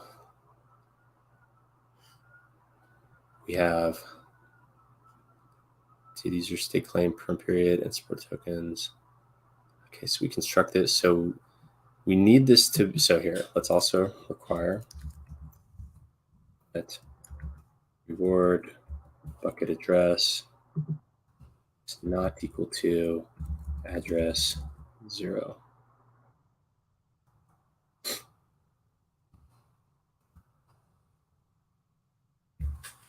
Should ensure that we can't run, because of the sequence that this has to be deployed, this protects us from making a mistake in the order.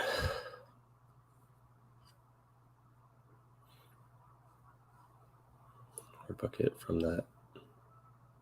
We already rendered reward bucket contract, reward bucket contract.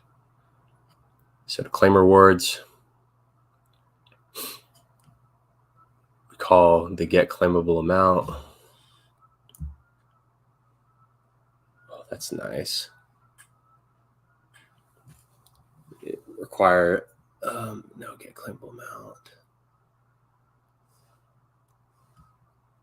Oh, that doesn't make sense.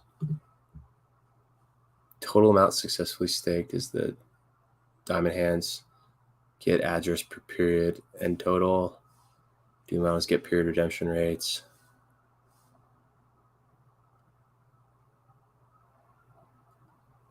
The amount is get supported tokens, which we have here.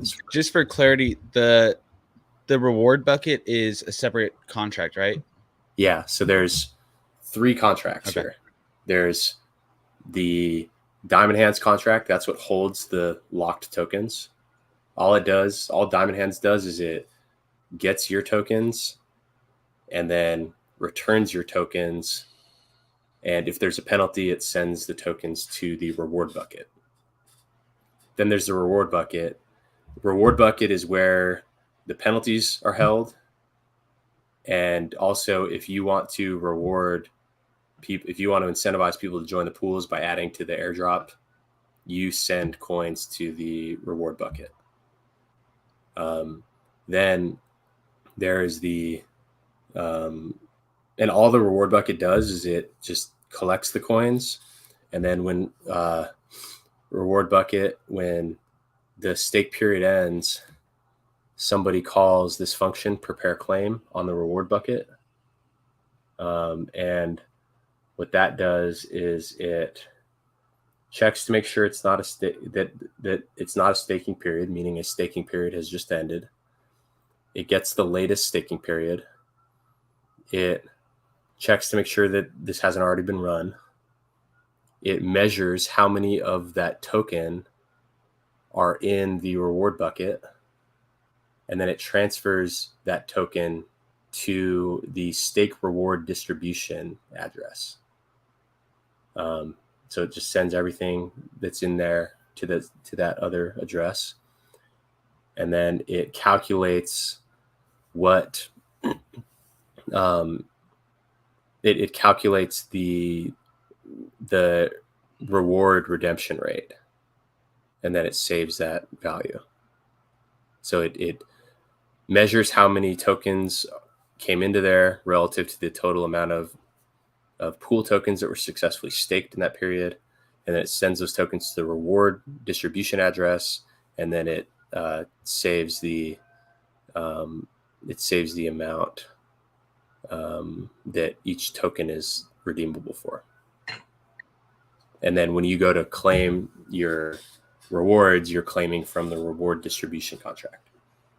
And so these all could be under one, but it actually makes it really easy for people to understand what's going on if they can just look at an address and see the balance of all the coins, instead of like having to know how to query the contract to see how many tokens are redeemable. Yeah. Period and stuff, because like the reward bucket, that's like flushed every time that it's like fills up, then every year it's flushed, so it's like it like resets. And then the DH stake. That's awesome. I didn't thought about that. So people will just be able to type in an address and Etherscan and see the reward bucket essentially, right? Yeah. Mm-hmm. Okay, cool. Let's go through some comments. Christian said, I came late to the party. What are we doing? Dibcatcher is currently building the Maximus Diamond Hands smart contract. So this will allow you to time lock your perpetual tokens with the opportunity to earn more. So how it'll work, each perpetual token has its own Diamond Hands club, and the stake length it coincides with the stake length of the perpetual. So for base, it's a 1 year. For trio, it's a 3 year. For lucky, it's a 7 year. And for DECI, it's a 10 year. And how it's a very simple game. You essentially are just time locking your tokens. If you unlock early, there's a penalty. That penalty goes into a smart contract that is then claimable by the true Diamond Hands that remain staked for that stake period. So we're trying to launch this as soon as possible. You will have to stake your perpetuals before the end of this mint phase. So there's 11 days left. Trying to get this out as soon as possible. But yeah, essentially bringing an optional time locking system to the perpetuals for the opportunity to earn more. And there's not a token with this one. It's just a staking contract. Yep. Hex Love says, I feel like watching RH and his devs code 1,000 days of flawless operation. Yeah. I wish that they could have let us watch it. Yeah, that'd been really cool. What a community. Just watch KSB TV. Thanks for the alpha. Yeah, they have a great channel, guys. If you're not subscribed, search KSB TV, go subscribe. I think they're over 1,000 now, which is awesome. So yeah, go subscribe to them. Astra said Hexo, Hexplosive, Rags, Heartbeat, Wales, Jenkins, RD3, Gold Key. It just keeps going. Yeah, we got an amazing community, guys. And it's just. I think we've shown there's kind of like growing. these like dynamic duos. Oh, I see. Yeah, that's crazy. Yeah, you gotta find your. This is my favorite Hex duo. Lots of duos amongst Hex streamers. Dude, Hex Love was off. Dude, did you watch my stream last night? I think I hopped on late. I don't know if I caught it. We played. But I was on the space live on stream. Oh yeah. I hopped on right when you watched that.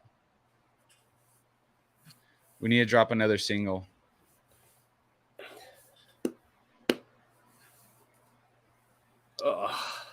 Let's see. So,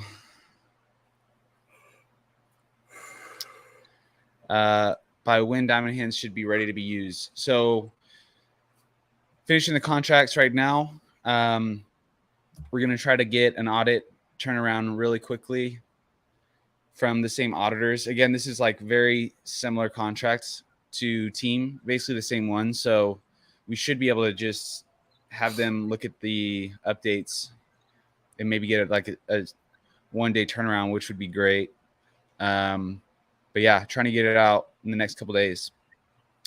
Will said, Another benefit of DH is that even if nobody ends early, it keeps you from selling too early. Absolutely. Yeah, I mean, that was one of the things that people didn't like about what we were doing with the pools is just like,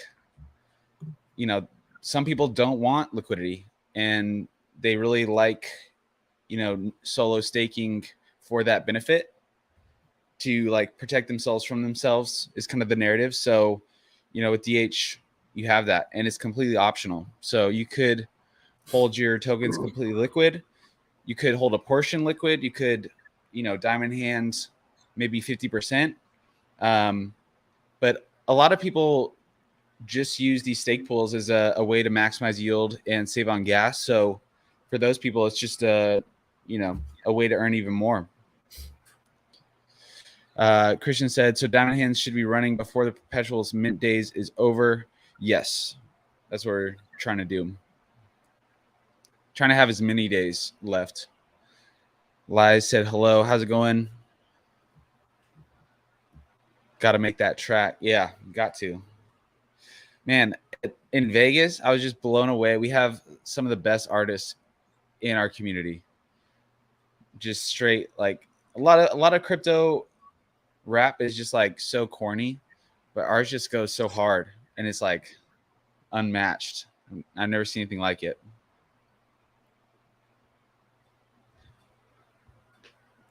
All right, back to the sauce. Okay, so the last thing we need to look at is the stake reward distribution contract. So I already see I got in the way of my comments here. So we we instantiate reward bucket address, leave it blank, reward bucket contract, leave it blank, DHC address, leave it blank, DH contract, leave it blank. We create a supported tokens mapping and a did user stake claim from period. And then on deployment, we instantiate the Diamond Hand Club contract per the Diamond Hand C address that we pass it. So let's give this a comment. So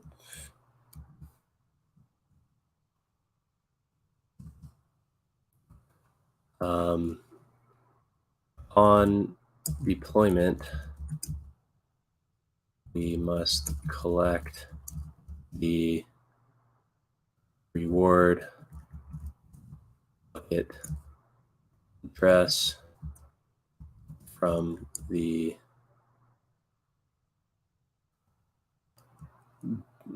DH contract. Claim rewards.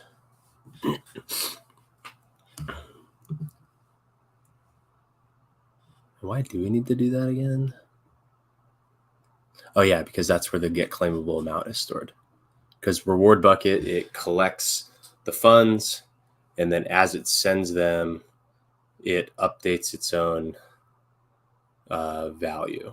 So reward bucket needs to know about the distribution address, and the distribution address needs to know about the reward bucket. And so we have to do that after after deployment, because when I was trying to do it during, it was just throwing weird errors. So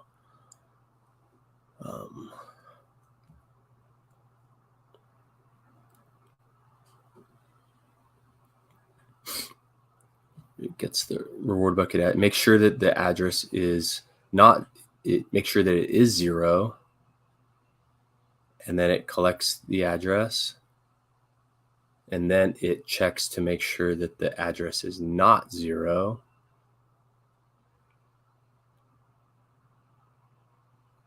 Meaning that it was something, meaning it has been deployed already. And then it sets the reward bucket address. That might be redundant, but it's okay. That gives me peace of mind.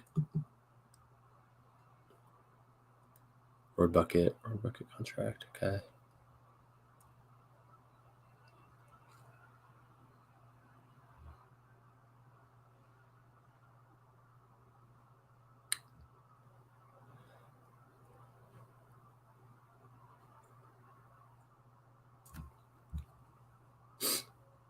And okay, so claim rewards is what you call when you're actually getting it.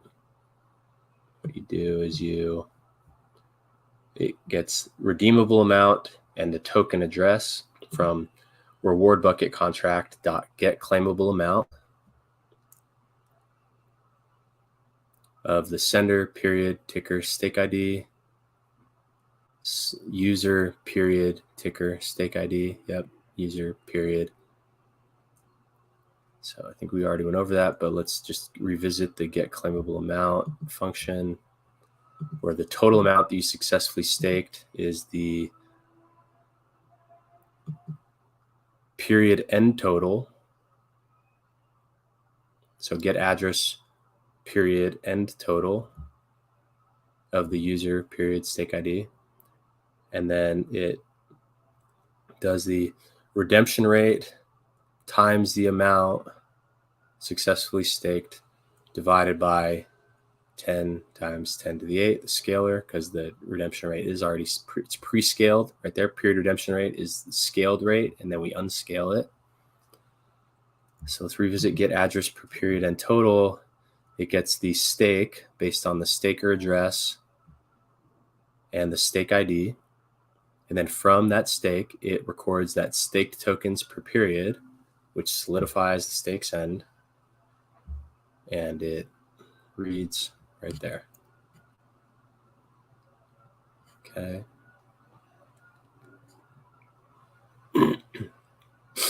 Did user stake claim from period must be false, because so sender stake ID period and ticker, because once that gets sent to true after you've claimed, and so you cannot have already claimed from the stake in this period. And then redeemable amount must be greater than 0, meaning that there is something there. If there's no rewards, it doesn't let you run it. Then IRC of the token address, which we got from reward bucket contract dot transfer message sender redeemable amount, transfers the sender the redeemable amount that it recorded from the get claimable amount. And then did user stake claim from period.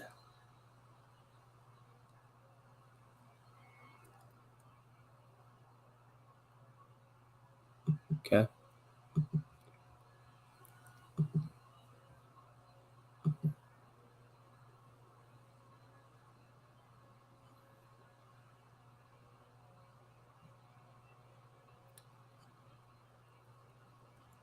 Okay, so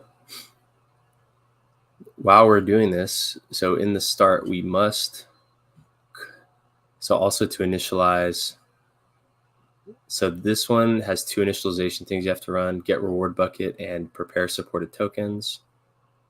And that one, we already know that works. It makes sure that the address is 0, meaning it hasn't been filled yet, and then it saves supported token ticker equals reward bucket contract dot get supported tokens dot ticker. So in this one, so let's give it a deployment instructions.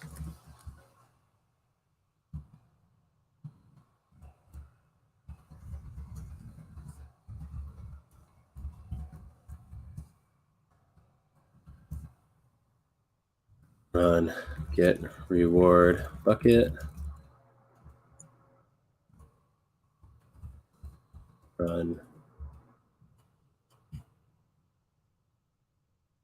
prepare supported tokens.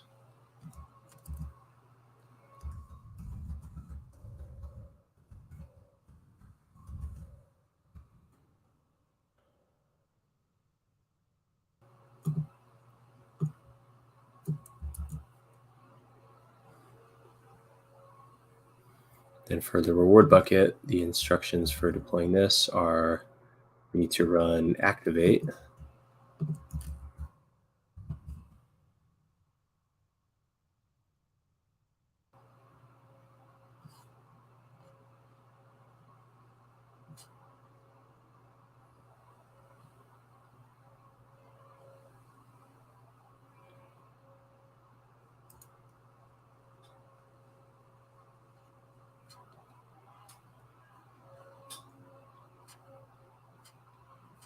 And then this one.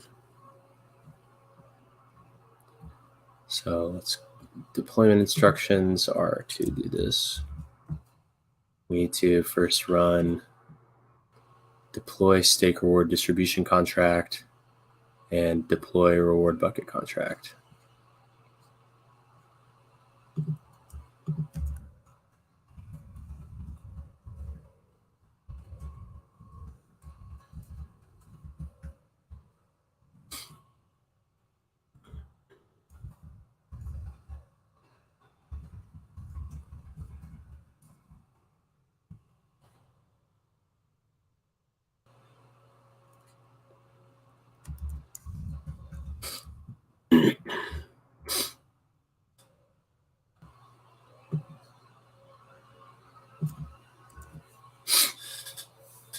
Okay.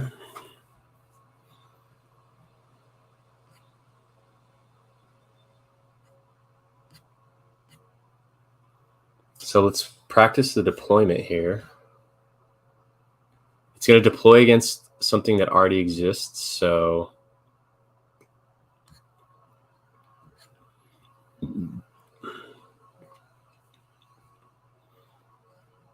let's just see what happens here.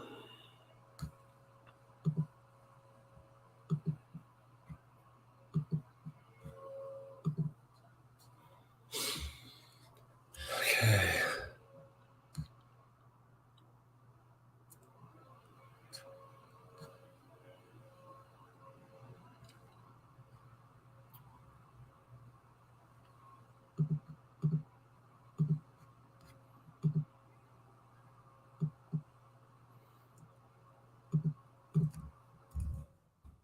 So first we deploy per the ticker.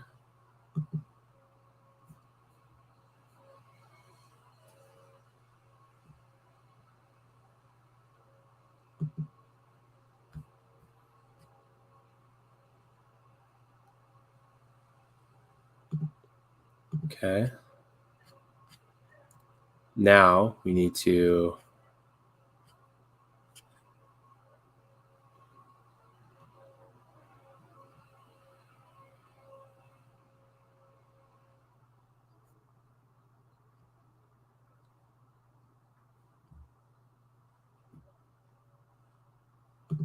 so that's 0.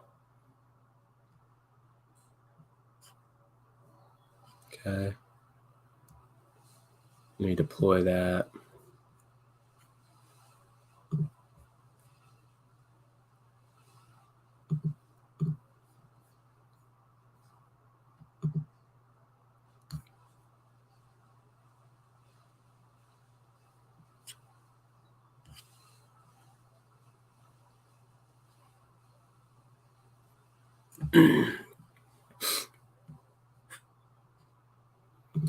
So now we have the reward bucket and the stake reward distribution contract.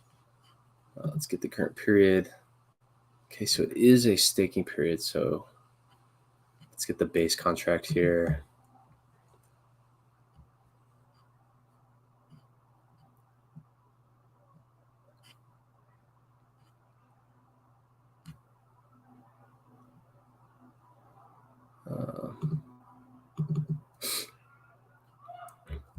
So the base contract is this.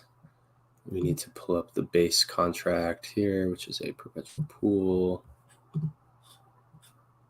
test. Let's render it. Perpetual pool test at this base contract. Right there. Get current period should be 5. Yup.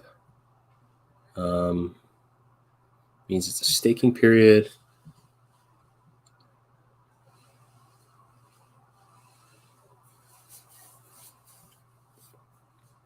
Okay.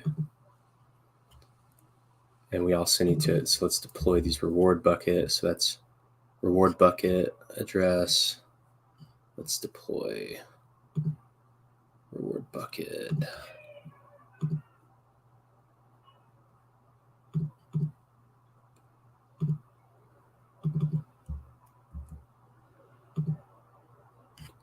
We got the reward bucket, and then now we have the stake reward distribution contract.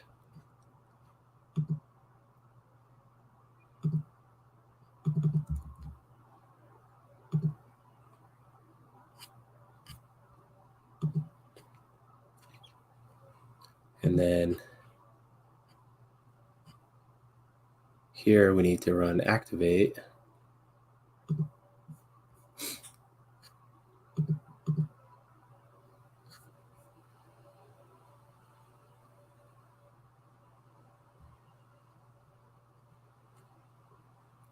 And then we need to run on the DH stake reward, we need to call get reward.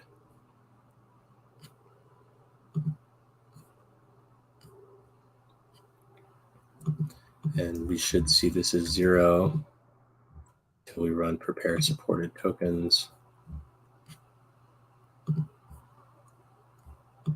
That should not be 0. Yep. That should be something. Yep. Reward bucket starts with 8.5. Yep. Yep. Now if we run base supported tokens there, base hex team MAXI.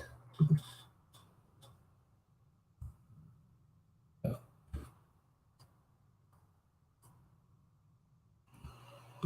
we try to run activate again, throws an error. That's what we expect. If we try to run get rewards again, throw an error. That's what we expect. If we try to run this again, throws an error.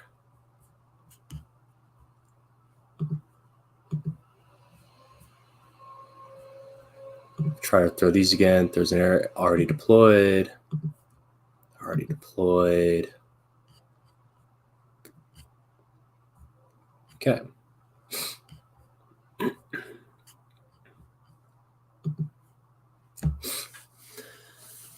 All right.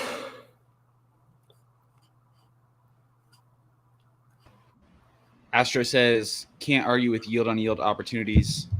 Absolutely. That's one thing I'm like super excited about. This is like, you know, even through the launch of MAXI, we talked about how these alpha tokens really open the door for that yield on yield opportunity. Unlike most, right? Like you can be earning maximum hex yield and then put those tokens to work. Whether, you know, right now it's been liquidity providing. People have been making a killing with liquidity providing. And this is just a new way that we're introducing for people that may not like liquidity providing to earn more. So that's really, really exciting. Historic, in fact. Salute to you for this amazing project. Thanks, man. Appreciate it. My pulse. Thanks for all the alpha A-bit. Absolutely. What are you guys working on at the, I assume, moment? Diamond Hands are still working on the title video and ETHPOW stuff. Yeah, so Dibcatcher is working on Diamond Hands right now, trying to get it out. So just testing it. And then we're going to try to get it security audited and then launched as soon as possible. Just did link for cruise. Question: if you were going to buy 1 million hex right now at 0.034 cents, would you choose ETHPOW or POS, and why? I mean, POS definitely. I would like, well, if you have hex on, I don't know. I would look at ETH dub right now as just like free coins that you have. Probably best to just hold them. Some people may try to sell them because they think it's going to dump. Maybe it will, but I wouldn't be buying ETH dub tokens with fiat right now. I would wait and see how this market prices in. You know, like the free copy. You know, yeah, just look at it as a free copy and wait on that. But if you have hex on ETH dub, might as well mint it into the perpetuals. I think that's like the best move. We're one of the only products on that chain right now that has support, and maybe we're one of the few that like really focuses there. I mean, I think after this launch, we'll definitely have it. We'll be watching that development, and you know, already got the product support. So, but yeah, again, focus right now is ETH proof of stake. Because that's really where the money's at. That's probably what Richard Hart's going to fork, and so you want to be minting here with fresh fiat. I don't even know if ETHPOW has a fiat on ramp right now. So yeah, that's our focus right now. Mr. E said, Hex love that saw, or the last I saw you get 400,000 Hex for 12 on ETHPOW. Yeah, I'm sure you can get a lot of Hex. The price was like, it was very, very low. But I don't know. I mean, what if that's just like a reset? Again, focus on proof of stake right now, but what if it is kind of a reset on Hex and it just 10,000 X's on ETH? That'd be crazy. So yeah, I mean, again, not financial advice. Like, you get to do what you want with your money, but I'd probably focus more on POS. What if Pulse forks both of them? I guess you could. I don't know. I really don't know. I tweeted at Richard Hart. Richard Hart follows me, but he doesn't. I've asked him like so many times in tweets. He just doesn't reply to me. So probably I might unfollow Richard Hart pretty soon. I don't know. But yeah, I would assume, I hope he answers me, but I would assume it's ETH POS. I know a lot of people are asking. He probably gets tagged so many times per day.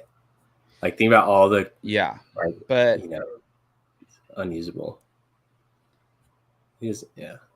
I don't think he owes you. Maybe. I don't think anyone owes anyone. I know he's got notifications. He's got notifications turned on for me. Why do you think that? I mean, why wouldn't you, dude? All this sweet alpha you're dropping. He definitely knows who I am. He has like engaged with me, but it's always about like my dumb tweets he'll like reply to, not my tweets like at him that are usually like, I would love for you to get on a stream with him. Yeah, that would be cool. Didn't engage with that one, didn't reply. I offered design help on the Hex wallet, got crazy engagement. So he definitely saw that one, didn't engage with it. So, I mean, it is what it is. I'm not like, I don't know. Maybe I should DM him, but I feel like, I don't know. He probably gets way too many DMs too. So, whatever. Trying to find this old tweet. Fork your mother. What did that say? Back, like way back when. Okay, so it was Jihan Wu. When there was like all this talk about, let's see if we can find it. If he's even on Twitter anymore.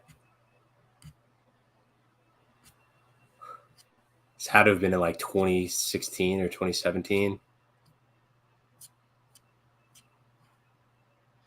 Hexlove said, Golki, please don't follow RH. Have no expectations. If he replies, great. If he doesn't, no big. Yeah, I'm joking. I want to follow. I'm just kidding.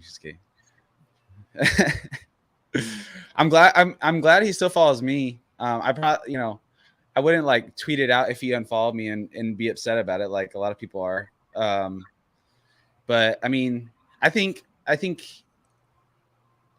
don't know, man. I think the reason he can't unfollow us is because we've given so much, like, even before Maxi, like, you were given so much alpha on Hex. You were doing like weekly calls, Zoom calls with people, like onboarding them.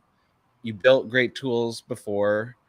And since I got involved with the community, I've just been like giving out free art, basically.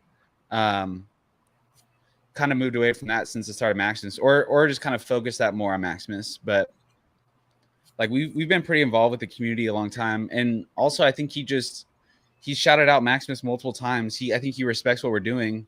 And even before we built it, he had shared on stream multiple times similar ideas of pulling Hex. So I know he's watching. I know he like, replied. I remember the first time you mentioned Maxi. I think the last time that we directly he like laughed at something that I posted once, but I asked him if he would officiate my wedding, and he replied no.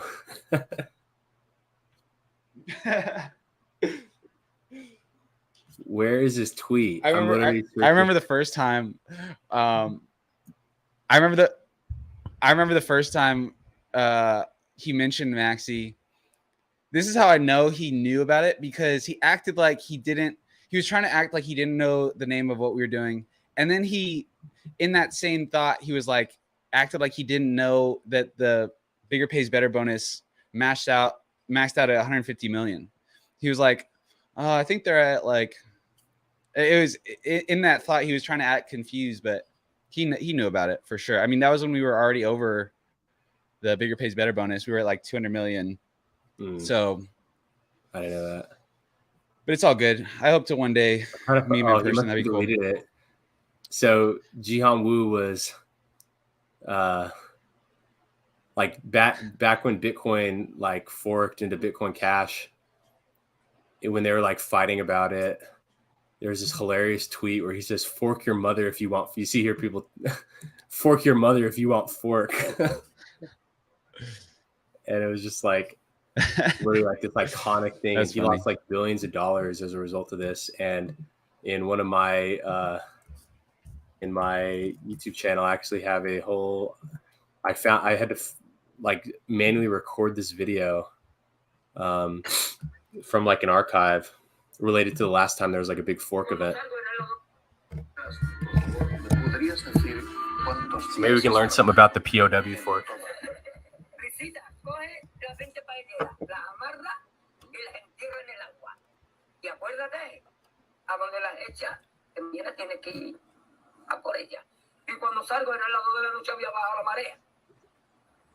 La dejé, como me lo dijo, la tiré, le puse un palo, dice, llego a la cocina, era las 2:30 de la noche. Presida, ¿qué la has hecho? Allí ya está, jefe. Ya, pues acuéstate, que mañana a las 8 te llamo a que vayas a recoger las paelleras. Y me acuesto en su, ya para abrir el restaurante que era el arroz. Y me llama el cocinero. Presida, ¿qué? Ve por la paellera. Venga, que a las 2 de la tarde ya están aquí. Miren, bañador, pues las chanclas, todo despeinado porque no me dio tiempo nada ponerme las chanclas y el bañador. Voy a la playa, ya subió la marea.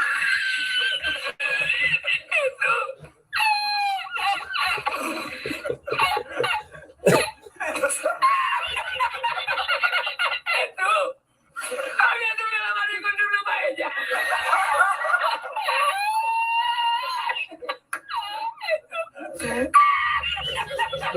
Y la encontré porque estaba la paellera agarrada metida entre las piedras de Chipiona del faro. Y cuando entro en el restaurante me ve el cocinero con una paellera que ha visto solamente paellera.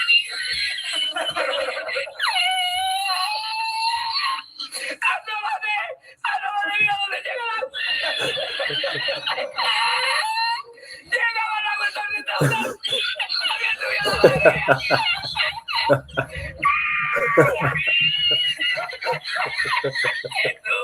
Hay que hacerlo ahora con los 2 sacos de arroz. Llama para Sevilla. Llama a Sevilla. Trae un paquete.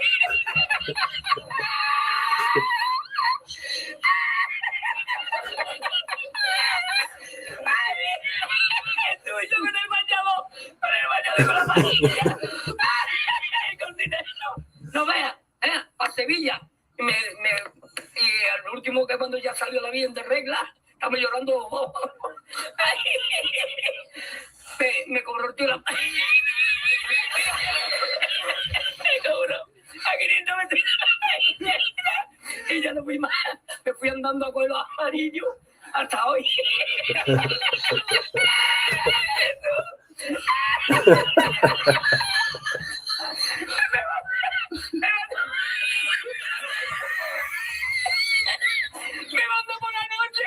All right, bro. All right. Back to what.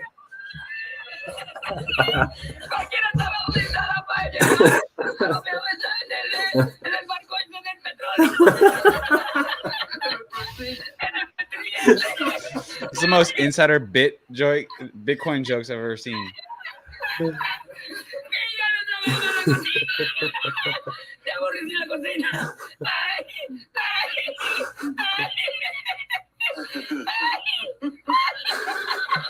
There's actually a lot of really valuable lessons you can learn in there that I've actually have implemented in how I approach like pulse chain and like just forks in general.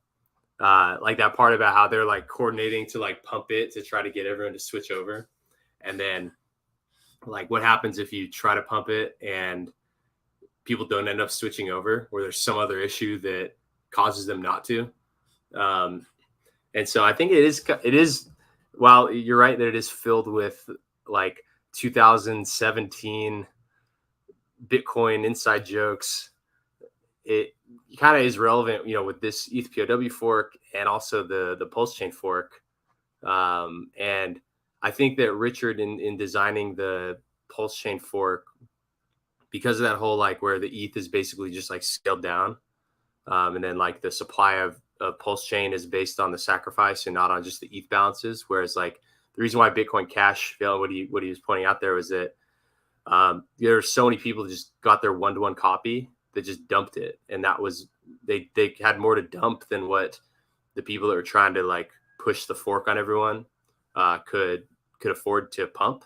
And so they basically just gave all their money to people like Trace Mayer, who like famously like sold the top with his like, probably 10th largest in the whole world Bitcoin bag, and basically like nuked their whole entire plan. And so it's kind of like shows like that in these forks, it is a really difficult thing to play, right? Because it's like because you don't know how committed people are to it, and what can, what happens. It's really driven by who the big sellers are, and like artificially try to push the price in any one direction is very difficult to sustain. And so I actually really this is actually quite timely to, now that I recall about this video, that with this fork happening, and then what's going to happen with Pulse Chain.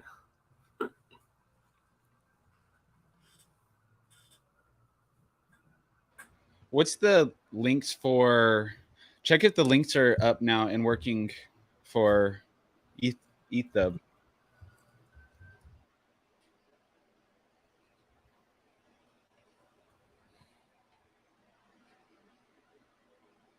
Not. Damn. Well, what were the other ones? ETHPOW, Perpetuals, .enable that.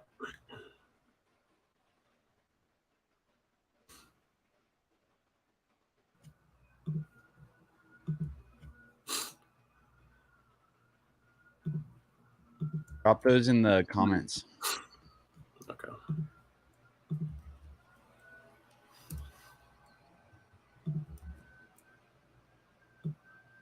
Damn, I can't copy.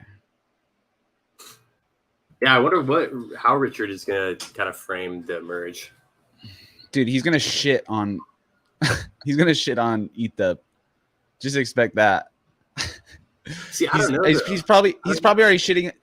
Well, I didn't catch his space today. I need to watch it. Someone just posted on YouTube, but I'm sure he was shitting on ETHPOS, just that it's not like really doing anything for the users, which it's not. But I mean, he's gonna just be like, I don't know. But I think he should support it because it's an alternative to Ethereum proof. Like you have your proof of stake, which will be Pulse Chain. Why not have a proof of work as well? I don't know. I just don't know how. Yeah, I don't know how it's going to do. Hexlove says, I think when the greater crypto market realizes EPOS has them by the balls, the bottom will fall out. Yeah, and also it's mainly driven by like the personalities involved. Like all the ETH people, they're not in Hex. Like Hex is kind of in its own little world here, and so even though like the USDC basically not supported on ETHPOW, that part of our market is kind of just gone. And then then the other main one is the ETH price, and that is like down like 90%, like to par, or even more than that. It's like $20 when I looked compared to 2000. So it's like 99. So it's like hugely down. So like our values measured in those coins are down, but compared to other ERC20s that,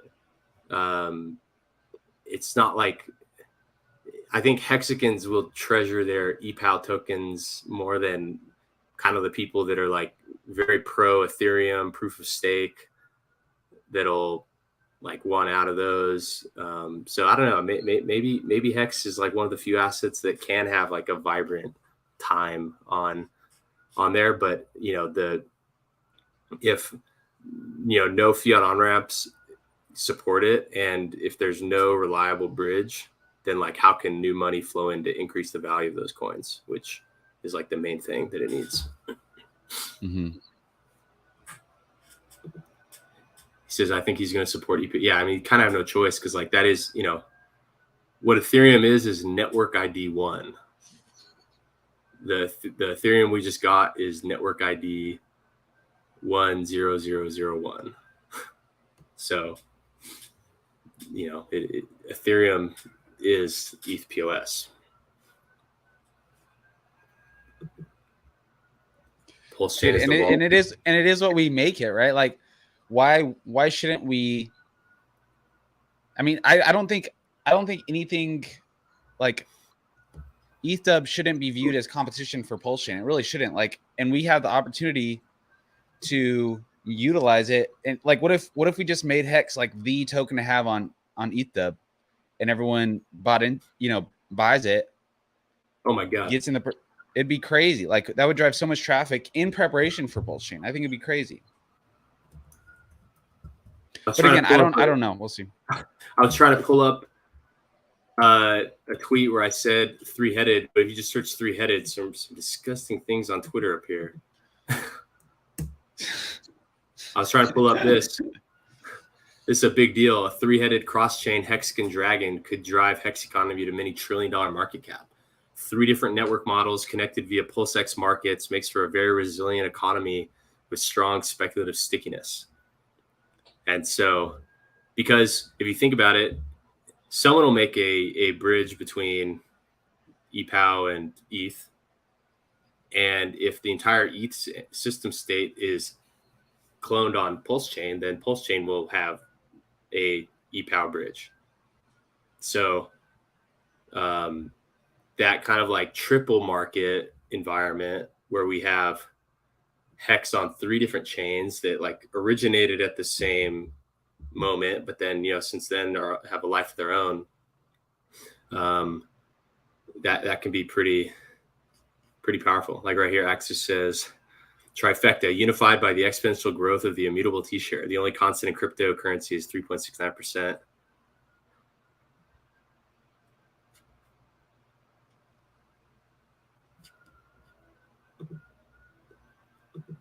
This is on August 12th. This was a month ago. So we're going to have PHEX, EHEX, and ETHPOW Hex. I will always treasure my ETHPOW Hex and will always be a strong competitor versus Bitcoin as a proof of work store of value. I'm really captivated by ETHPOW Hex. We need bridge between ETHPOW and Pulse and bridge between ETHPOW and EPOS. The Hex 2-headed dragon, EHEX, PHEX, has now become a 3-headed fire-breathing intergalactic dragon. EHEX, ETHPOW Hex, PHEX. That's the truth, you know. There's something there. There really is, I think. But it is, you know, I'd say that ETHPOW is probably more resilient to fuckery than Pulse Chain because of just like the direct 1-to-1 ETH copied over on Ethereum is now. Wait, what'd you just say? I say that ETHPOW is probably more likely to fall victim to some type of fuckery because ETHPOW is? Yeah. Oh, I thought the way you said that, it sounded like you said Pulse chain is yeah. Pulse chain is more resilient to external fuckery because the Ethereum, because like if you have one Ethereum, you get like 1/10,000th of your Ethereum on Pulse chain. Yeah. Like, so the scaling of the supply on Pulse chain is different than the scaling of the supply on ETHPOW. But I think ETHPOW did something with the Ethereum Foundation's big bag. I think they might have slashed it, but I'm not sure if that actually happened. Yeah, I think it's not a concern. It's just kind of the reality of what might happen with EDUB, just minor rewards. I don't know if there's going to be, or maybe they'll have to fix that. But I mean, those rewards have to be able to support these miners, because that's one positive thing with POS. It's much cheaper for validators to, to validate versus a miner. That electricity cost is real. And so, will the reward, like, we'll see. That's what I'm kind of watching. I think I saw someone tweet about that. So yeah, and it kind of gets adjusted with the difficulty, where like there's no, if there's no miners on the chain, because it's so cheap, then it becomes less expensive to run, because you like that's the whole like automatic difficulty adjustment thing. Is it like as miners leave the network for whatever reason, including ETH price down, it gets cheaper to mine per ETH earned. But yeah, I don't know. I really don't know what the other implications are of the like network being, because then it kind of shows like just how powerful does the network actually need to be? Because like there's always talk of like 51% attacks or these types of attacks, but like, yeah, what? It's almost like, because the only people that could really do anything are ETH Classic miners, who are really just all the ETH POW miners just moved over ETH Classic. And it's almost like, what does ETH Classic have to gain from like the people, like, because you'd have to spend a lot of money in order to attack the other network. Yeah. And like, what do you have to gain from that opportunity cost? I saw a tweet from like one of the Ethereum kind of core devs or core people that was like, they're definitely going to be trying to onboard, the ETH miners that just got put out of a job into being a validator. I'm sure there's definitely probably a solid percentage that are willing to do that, but validate for POS, a lot. Yeah. But how will they afford it? I don't know. I mean, they would have to like just join a pool. I don't know about that transition, but they're like setting up like Reddit group. I replied to the tweet, and it was like Bart Simpson at an AA meeting, and I was like, hey guys, my name's blank, I'm a miner, because it's like it just sounded like they're I don't know, yeah, they're trying to save their network of people that support the chain and bring them over to be validators. But that'll be interesting to watch. Worst case scenario, ETHDub just becomes a testnet. Hexlove has been pushing hard for this Pulse Chain walled garden. He doesn't want anything non-hex related on Pulse Chain. Pulse Chain is a walled garden away from, what does he mean? Like just not connected to it?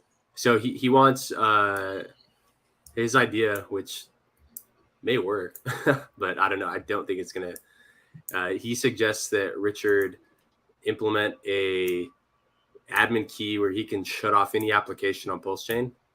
And so if anyone builds anything that is detrimental to Hex or just like spammy, to just shut them off. And I said, I agree, but instead of having an admin key, that Richard should instead create a walled garden by increasing the cost of gas, by decreasing block size, doing pretty much the opposite of a scaling solution, like make it more expensive to be on as a type of walled garden where like spammy applications couldn't even afford to be on the chain. So we kind of, I agree that, that the walled garden is the gas fee. But I mean, he doesn't need to do any of that though, because he holds, like, what percentage of supply does he hold in Pulse? Like he could just destroy the liquidity pools that he wanted to destroy them in one direction. Yeah. In which it doesn't destroy them, only like Yeah. So like, I don't know how you do. I mean, personally, I very much doubt that Richard Hart would be just with the sacrifice underlying message was freedom of speech, and he's been preaching like code of speech and I definitely think RH was hit by the Tornado Cash thing, because he's been the way he's been speaking on that. He's been sharing ways to like circumvent it. But yeah, just his reaction to that. I don't know if he would. But at Fork, he's definitely mentioned that he's not going to be copying over a few contracts. Yeah. But as far as like ongoing, Hexagon Wrestler said Gold Key will be a member of the same Hexagon Country Club as RH soon. It is there. You'll get his. Yeah, that'd be awesome, man. Yeah, it was awesome. I mean, we got to meet Dollar Cost Crypto in Vegas, and they spent like a week in Miami with RH. So it's cool to like hear how he is in person, and he's like what they told us is that he's exactly who you think he is actually who he is in person. So that's cool to hear. Not a lot of people are like that. That like who they are isn't always who they are in person. So that's cool. But Hexlove said, what I'm thinking is if BlackRock can nuke smart contract applications on EPOS, then Richard could be able to nuke toxic spam contracts on Pulse Chain. Thoughts? Yeah. So the validators can choose, just like the miners, like each individual miner, whoever mines that next block can choose what they put in it. And if like all the miners agreed to not process certain transactions, then they can. What's different is that in proof of work mining, it's impossible to predict which miners are going to get it, and anyone can just start mining if you have electricity in the computer. So it's like harder to like apply that type of censorship. Whereas now that there's like 32 entities and something like 40% of the blocks already mined have been either from Coinbase or Lido Finance. So that's crazy. So like if Lido and Coinbase say that they're going to block something, then you have like a 42% chance of like when you're trying to do it, it's not going to get through. And then you have to, so now there's just like a smaller number of people that can censor or like the smaller number of people to get on board to censor one category of transaction, which is the same on, within the validator rotation on Pulse Chain. If whoever I think there's 33 validators in Pulse Chain, whoever those people are, they don't have to process anyone's transactions unless they want to. And so if they all agree that certain things aren't going to be allowed in, they can. But look how trash these returns have gotten for. So for the people that don't know, Lido is a liquid staking for Ethereum. Just look at how bad 4% on your ETH. Yeah. Per year. It's like a third of base. Yeah. That's crazy. And I think, well, let's see what the other ones are. 5%. So staking Polkadot, you could get more than base. A little bit. I don't even know. I've never heard of Kusama.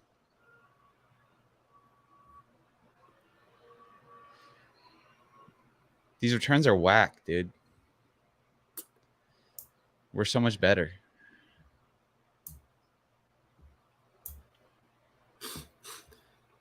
IFAS says my USDC worked and I bought Hex with it. How much was that USDC worth?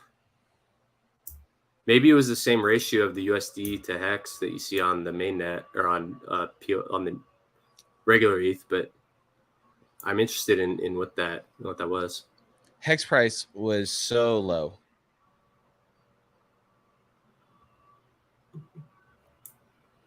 Amazing info, DC. Thank you for explaining how the blocks to be censored or not. Kusama is the testnet for Polkadot. Really? Guess so. They have staking for a test. No way, really?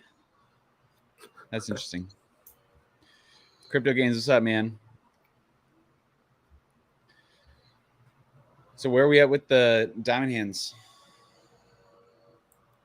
contract? I think the contract's done. Just get ready to send to the auditor. Just make sure the documentation is good.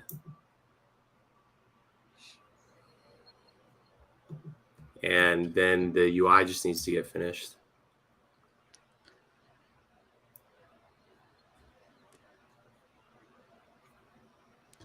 All the way we going. What a hit. We should like make that into my intro for my YouTube channel. Yeah. Like some type of sequence. All right, dude, I need to eat something real quick to keep hammering on this.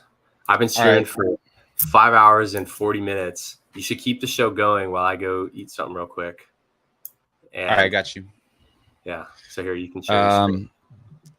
Yeah, I'll work on the contract, just kind of proofread it, and then when you get back, it should be ready to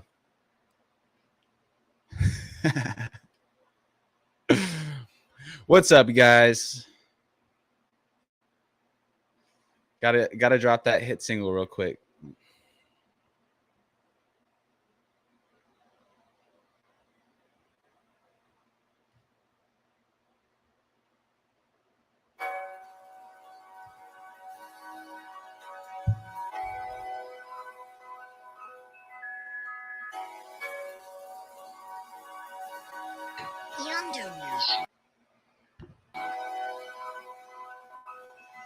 All the way we going, we be rolling, up there flowing, go till the morning, cause we all in, never tired of balling, got the highway wallin', yeah I own it, all the way we going, we be rolling, up there floating, flow till the morning, no sign of slowing, cause it's the moment.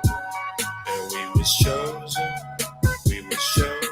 Yeah, I wake up like a king. Wake her ass up, she's no ring. What time is it? That shit was lit, but who the fuck keeps calling? I rolled over. Oh shit, it's midday. But then I lay back to say, what you say, man? It's Saturday. It's Saturday. Might roll one, might hope. It's Saturday. Okay. It's Saturday. It's Saturday. Hey, hit him up. It's Saturday. All right. Let me call you back. Oh, man.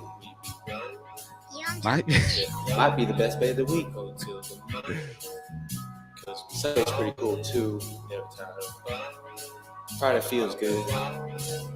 But Saturday, do whatever you want. You go. You go slow. Or you can blow slow. Still a hit. That was back in 2018. We got to drop another one soon. How you guys doing, man? Looks like we got 23 people in here. You guys minted your team, your perpetuals.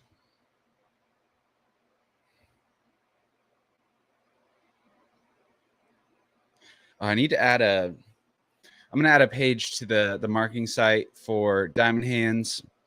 Should be super simple. And that'll link out to the DApp to stake your perpetuals.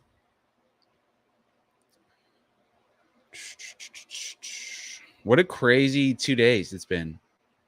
What a just crazy past 7 days, honestly. I mean, launch has been going crazy. We announced Diamond Hands. ETH merge happened, which was kind of uneventful. I mean, it was cool. No real benefit to us. But it was historic. It was big.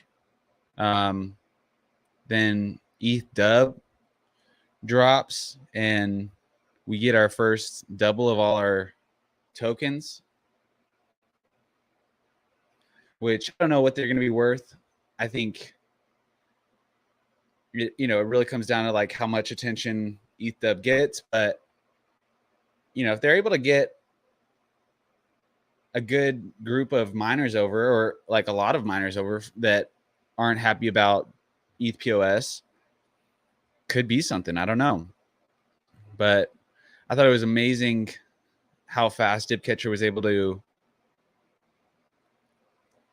have product support up and running for the fork. It's crazy. And to me, that was just kind of a cool preview of how easy it's going to be for Pulse Chain as well. So we're going to have Pulse Chain support right out of the gate, which is amazing. I think it's amazing too that the way we've launched our tokens, it was not a sacrifice. So you got your tokens immediately, and everyone that did got their double. Not a lot of other projects out there did that. They're going to get your double. They got your ETH double. They're going to get your Pulse Chain double of all your sacrifice coins. And you guys, unfortunately, if you did sacrifice for those, you don't get those. So, when you think about economic power of our community, it's triple that of everyone else, which is pretty awesome. I'm excited for everyone that was able to get those. And if you didn't mint before, or you're planning to mint more, if you already had your hex, you can just mint with your ETHPOW hex into the perpetuals, which might be the best thing to do, honestly.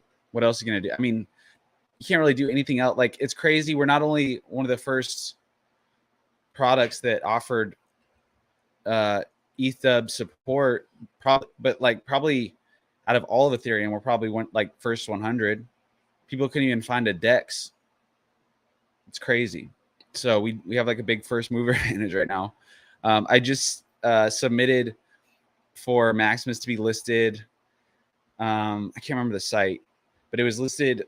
If you go to their Twitter, there's a site for projects that are supporting on ETHPOW. So maybe we get listed there and get some traffic. That'd be cool. We just become the dominant coins on ETHPOW.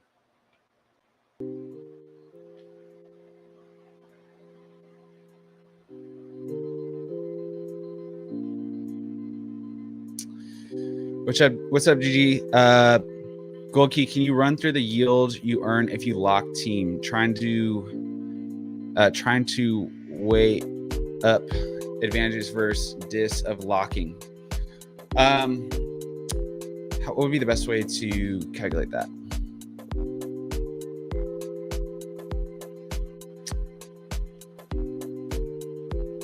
So for this first year, as of right now, the rewards are 50% of the hex earned from the bigger pays better bonus. I'm going to try to calculate that right now. I did have a calculator. I can't find it though. But yeah, I will get that to you.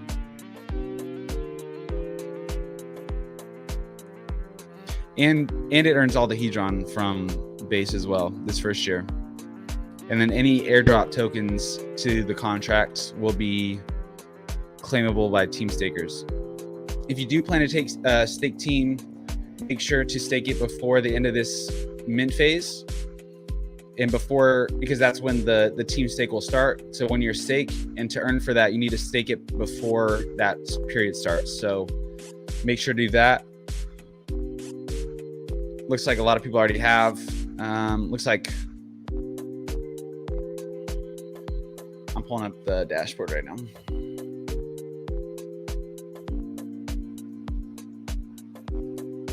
I hope for a Schmidt discount next week for base and team. That'd be dope. Thanks, Sam. I'll go ahead and share this screen.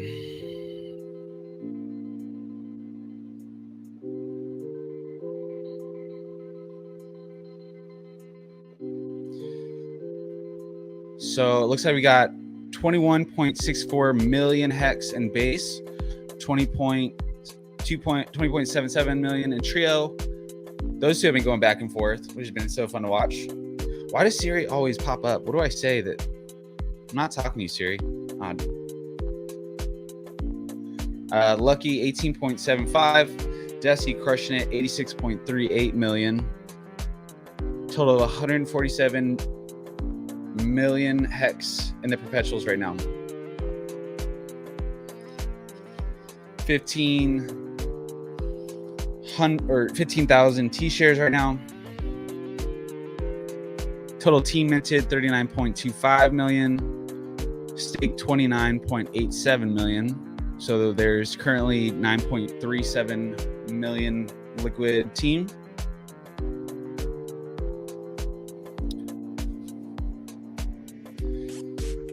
$7.85 million MAXI is set to be burned. So that's through this launch, the MAXI that's used to mint team. So 20% is burned. So that's what that 7.85 million is.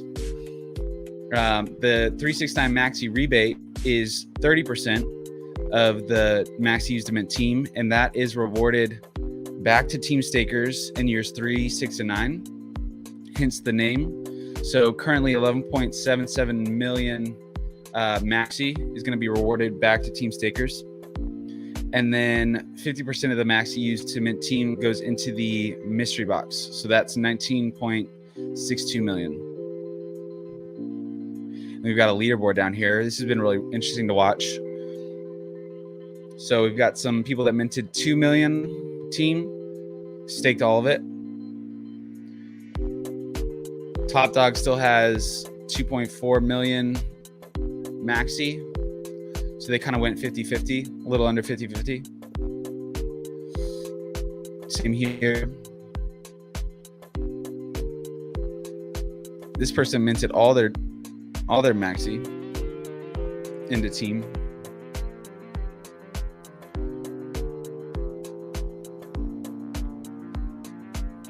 Wow, a lot of people have gone all in on team. Or maybe that was just their wallet, but a separate wallet, but this is a cool one. So they minted 500K MAXI, staked half. They've still got 625K MAXI.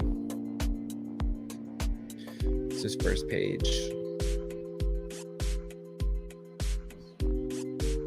Yeah. So 76K team is front page right now. Wish we had that for the perpetuals too.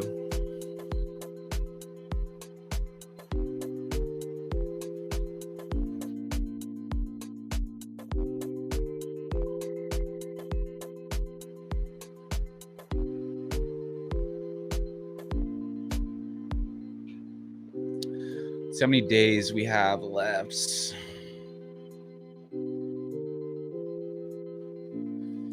yeah, if you guys want to learn more, maximusdao.com. This links into the DApp site. So team.maximus.cash. I don't know why. Let me make sure it's not on my main one, actually.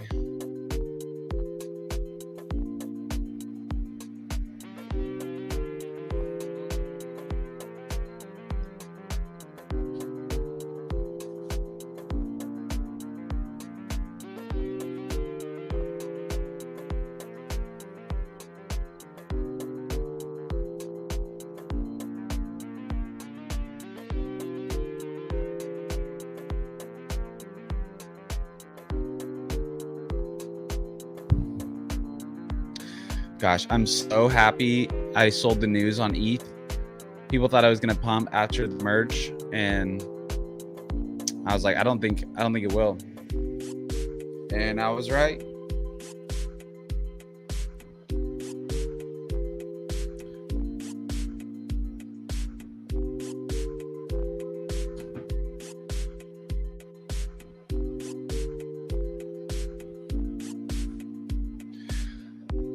Ooh, we are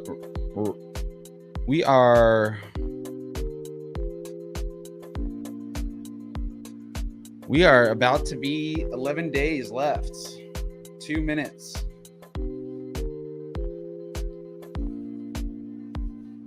It's gonna get crazy.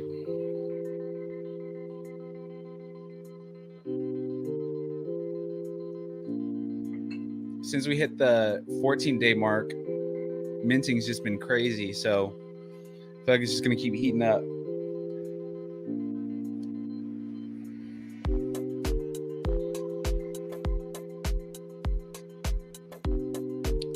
Let me pull up our Twitter and see if there's any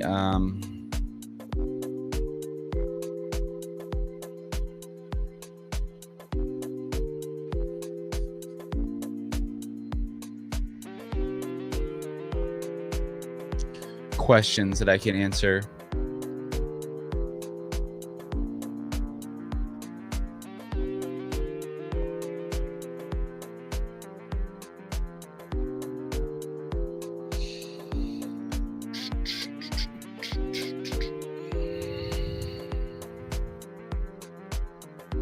Okay, maybe we can talk about the penalties. I'll pull it up. 1 second.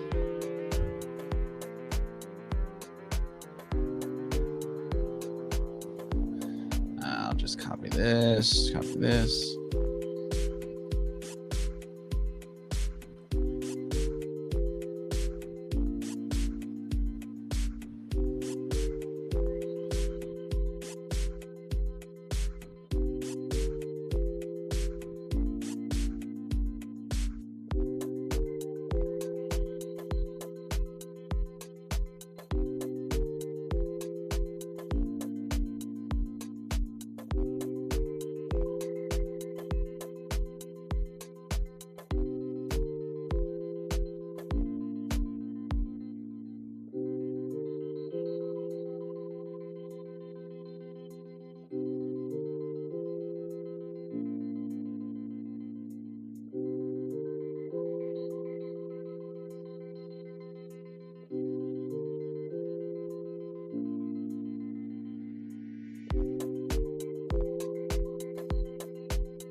All right, so this was the tweet that I put out about the early unlock penalties. So, I'm trying to remember which was which. So,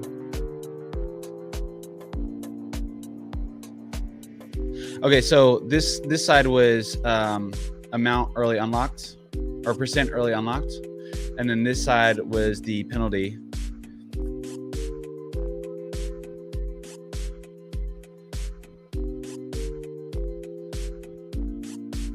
Which I really like these numbers. I think they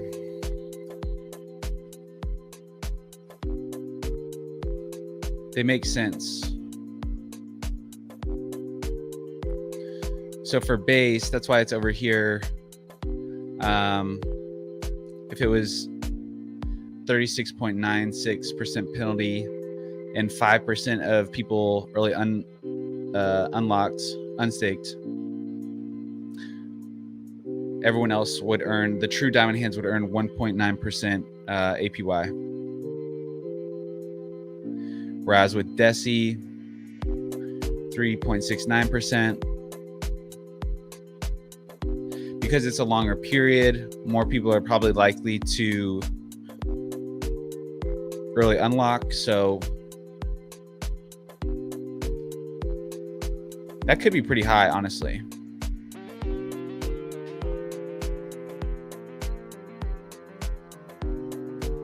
Yeah, I mean, that makes sense to me. 2 other people are saying. So Walker Hexus Ranger had asked, where does the penalty go to Diamond Hand rewards bag? Yeah, so it goes to the reward bucket.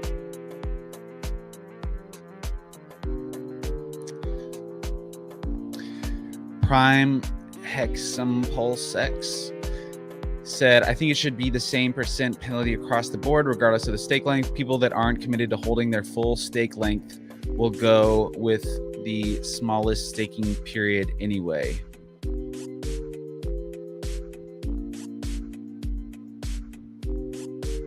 We'll go with this. So the stake length is determined by what Diamond Hand club it is. So for base, it's a 1 year. Trio, it's a 3 year. Lucky, it's a 7 year. DECI, it's a 10 year. So if you have base, you have to, and you're going to do Diamond Hands, it's a 1 year. You can't do any other length. So you have to consider. There's a lot to consider with this because it's like a combination of just being a longer period of time. There might be some market cycles in between that cause a premium that maybe you want to sell into. Other life events, stuff like that. So whereas with base, because it's a 1 year, less likely to be trading at like a crazy premium, but yeah, and it's just a shorter period of time, so it's not as long as the game. So I think it should be higher. I kind of like where it's going rather than just a flat rate across all the pools. I think it makes sense for longer to be smaller. The percentage on base is prohibitive, but you just know some nutter will do it. Not really. I mean, it seems high, but again, it's just a year stake. It's not comparatively to DECI.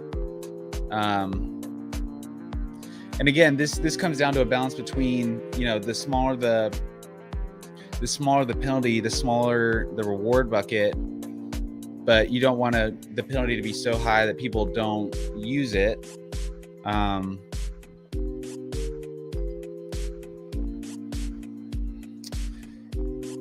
Hexicus Maximus says, sounds like a solid plan to me. I like the tiered non-time-based penalties the more I think about it. Incentives, diamond handing your perps right to the end with appropriate downside if you unlock early. Always with those fire tweets. Lucky 7 Trio 13.33. Yeah, I think we should do Lucky 7. That was my initial thought. His Excellency said, I like the scaled penalty system, very fair. Only critique is Lucky and DECI penalty isn't enough to incentive diamond hand behavior. 50% early unlocking rate in DECI only gives 3.7% gain. I don't think it's enough to keep people locked in when Hex appreciates greatly in the next 5 years.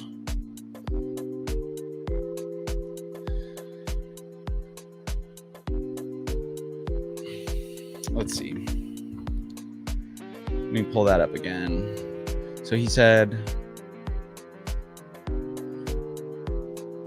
50% early unlock rate for DECI. Yeah, but you do have to consider too, you know, the penalty is on the perpetual token. So for DECI, for example, in 7 years or, you know, in 5 years, it's going to be worth a lot more Hex, and maybe Hex's value is also increased. So that penalty at that time is actually, you know, much more significant than you would think, in my opinion.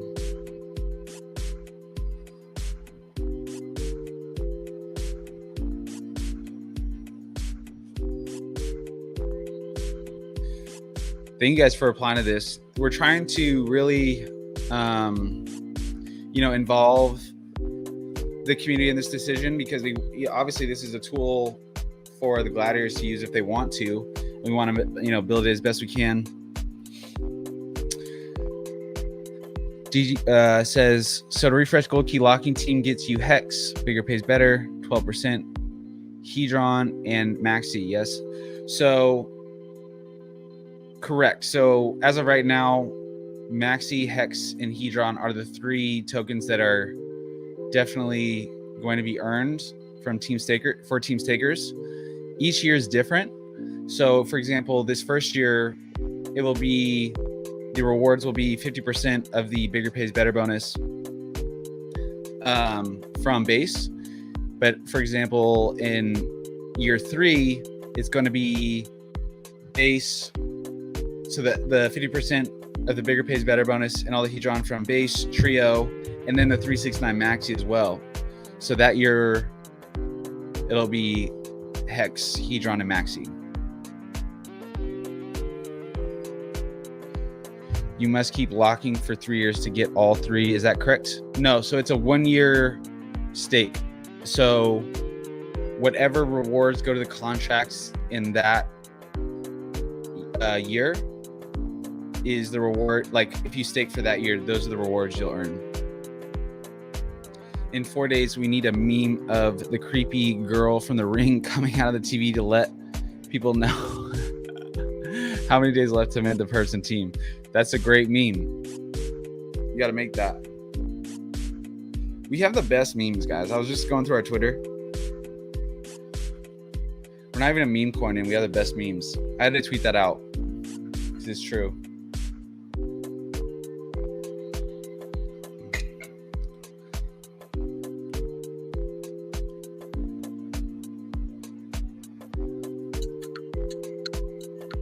All right, guys. Party's over. Shut her down. Shut her down. Shut her down. So can you repeat everything that you said the whole time? I missed it. We already went over that. You can listen back. I was listening to, while I was eating, I was listening to the RH Twitter Spaces today, where he's basically just arguing with people about trading.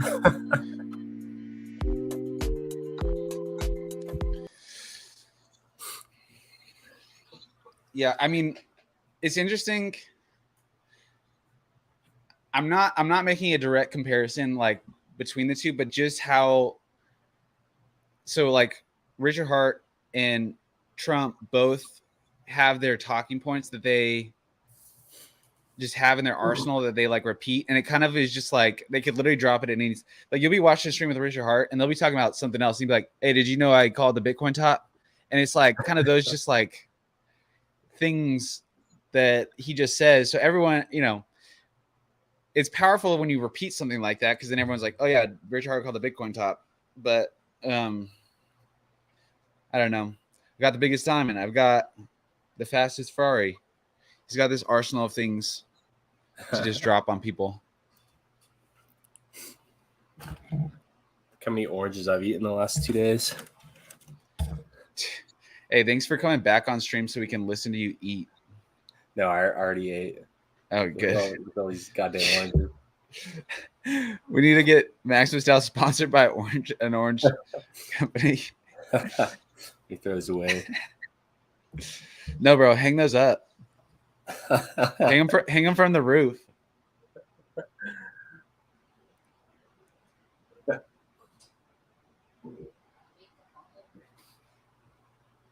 Like hot. Dang.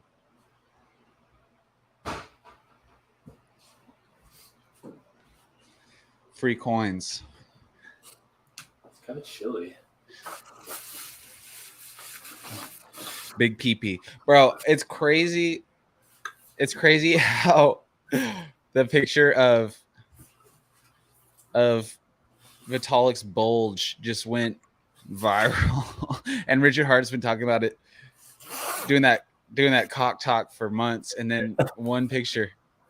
Maybe that's what, dude. Richard Hart just never dropped the picture, man. See, I think it went viral because Vitalik didn't drop the picture. It was like yeah, exactly. Like just kind of that opposite, where like if you talk up your own cock talk, then no one wants to like repeat someone's own cock talk, but a picture standing there just awkwardly. And I think, okay, so I saw a different picture from that day. I think that it was something in his pocket combined with just like some normal like pants bulge.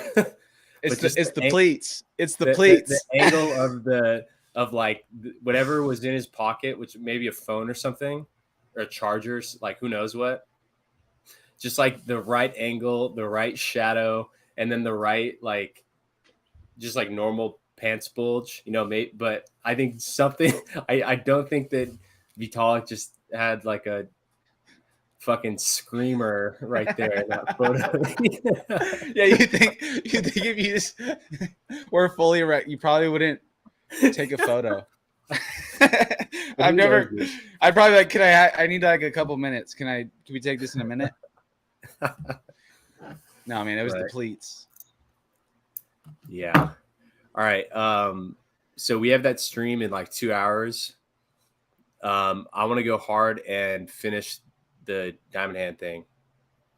I thought you did. No, I mean the UI, sending the contract away. So no more goofing off.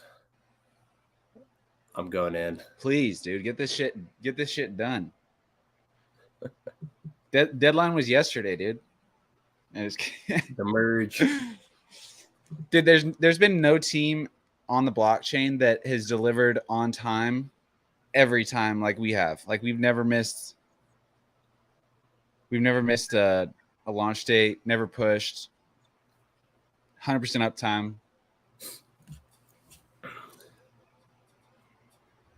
All right, lock in. Play some Flamingosis in the background though.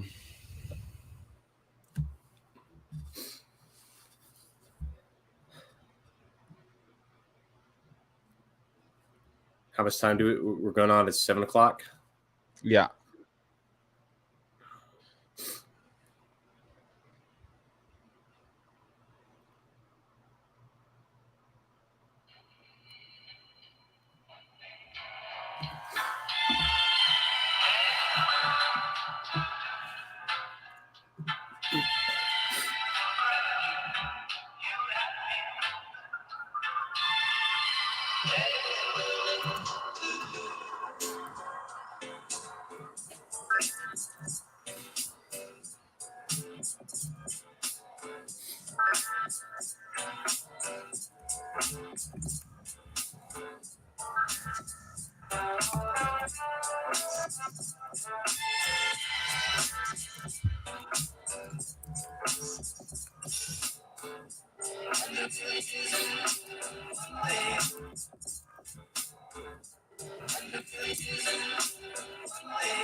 Come on, Phil.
Show Sasha on the stream.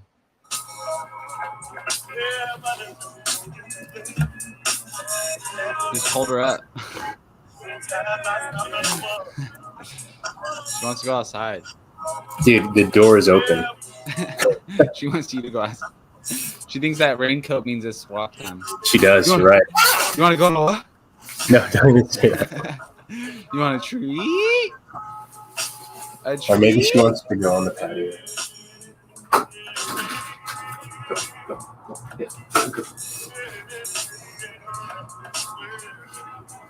No, dude, she wants you to finish the Diamond Hands contract.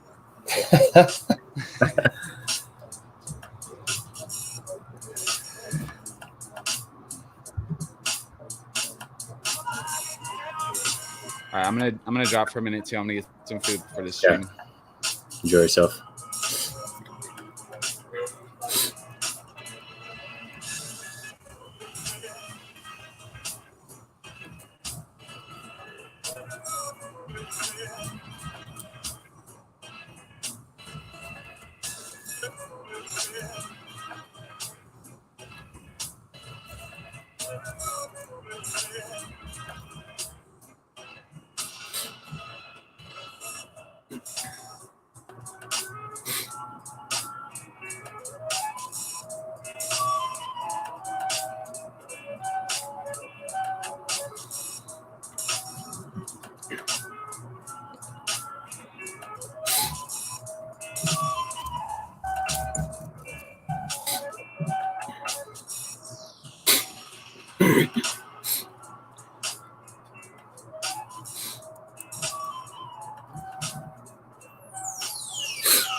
Mm-hmm.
Hi, my name is Matt, and I'm going to talk to you about a flamingosis.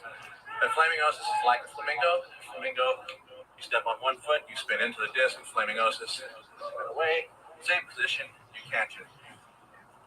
Toss it up, you catch it. You watch it all the way up over your shoulder as long as you can. And then as you come down, you look over the shoulder. You can see the timing looks a little funky, but if you get used to putting your hand back there, when you spin around, oh, right there, folks.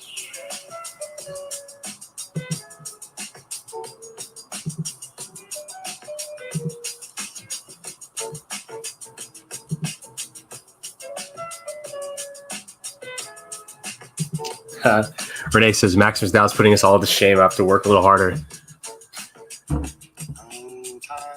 You know, honestly, this is like the fun stuff. Like, it's a just creative effort, and you know, something that a lot of people want, and so it's kind of easy to get done. If it was something that wasn't creative and nobody wanted it, it'd be very difficult to do all this. But since it is a lot of fun to just do, and a lot of people want it, it's like kind of an easy thing. Don't have to try that hard.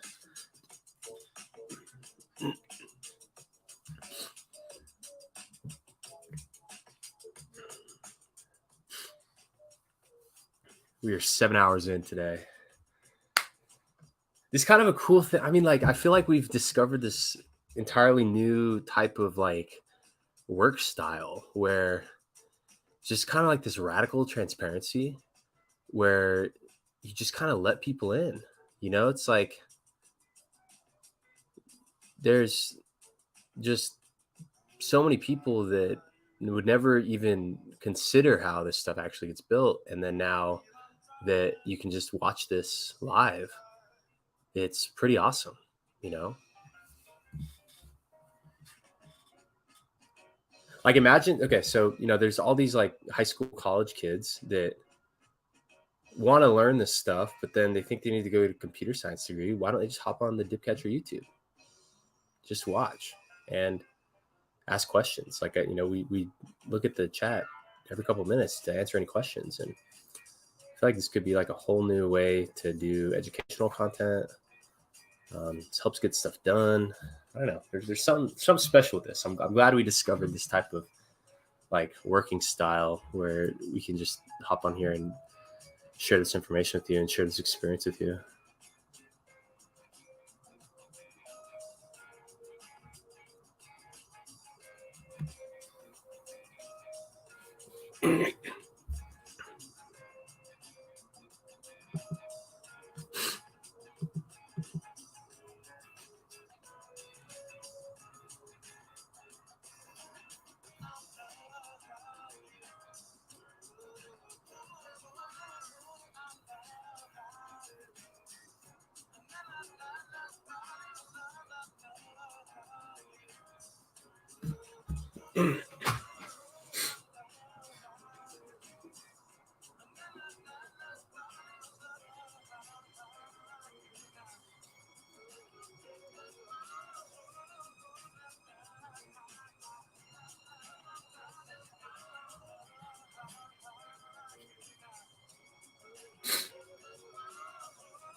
All right, let's do this.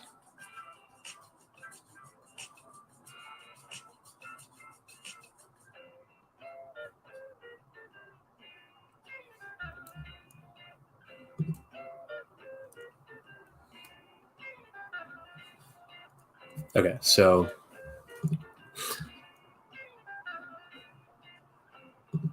hex up 19%. 19% from what? From launch? ETHPOW. Let's go, ETHPOW. Pow, pow, pow.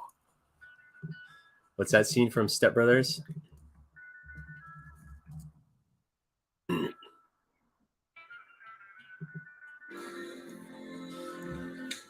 What do you want, Brendan? This is my online poker time. I'm just going to come out and say it. I'm ready to take on the Catalina wine mixer. Whoa, slow down there, Speed Racer. I know what it entails, and I'm ready to nail it. I want it. Okay, I want the Catalina wine mixer. Yo. Hey, D-Man. John, what's up? It's your it. Hey. Hey, your brother wants a shot at the Catalina wine mixer. I'm ready. I'm walking tall. You think you're ready to run with the Bulls? I've been earning and burning, snapping necks and cashing checks. Screw it. Let's let him do it. No, it's a win-win for me. Because if you fuck up, Brennan, yeah, I get to fire your ass. But if you pull it off, I look like a genius to the board. Okay? I get it. Look, Brennan, here's the thing. It's the Catalina fucking wine mixer. Okay? Are you saying POW? What are you saying? It's the biggest helicopter leasing event in the Western Hemisphere since 1997. Why does he keep doing that? I have to sell or lease at least 80 choppers to make my nut. And you mess with my nut, Brennan? Randy here is gonna eat your dick. Like Kobayashi. I've seen him do it. You've actually seen him eat a man's penis? It was in international waters, so they couldn't prosecute him, but I saw it. I'm telling you right now, I'll nail it. I'll pull it off, okay? Wait a second, why do you want this so bad, Brennan? You trying to get mom and dad back together or something? Why do I want this? Yeah. Because I want to make bank, bro. I want to get ass. I want to drive a Range Rover. Okay, well, you better, Brennan. This is a fucking Catalina wine mixer.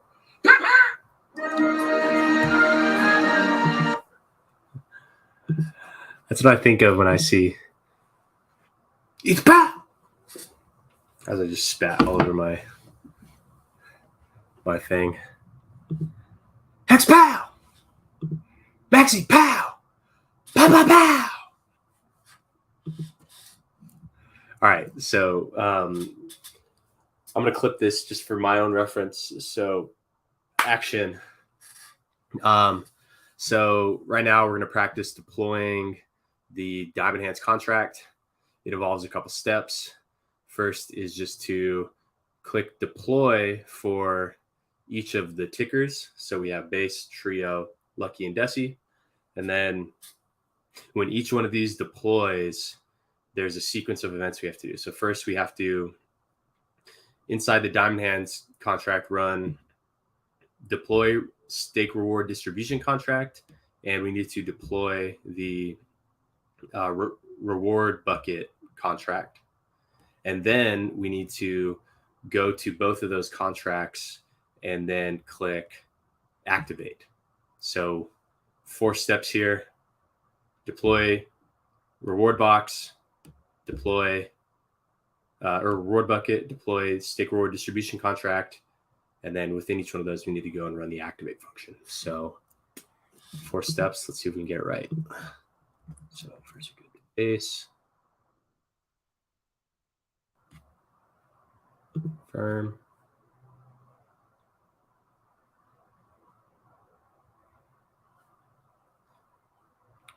okay, got that. Now we need to deploy rewards bucket, got that. We need to deploy the stake reward distribution contract, and we got that too. So now why don't we pull up these? So stake reward distribution contract, let's render that. DH stake rewards, render it at this address. Okay, we did that. Let's click activate.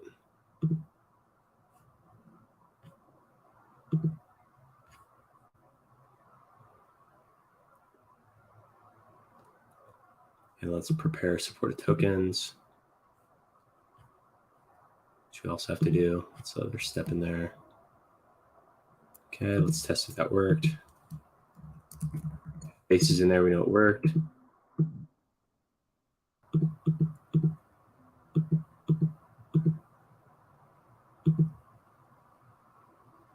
Why didn't that work?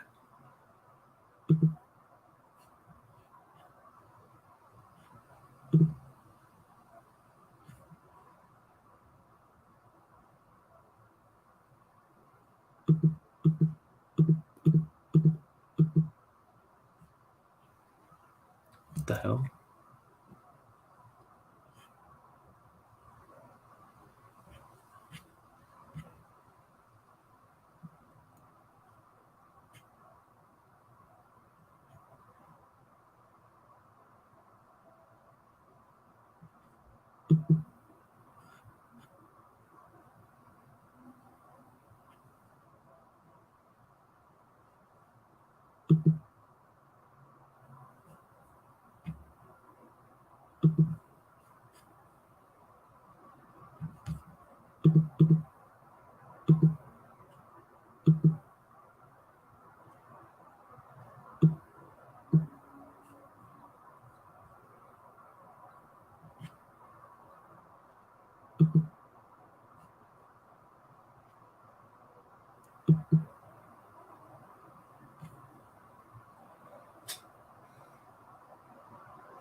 Why isn't it doing that?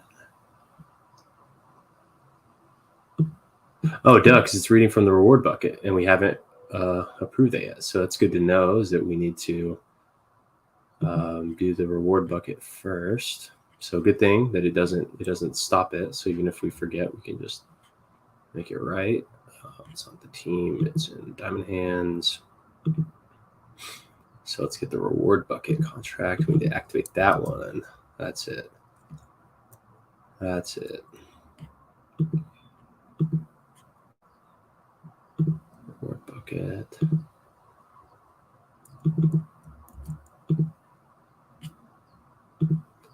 And this one we need to activate.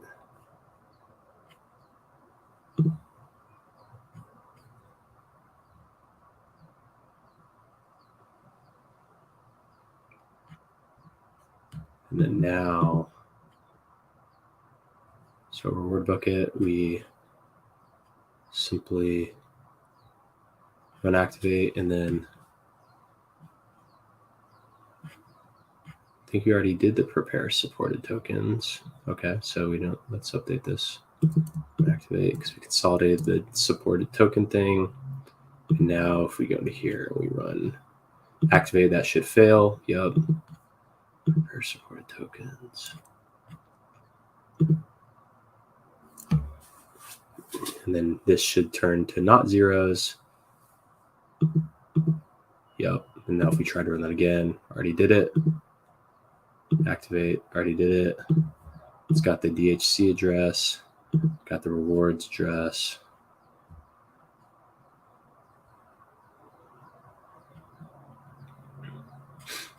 Looks like we're good to go.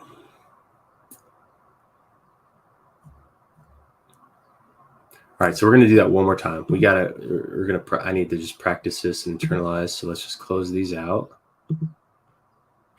So got the team address. Let's just make sure we have OXA team contract. Yep. Okay.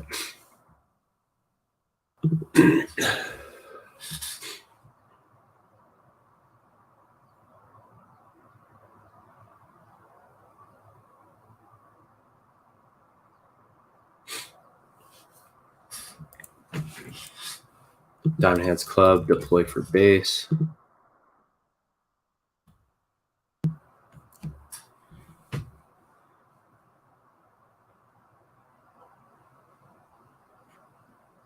Okay, now we need to run deploy rewards, confirm, and then deploy stake reward distribution, confirm. Okay, so we do that.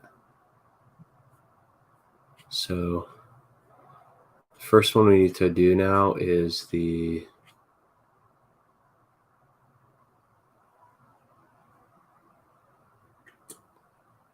reward bucket activate. It doesn't render this. Okay, so reward bucket never renders it. So let's start with the reward bucket. So it goes reward bucket.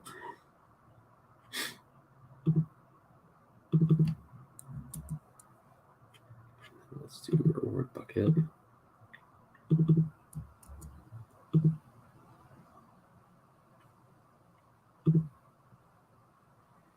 Okay, and let's activate.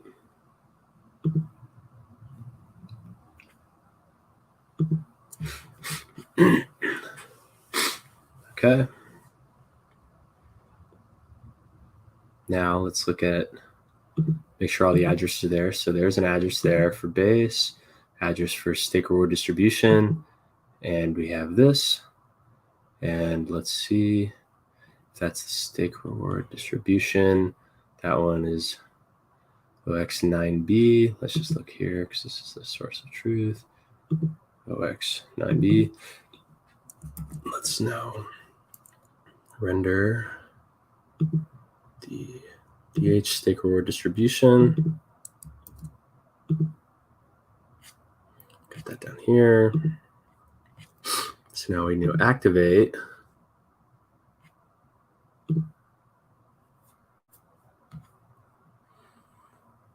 Then prepare supported tokens.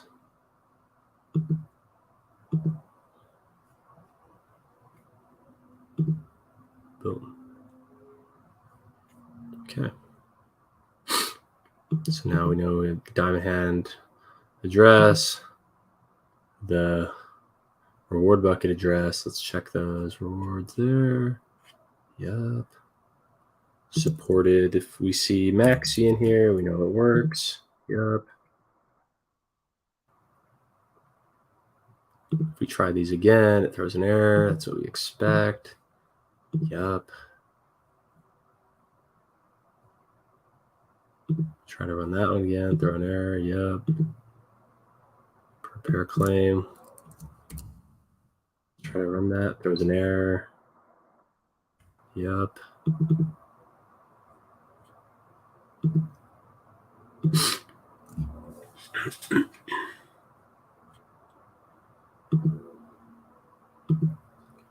All right.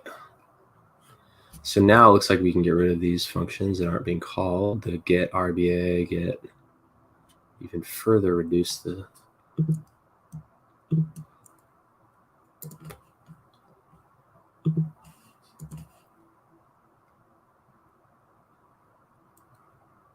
all right. I think we're done here.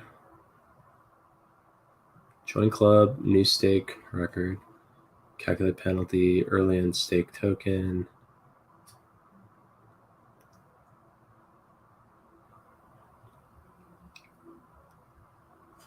Calculate the penalty. Amount minus, yeah. I mean, we already checked this stuff and the stake.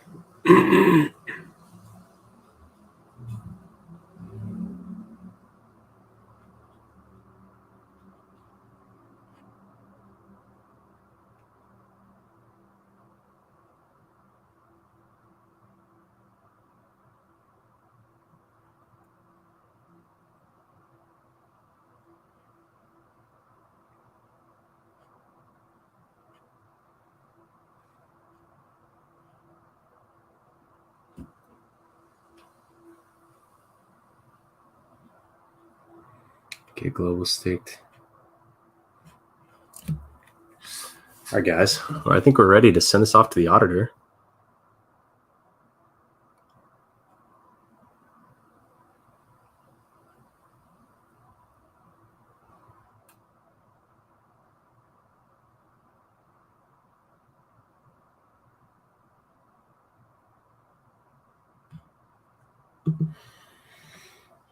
Get claimable amount. Redeemable amount. Yeah, I mean, shit. I think we're ready, guys.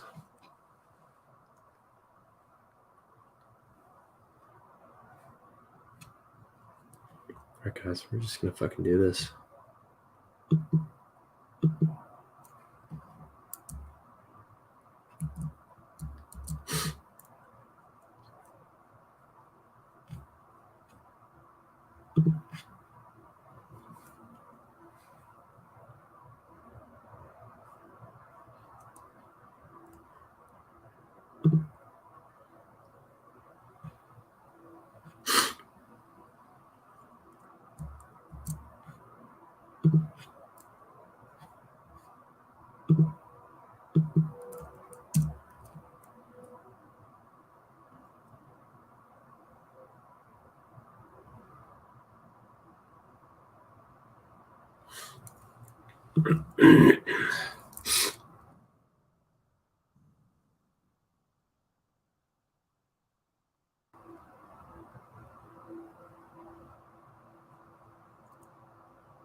Now everybody from 313. put your motherfucking hands up and Follow me. Everybody from the 313, put your motherfucking hands up. Look. Now while he stands up, notice this man did his hands up. The free world got you gassed up. Now who's afraid of the big bad wolf? 1, 2, 3 to the 4. 1 pop, 2 pop, 3 pop, 4 pop. 3 pop, 2 pop, 1. Your pop, he pop, no pop, none. This guy ain't no motherfucking MC. I know everything he's got to say against me. I am white. I am a fucking punk. That's when I get my copyright strike going, is from this song. Future is an open time. Really? Yeah, freaking Sony. But As long as they don't take down the stream. yeah. They need to get their rules right, man. Like, why don't they just silent the music if they're gonna? All right. Well, I won't play that one again. So it's up. Dude, well, I found. Where did I? I just sent it to the auditor. Okay, good. Hold on, let me. I'm texting them right now. Okay.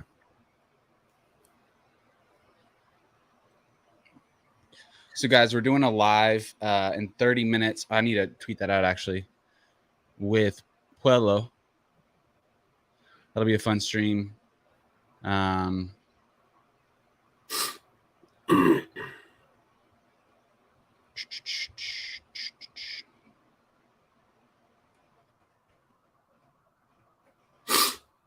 Blow your nose, did catcher.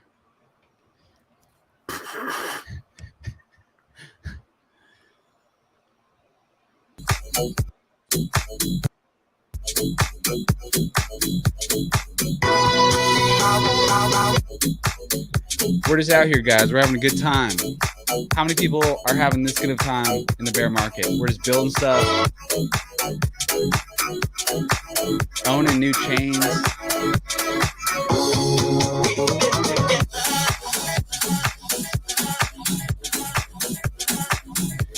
Dip catcher out here just raging code.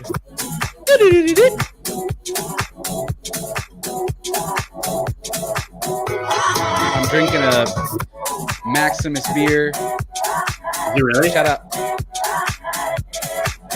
Oh my god. Shout out Lagunitas for hooking it up. They just gave me 3 packs.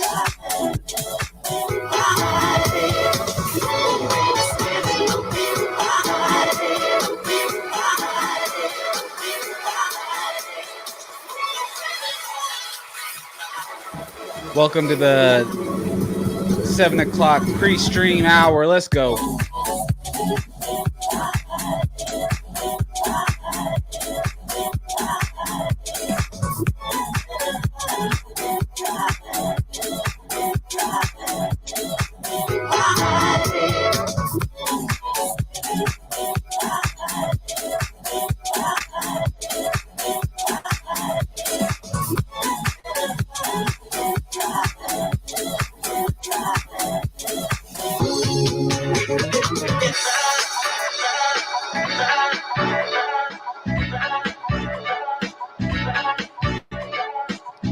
Hex is owning Ethereum dub.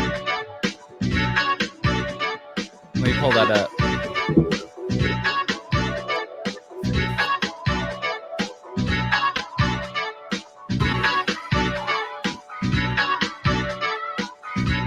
Hex is number 3. Oh wait. Oh, Hex is number 2 now on transactions on ETHPOW. Let's go. We're up 12% in 24 hours. I don't even know if you can bridge out of this, but we're just having fun out here with our free tokens. ETHPOW is just a little pre-party for Pulse Chain. 224 transactions on ETHPOW for Hex.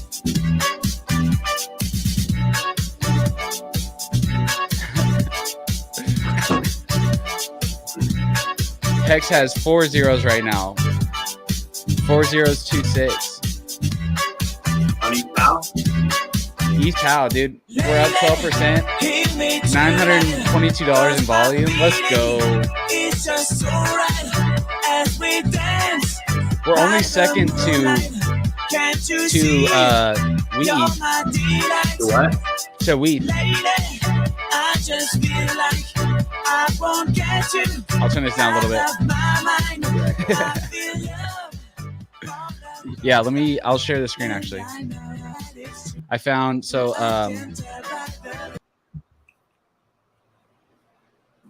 I found the site, or Dex Screener started, see, I'm just always on top of it, guys. I got that ETHPOW Dex Screener link. First time seeing it here. I'll drop it in the chat.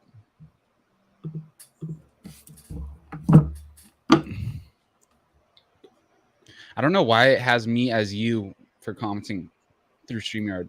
It's just like the owner of the account that we're on since we're streaming from mine. Got it. Yeah, so we're up. I mean, number 2 transaction. And that's what I'm like. What if we just viewed ETHPOW as just a fun play? I mean, we all got free tokens.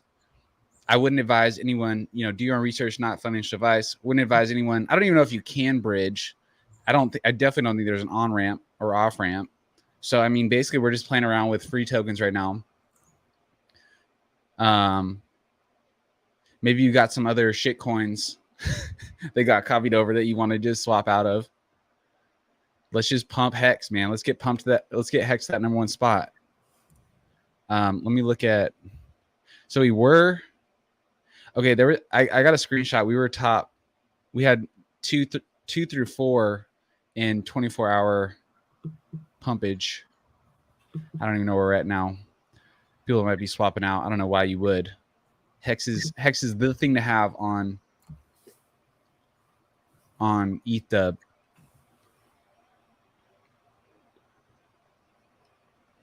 Yeah, man, we're just having fun. Why not? All right, I'll share your screen. DexScreener.com /Ethereum POW. Pow. So that means Maxi's on there. Dude, okay, so while I was off stream, I was looking at Twitter. Oh my, dude, Ethereum POS is so centralized now. Like Coinbase, between Coinbase and Lido, and then Kraken's third, they own the chain. It's crazy. So it's like, what if ETHPOW just saves the day, man? Like, people are just like fed up with this centralized control. Because the thing you have to realize now is like, so now BlackRock, who owns Coinbase, owns Ethereum. BlackRock owns Coinbase? A large part, if not all of it. I'm not sure actually. Public? But they also manage USDC. They own pretty much all of it. They're their managing partner. So they own two of the like controlling part, like our main stable and our chain on ETHPOS. Kind of crazy. And how is that like happening? Dude, I don't know, man. What kind of what's crazy is like no one was talking about that before. This is something that people are realizing after the fact. People are mad at ETHDub for saying like, no, we don't want this to happen. And people are calling ETHDub like a money grab. Dude, POS is a money grab, dude. Like, it's crazy. The amount of power that just went to the largest holders. Yeah. It's crazy. So, I mean, it's going to be interesting. I think it's better to have more options. And obviously, I mean, how I view this ETH fork is truly, I mean, it was like, what a beautiful way to test a fork, right? Like we haven't, we now know how easy it is to provide product support for Pulse Chain. We'll be ready at launch. I mean, it took you what, less than an hour to, not even an hour, like a couple lines of code to figure it out. Now you actually know. So it'll probably take you like 10 minutes after it launches. Well, so I knew how to do it because the switch over to that is exactly how I do development on Pulse Chain testnet, and then I switched to the ETH network ID, and it's literally the same thing. So it's like, it's so trivial. So Hexlove said, what's ETHDub? Sorry, does it mean ETH 2.0? So the merge just happened, which was Ethereum going from proof of work to ETH proof of stake. So that was like the big event. And then the miners that weren't happy about that move forked Ethereum at the same time or shortly after for what is known as ETHDub.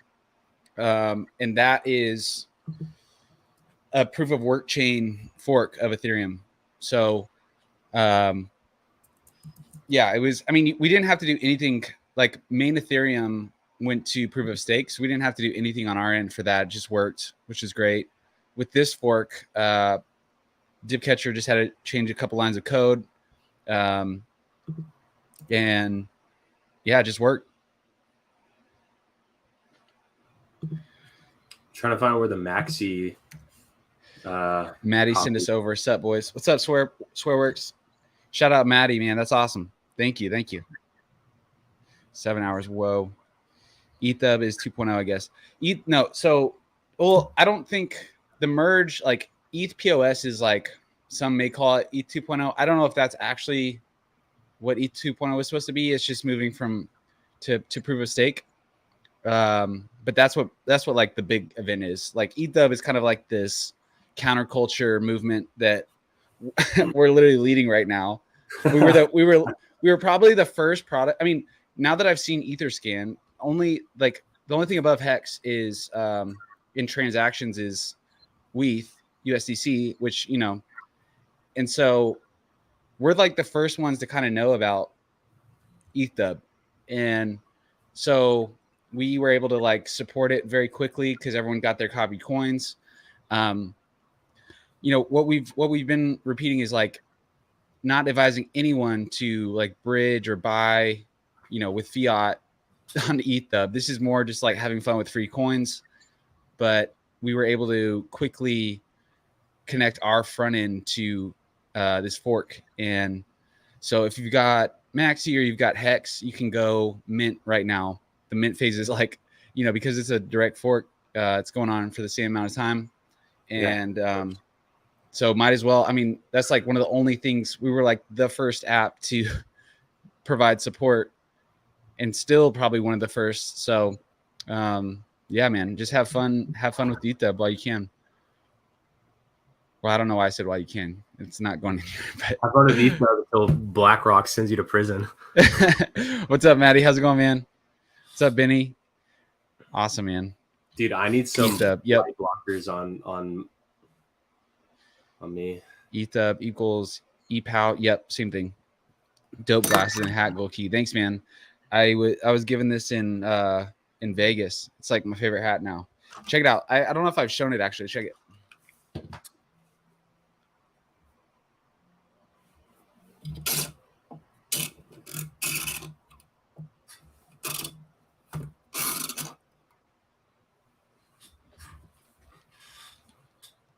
Yeah, man, this hat's sick. You got that one too, dude. Show the brim on that one. That one's my favorite brim.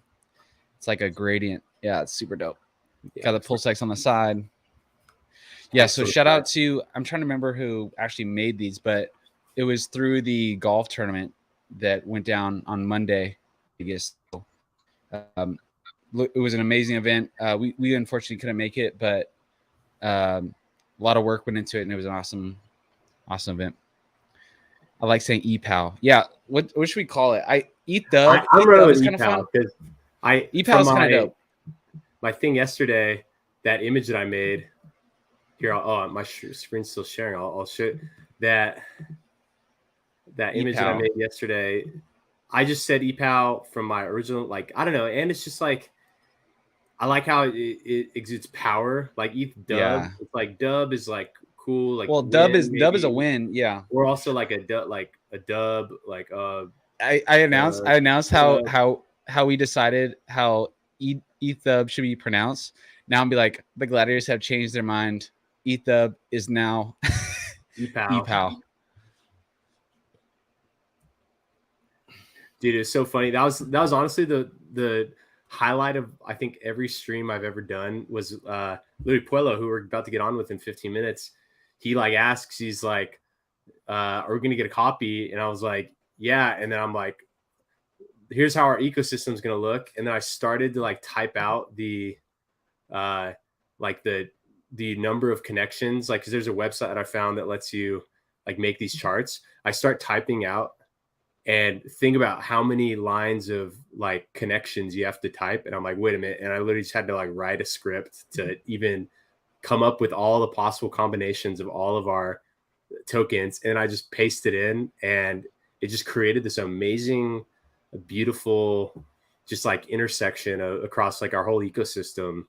And like, there's something powerful in this, I think, with the, like different assets trading across from each other, where the market can be pricing in the earnings across different time frames, how the market is approaching gas fees on all these different networks, how the market's approaching these other risks across these different networks. And there's going to be so much information captured in these price ratios of all these assets in our ecosystem across these three different chains. And a lot of opportunity there. Anytime there's opportunity, there's going to be liquidity.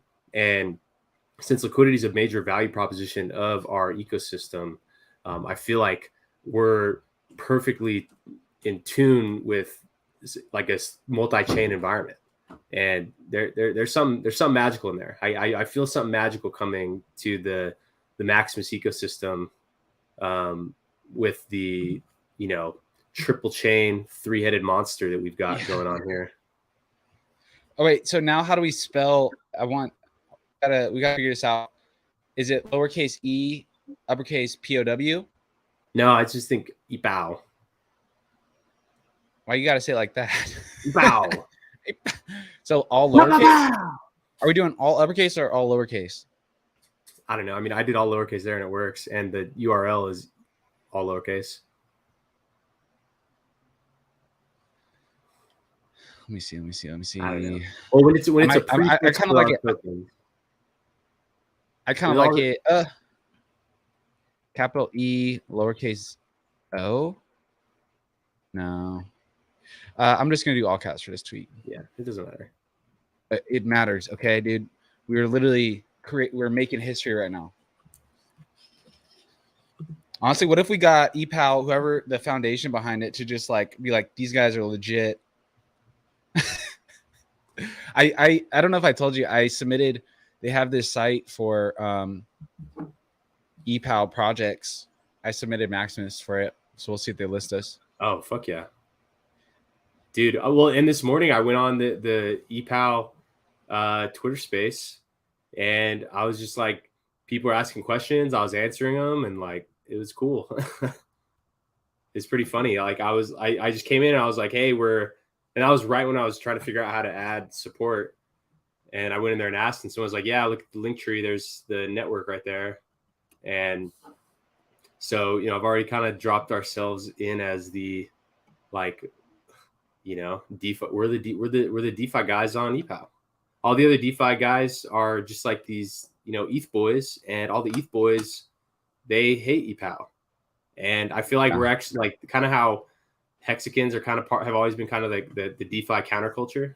I feel like aligning with ETHPOW is just like on brand. Like there's nothing surprising about, you know, us being in line with, you know, accepting multiple chains. A lot of people are like, oh, you can't just have a copy of the assets. And we've already been thinking about how to deal in a multi-asset, multi-chain environment for a year and a half now. Yeah. And it's like, it's like not even a problem. Yeah.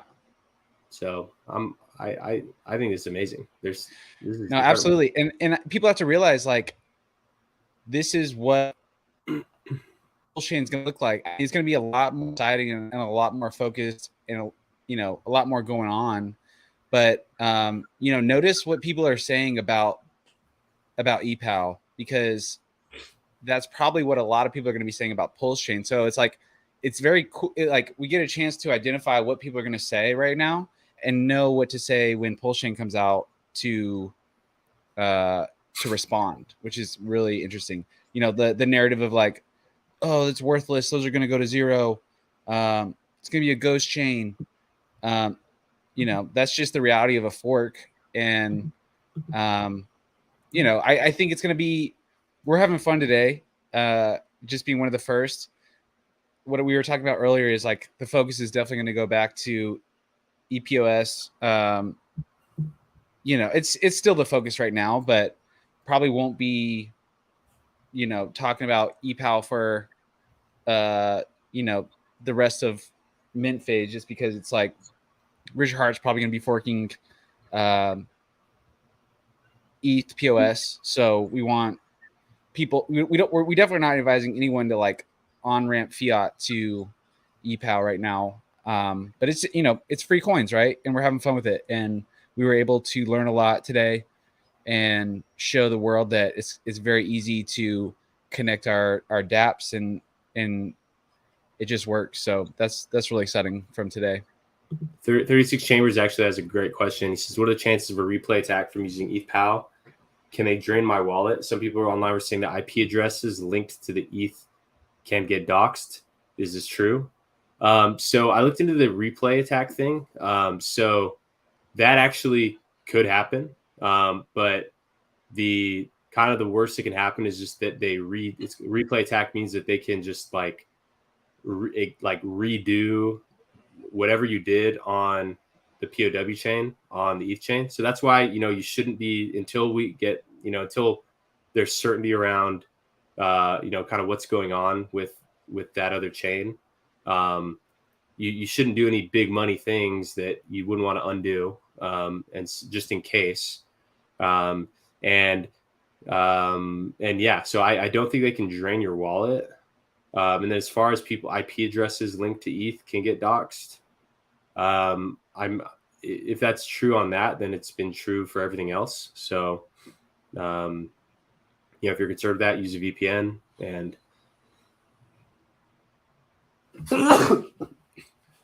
bless you. That's all you know. But you know, like anything, you know, absolutely be careful. But I don't think they can drain your wallet. Yeah, just don't be stupid and definitely don't give your private keys on anything. That's the with the fork and just a lot going on with the merge, I've already seen a huge uptake in bots that are like reply bots to our Maximus account that I've been having to block. I swear I'm blocking like 200 a day. So, just be very careful. You don't need to do, you don't need to give anyone your private keys. That's probably the biggest way you would get scammed with everything that's going on. And that goes true when Polshake comes out too. It's probably going to be crazy with bots and people in your DMs, like ask if you need help. So just be careful.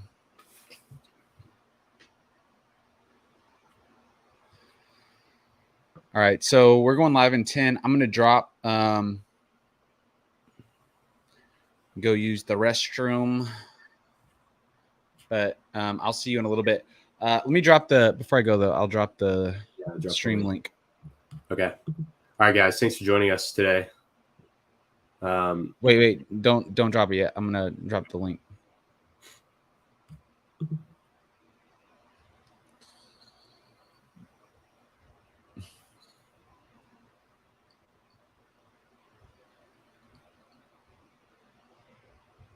Okay, so one way to just resolve the risk of replay attack is to send your coins to a different address, like on your ETHPOW system. So you can simply just create a new address, send it over there, and then that should alleviate the risk of a replay. All right, I'm going to drop. Okay, see ya. See you in a bit.